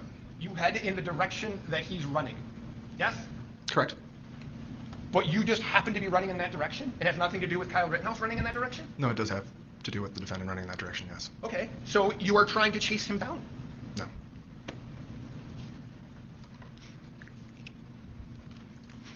This guy's trying to make blatant accusations. You can hear people This yelling is at proper that point. kangaroo Yeah. court behavior.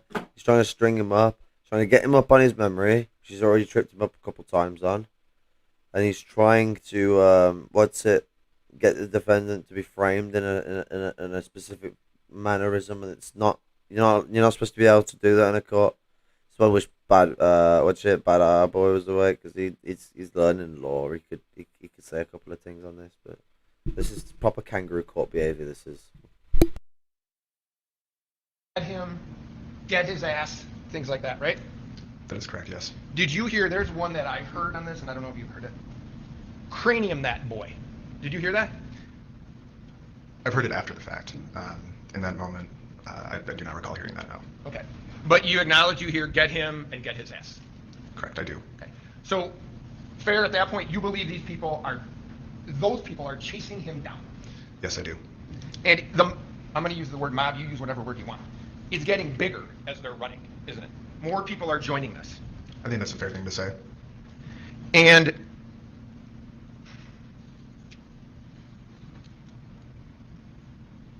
you believe, well, tell me if this is true. You were concerned. Yeah, he knows how to fuck around. It's because America gives them more Yes, room to be You were arseholes. concerned because you saw, and I'm going to refer to him as the only way we refer to him, jump kick man. So you see this guy. If I remember rightly, you're not even allowed to record in Do British you not see court. Jump Kick Man kick him in the You face? just get sketched pictures You see him and news attempt reporter to telling kick you him in the about it. face? From my perspective, I didn't see any specific motion regarding kicking, but it is fair to say that I did observe Jump Kick Man going over the defendant. Okay. And he's going, if you remember, he's going over the defendant with his foot in the air, correct? I don't recall that. You have a picture of it?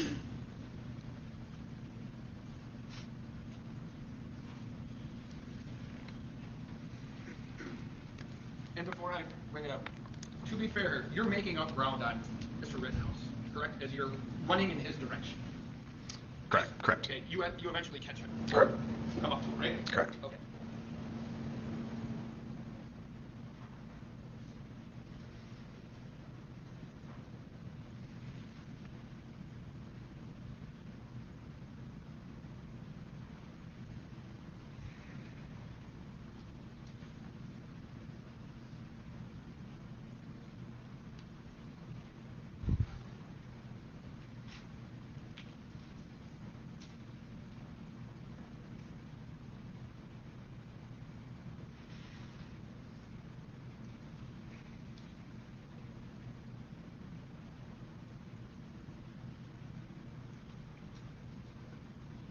You can turn around, or whichever you want to do.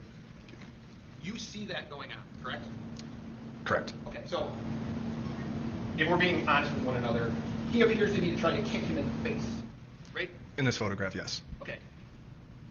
How far away from? After he had shot someone, I don't recall mind how far away thee. I was exactly when this action occurred. You're a matter of feet, right? I think that's a fair thing to say. Okay. Close. All right, and you're seeing this, so you are having some concern, maybe as a medic or while you're training, that Kyle Rittenhouse is in physical danger. Is that right? Correct. Okay. So, and you believe he's in physical danger because he's being attacked, right? That's fair. It's a fair thing to say, yes. Okay. So you see this, then you see. Can you bring up the Huber picture, please? Then you see Mr.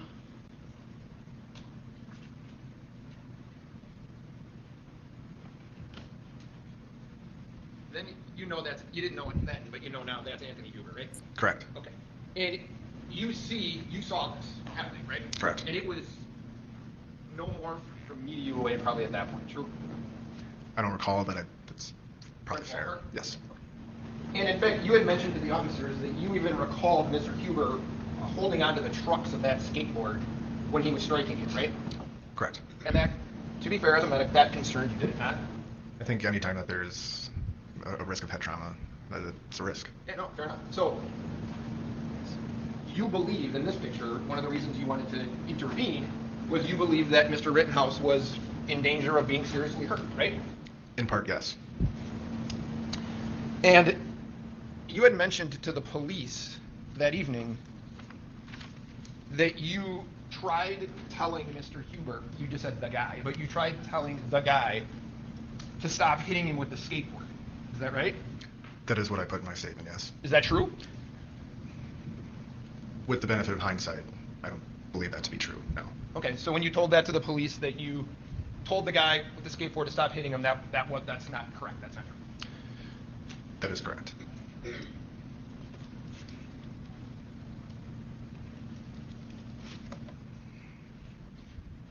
Now, your original statement then to the police was, I tried telling the guy to stop hitting him with a skateboard. The guy on the ground then turned over, racked the weapon, and pointed his gun at me and shot me, right? That is correct, yes.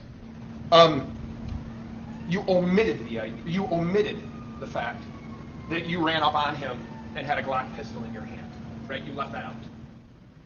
Correct. Would you think in a case where you are shot that providing the police information that you were actually possessing a firearm at the time would be relevant? I think that's fair, yes. Okay. But you didn't think it was relevant to tell them that day, correct? It's not that I didn't think it wasn't relevant. After the defendant had shot me, I had just gotten out of surgery when the Kenosha police officers had arrived and just gone through one of the most traumatic experiences in my life, both emotionally and physically. I just gotten out of surgery. I had just been sedated. I was on pain meds. So Go ahead, I'm sorry. I don't want to interrupt you. It wouldn't have been a purposeful omission. You were asked at that same statement what you did for work, and you refused to answer that, right? That is correct. So you made a conscious decision to not answer that. That is correct. You weren't so drugged that you couldn't answer that question, right? I refused because I was worried for my safety. My point is that you had a thoughtful process not to answer that. True? That is correct. You told this officer specifically what Mr. Rittenhouse was wearing, correct? That is correct. You had a thoughtful process, even though you just got out of surgery and were drugged and whatever else was going on. Bollocks to this. Look, so here's the thing. I've been drugged on all those fucking what's it up. You're gonna be able to cognitate. It's not you can't use your brain. It's that you're gonna forget things. You're gonna be sloppy. You're not gonna be very operative. So you will forget things. You will miss things out. You apply things forward. Especially if you're thinking about your safety the whole time. You're gonna be more focused on what is going on for the fact that all this is rushing at you as you've just lost part of your most important arm that would really get in the way of the work he does. This is disgusting. This is. On which I understand. You were still able to answer all those questions to the best of your ability, and they were accurate, right? To the best of my ability, yes. Okay. So the fact that you failed to mention that you possessed a firearm when you were shot and that you dropped it, were those things that you forgot because of your medication? I would say not only the medication, but also the traumatic experience that I had just gone through. And you understand it's the only information that you appear to have forgotten that puts you with a gun directly in front of him, right? That is correct.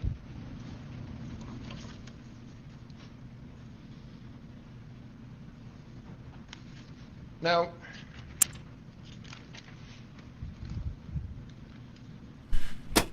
you are also then interviewed again by law enforcement in September. Is that right? That is correct. You bring your lawyer. Correct. Mr. Binger's there? Not in person. Okay, but he's present in the... He is attending the meeting, yes. Okay. And there were three... Sorry, he was present via Zoom. Okay, and there were a total, if you remember, 3 prosecutors present, right? The only 2 people who I were aware were their official capacity was the lead detective, Ben Antaramian, hopefully I pronounced that correctly, and then Mr. Binger. Okay, but as for the other people, I'm sure they mentioned their names, but those were the 2 people that stuck out, I guess I should say. So the people that you recall, Detective Antaramian, Mr. Binger, your lawyer, and you. Correct. And you were asked on that day, which would be, that would be your second statement, you were asked about what had happened, right? Correct. And had you viewed some of the video between the shooting and the interview that you gave on, I think it was the 24th of September? I can't say for sure, but I would say it's a very fair guess that I had at least seen something at that point, or by that point. And in that interview, you don't answer any questions about the shooting, do you? No, I do not. This lead detective on a homicide case, where you are also shot, is trying to gather information to figure out exactly what went on, and you refuse to answer questions about that, right? Specifically about the shooting? Yeah. That is correct. Was that your decision or your lawyer's decision? That was the advice that my counsel gave me. So your counsel wouldn't let you answer questions about your involvement. True? I wouldn't say that she wouldn't let me, but she advised against it. So your statements about what actually happened, first time that we're getting an insight as to what actually happened is today, right? I don't think that's accurate. Well, on the 24th, you refused to answer questions, right? The 24th of September. Correct. And the day after the incident, you acknowledged you left out the fact that you even had a gun, right? That's correct.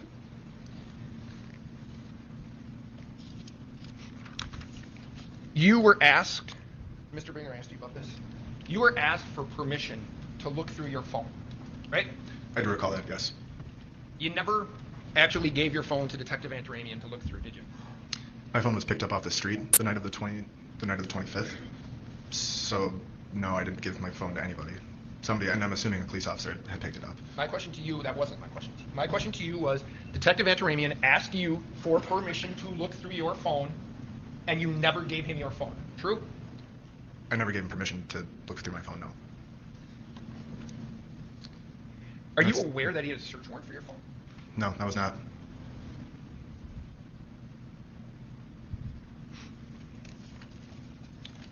So,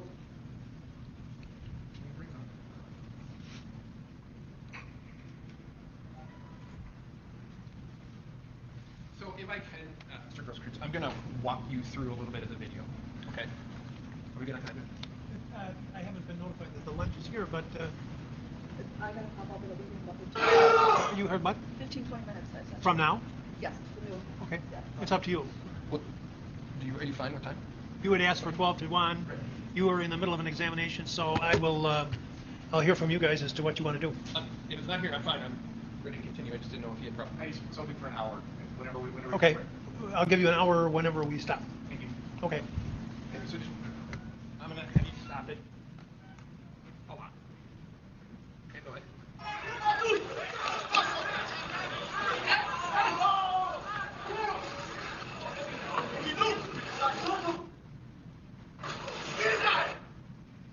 Now, you see that? This isn't you, but you see this gentleman right here? See that? I do. Okay. He's... Would you like Sister Marcian's pointer? It's up to you. I don't. You're welcome to use your glasses if you want. He's got it. Oh, he's got it. You see this gentleman right here, right? I do. Okay, now you agree he advanced on what ran after came up to Mr. Rittenhouse, right?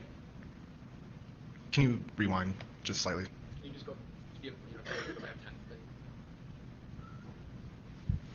Yep. So, you agree that he runs up to Mr. Rittenhouse and then applies the brakes, right? I do. Okay, and you'd agree that he's feet, me to you away. And that's a fair assessment, yes. 2, 3 feet. He's advancing on Mr. Rittenhouse, and you'd agree he puts his hands up, and Mr. Rittenhouse never fires his gun. Correct? That is correct. Okay. Now, you're off screen here at this point, right? You haven't come into the frame yet? No, I have not. Okay.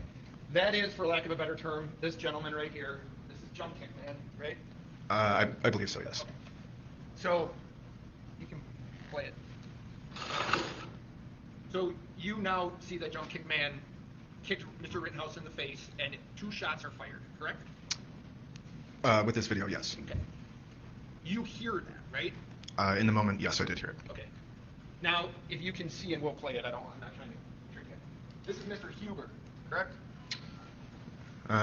It is hard to see with whatever is blocking. Play it for a second. Okay, that's Mr. Huber, right? That is correct, yes.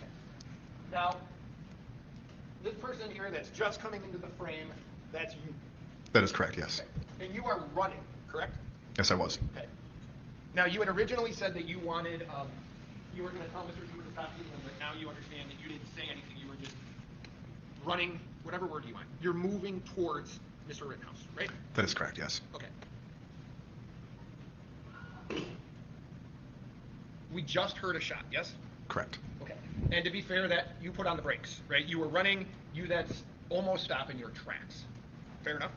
Correct. Okay.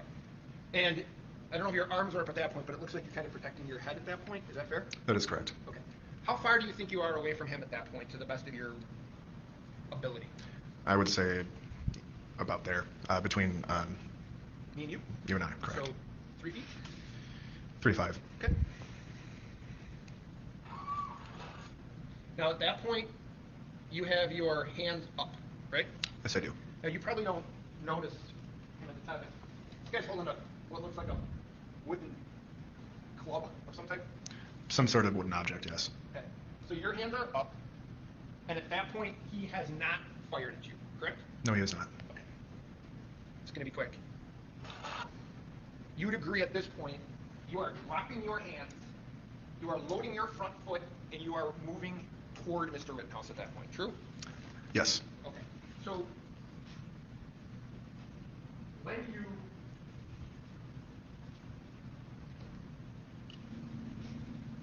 were shot, can you bring up a photo? You'd agree. And now wait, how close do you think you are to him at that point? 3 feet. And if it was 5 feet before, it would. So Tell me if I've got the lay of the land. At this point, you're holding a loaded, chambered Glock 27 in your right hand. Yes? that is correct. Yes.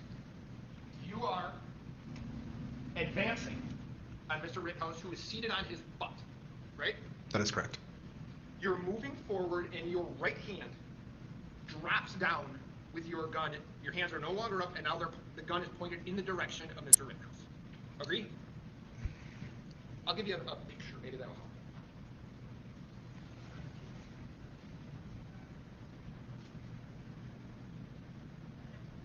What? What's the next one? He's been marked these words. He's hacked it.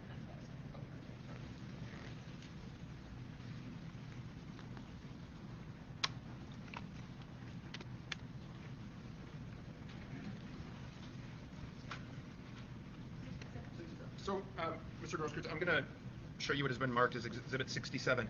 That's a photo of you, yes? Yes. Okay. That's Mr. Rittenhouse? Correct. Okay. Now, you agree your firearm is pointed at Mr. Rittenhouse, correct? Yes. Okay.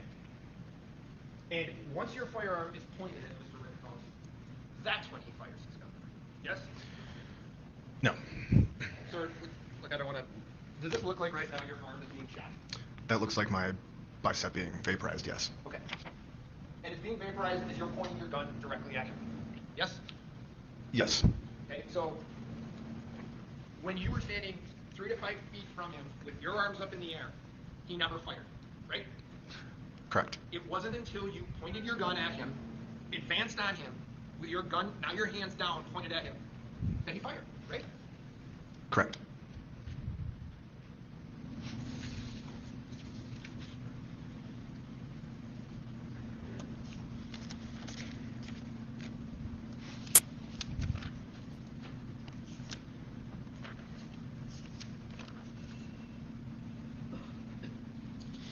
You had mentioned that you believe that he was re-racking. I don't know much about guns, but you had mentioned that you believe he was re-racking his gun or something, right? That is correct. Yes. Okay. Now, this is your. Tell me if this is right. This is your tweet from November 5th. So, during this trial, you're tweeting out, yes? Yes. And you tweet out to whoever these people are.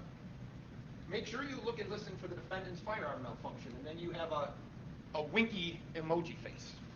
Is that right? That is correct. Yes. Okay.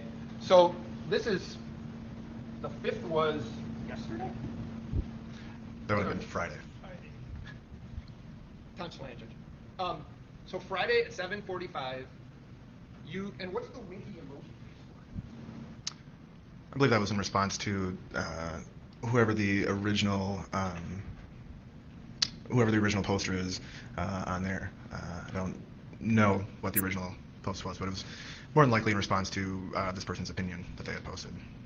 Now, you had said that you were looking for a non-lethal way to end this interaction. That is correct. Yes. Yet you pulled your gun out and began I'm going to use the word chase. You began chasing or running after. Okay. Well, the police use guns to arrest people and disarm people. Does that mean that every time a police officer uses a gun to arrest someone, they intend to kill? Like, I mean, like from their perspective, I mean, we understand that there is a problem with that, but like, let's go from their rosy perspective of how they like to look at law enforcement. He did civilians arrest tactics. He had his pistol out to ensure his own safety. Fuck me, he should have actually shot the geezer, given the situation of two people already being shot.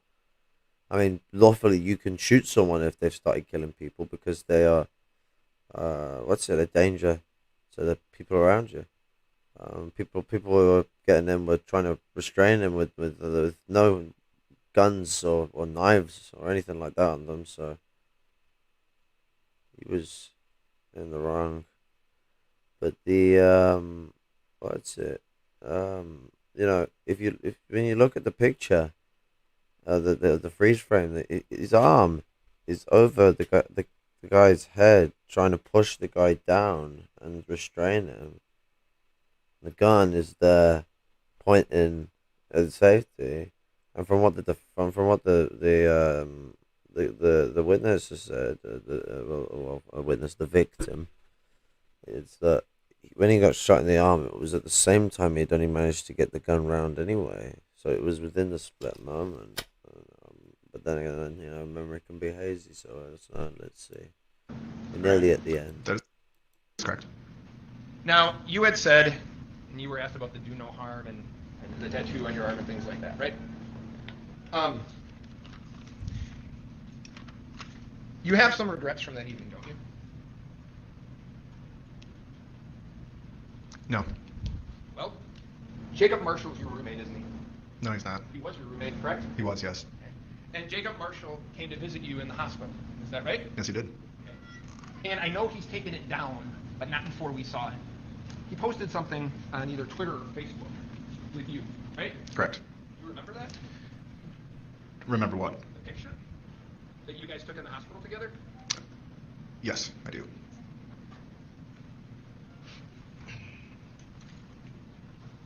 We haven't gotten to it yet, Your Honor, but I'm going to be objection on hearsay grounds.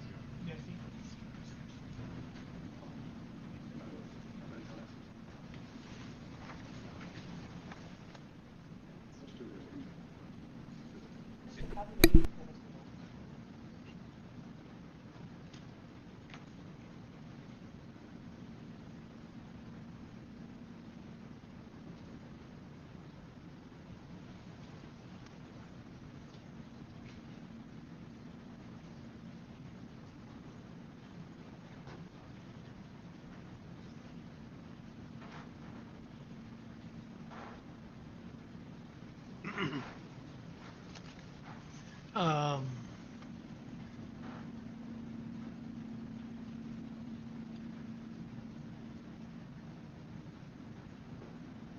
we need to talk about this. So maybe we should. I assume you have more questions beyond this. Not a ton, but we should probably get this cleared up. Yeah, we might as well. Let's take a break. Please don't talk about the case during the break. I assume your lunch will be here shortly. Don't Given how long these proceedings are, I'm not going to cover the other part of this, but I will be covering the other part of this soon. But what's it?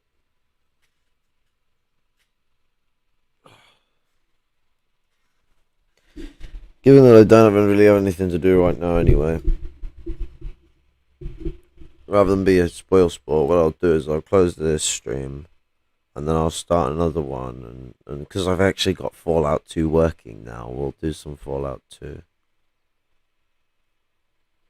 That's it.